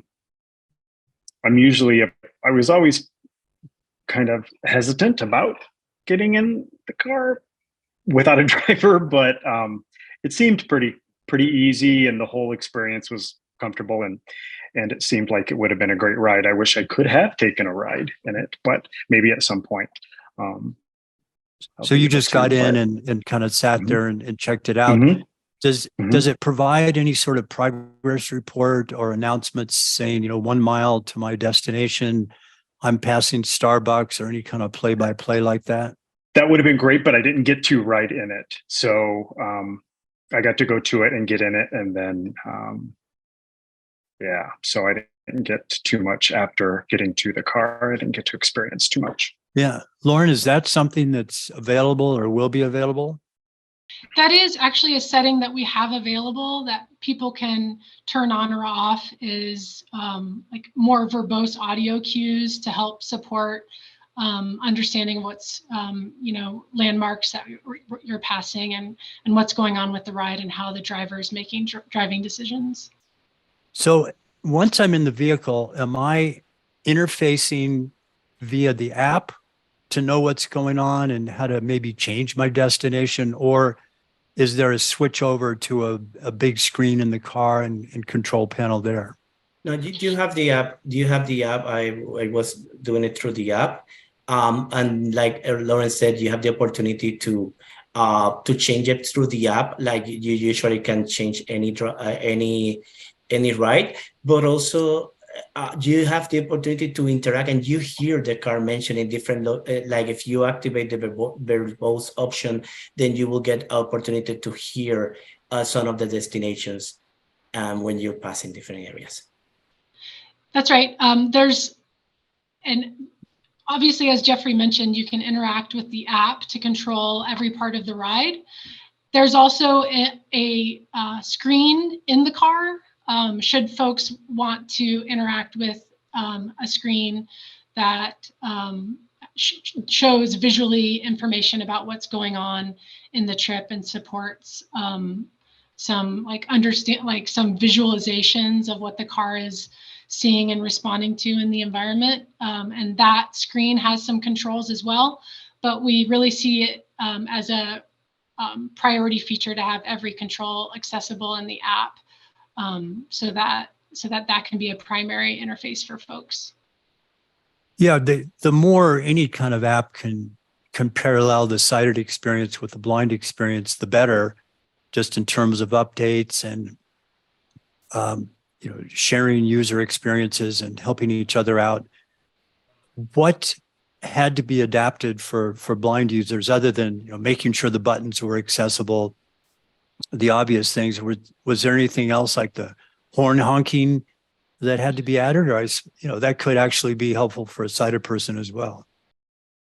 Yes, that's one of our hero examples of how universal design has really improved the experience for everyone. So our honk horn feature has been available in the app for some time, and we've seen usage of that feature from a variety of folks, blind and low vision people included, who really rely on it. But we've seen everyone really appreciate that feature in helping confirm where their car is, or they know that it's nearby, but it could be behind a building, and just the ability to leverage that sense to hear or to find your car has been really useful for everyone. There's a feature that can minimize walking time. So the car, that is important for some people with different abilities or disabilities or mobility challenges, where the way that our car navigates to a pickup spot is influenced by a variety of factors: the route time, the traffic patterns, etc.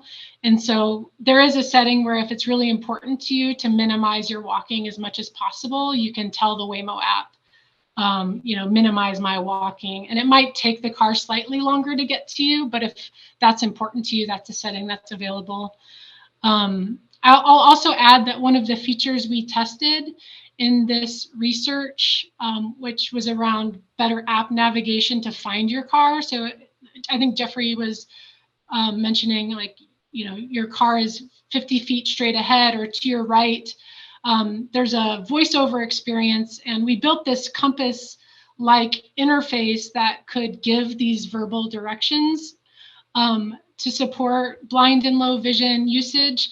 But we've also seen that everyone really loves the simplicity of this feature, because it's a very human way to give directions to someone versus trying to follow dots on a map or lines on a map. Just hearing or being able to read and see, go 50 feet to your right or 30 feet straight ahead. That feature has also been talked about by a lot of our users as being super useful. So that's another example. That's certainly my world in terms of accessible navigation, and particularly in indoor settings where we give turn-by-turn directions. You don't have streets and sidewalks and parameters that guide where you're going, so you need to be really good about giving a slight left or hard left or right or turn here and there. So that sounds like it's the same sort of thing in order to navigate to your car. It just crossed my mind in terms of cars honking. Most cars just have one kind of horn. I'm just wondering, could I send a flag to the car that's, this is Mike's honk profile? I could even use Morse code or something. Very interesting. I remember, they actually, when we tested, as far as I remember, probably they even added more profiles. It was more than one sound. So every time that we pressed the button, it was a different sound. So sometimes, especially that's very important when we talk about universal design for different users that maybe they have some problem with different frequencies and maybe they could not detect that sound among a crowd of people. So I remember we talked about during the feedback sessions and they actually implemented, I remember hearing more than one sound. So it will be more opportunities for people that could have some problems identifying those sounds to have opportunity of hearing a different one. Right. One of the things I've always wondered about when I'm going along on my journey and something goes wrong, there's a traffic jam or something breaks down. Now I'm in the middle of the road. I'm a blind guy by myself. I'm sure you've talked about this experience. What do I do? Sit tight? I obviously can't get out and go walk to the nearest gas station. What kind of safety parameters are in place to deal with that kind of situation? Great question. So we do have rider support available via a button in the app and in the car.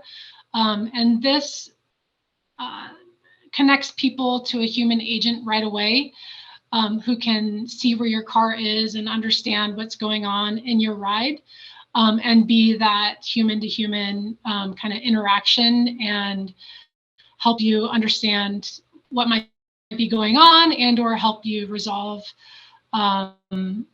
any unforeseen situations. And so we've also found that aspect of our service to be really reassuring and helpful to people to know that, okay, I'm in this ride, I love the privacy, I love so many aspects of it, but what happens if something unforeseen happens, and that's where I think rider support is that great kind of backup, extra help, extra support as needed.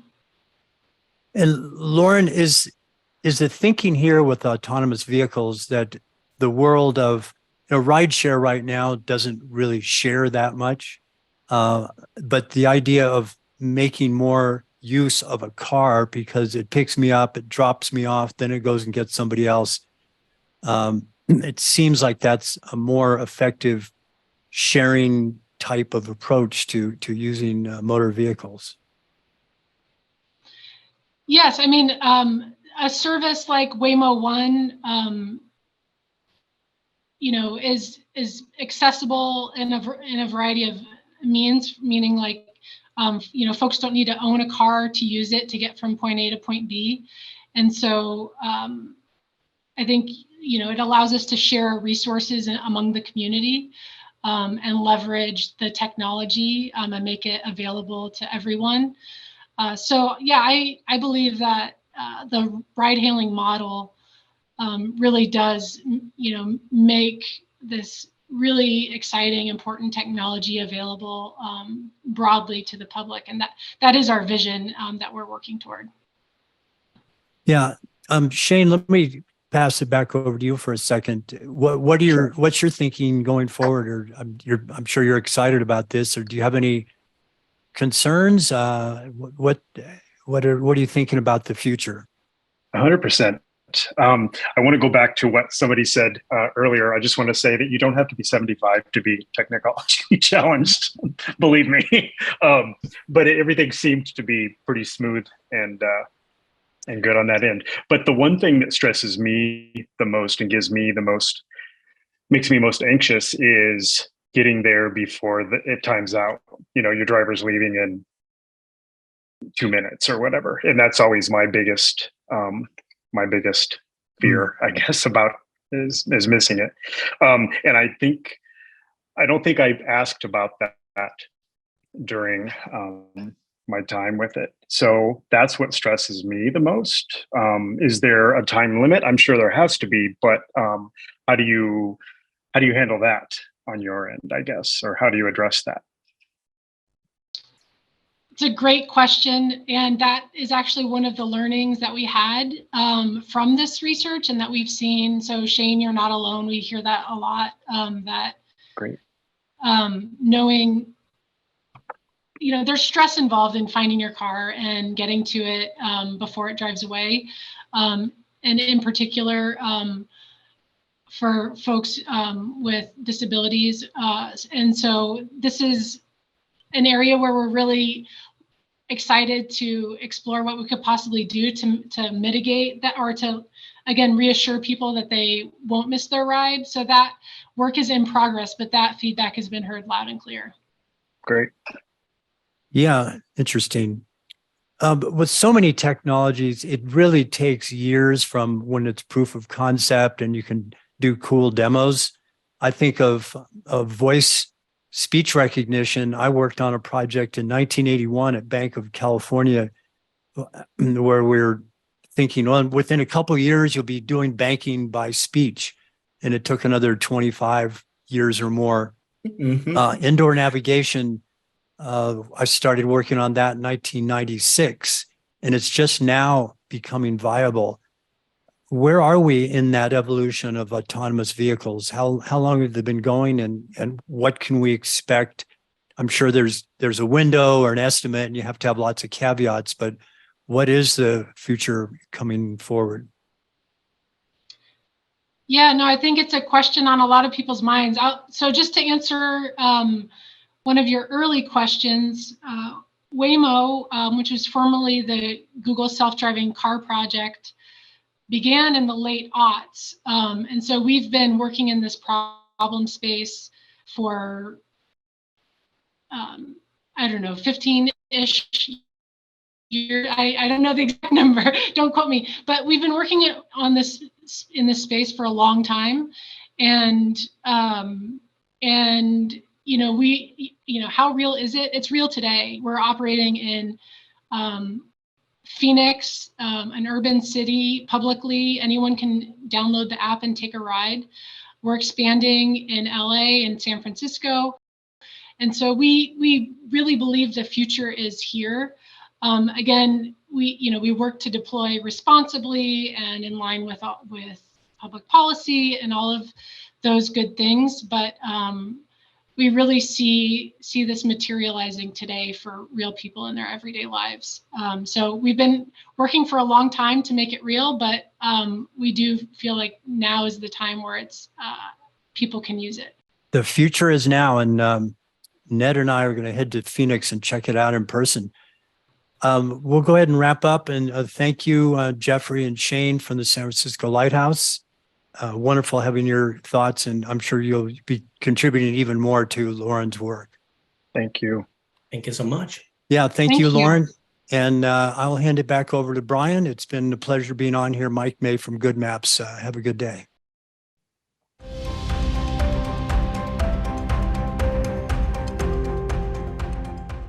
It's a pretty amazing world that produces a self-driving on-demand car for people like me. Let's hope Waymo keeps developing this even further, because while I might not be able to drive 55, hopefully one day Waymo will allow my self-driving on-demand car to drive 55. I hate to say it, but we're at the end of this year's SightTech Global. I hope you've enjoyed it, because I've really enjoyed being your host. Before I sign off, I'd really like to thank our sponsors of SightTech Global, iSenpai, Fable, Amazon, Google, LinkedIn, Humanware, Microsoft, Ford, APH, and Waymo. I'd like to give the final word to Alice Turner, the head of Corporate and Community Relations at Vista Center. Hello, SightTech Global. My name is Alice Turner, and I am the Director of Community and Corporate Relations for Vista Center. My journey with Vista Center actually began back in the 1990s. I was working at that time for a large organization in the Bay Area as the Training and Development Manager. And so for me, I have a congenital eye condition. And what that means is that all through growing up, through school, through college, through establishing my career, I had a progressive loss of vision.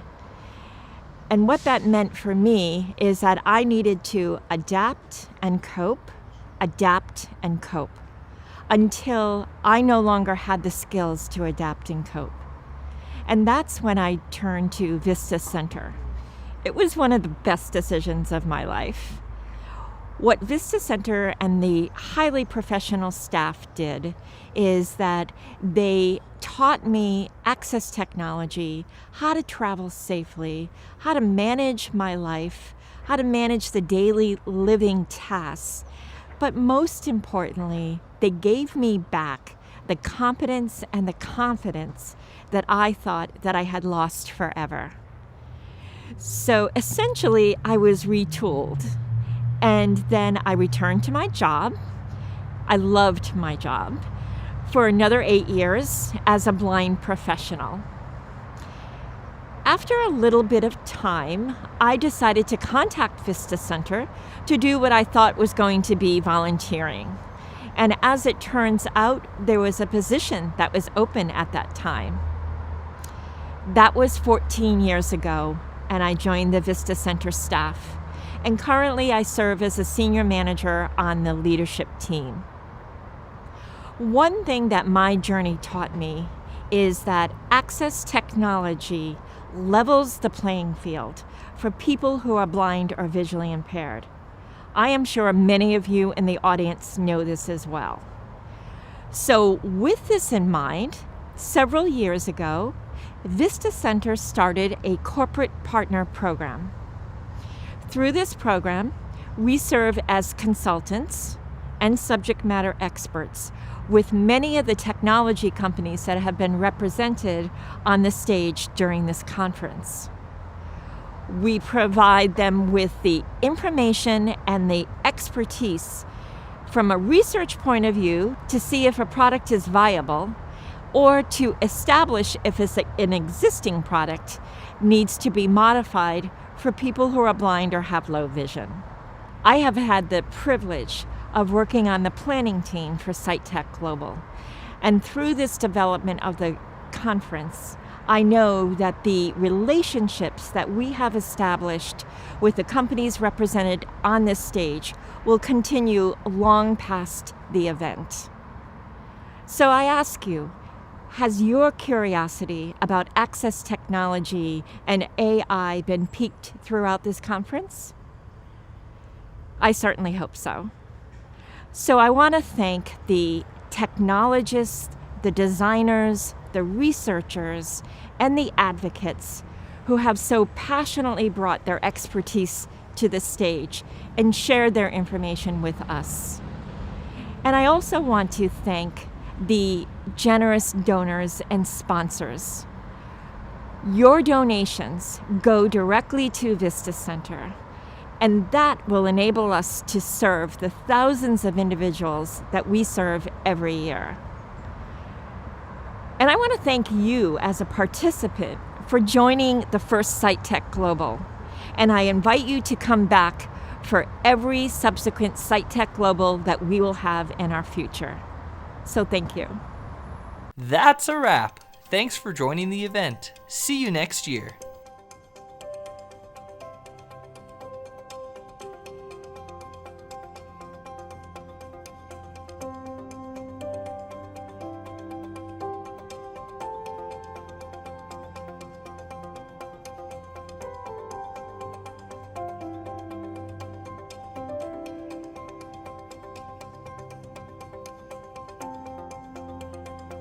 That's a wrap. Thanks for joining the event. See you next year.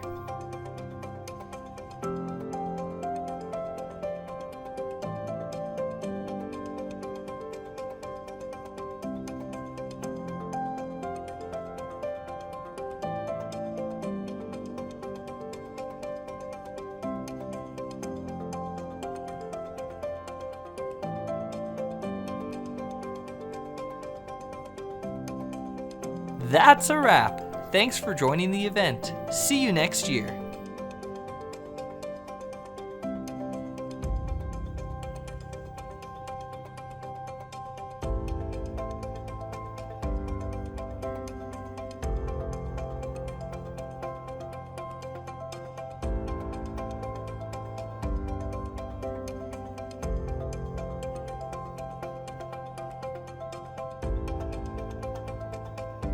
That's a wrap.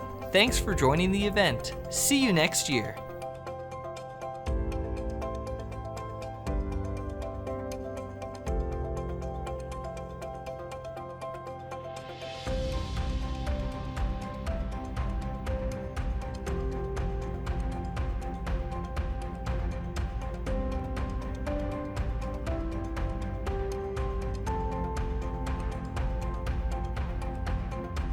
That's a wrap. Thanks for joining the event. See you next year.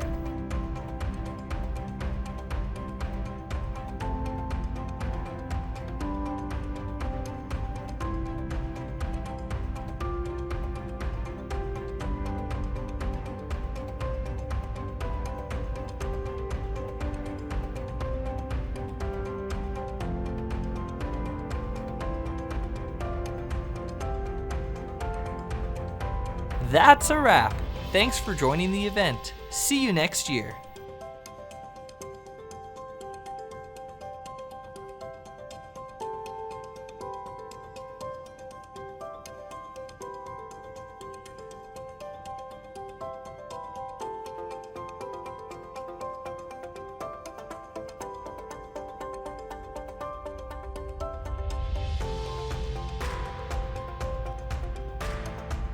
That's a wrap.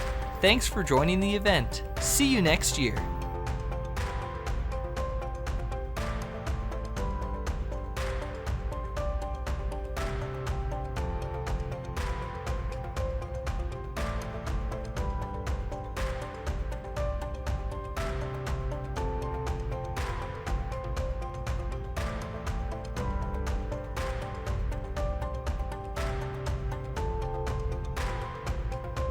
That's a wrap.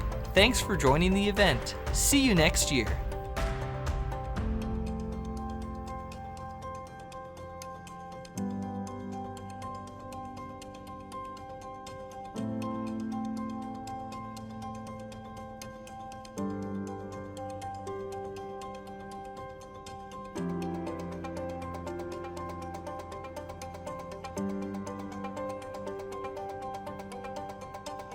That's a wrap. Thanks for joining the event. See you next year.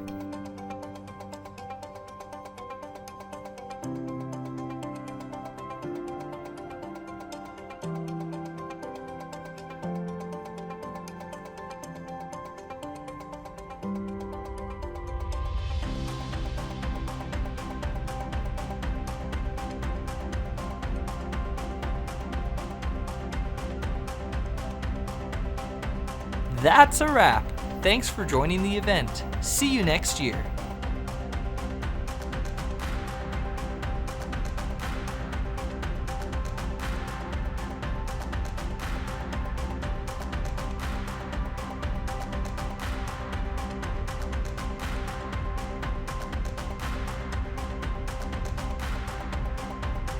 That's a wrap. Thanks for joining the event. See you next year.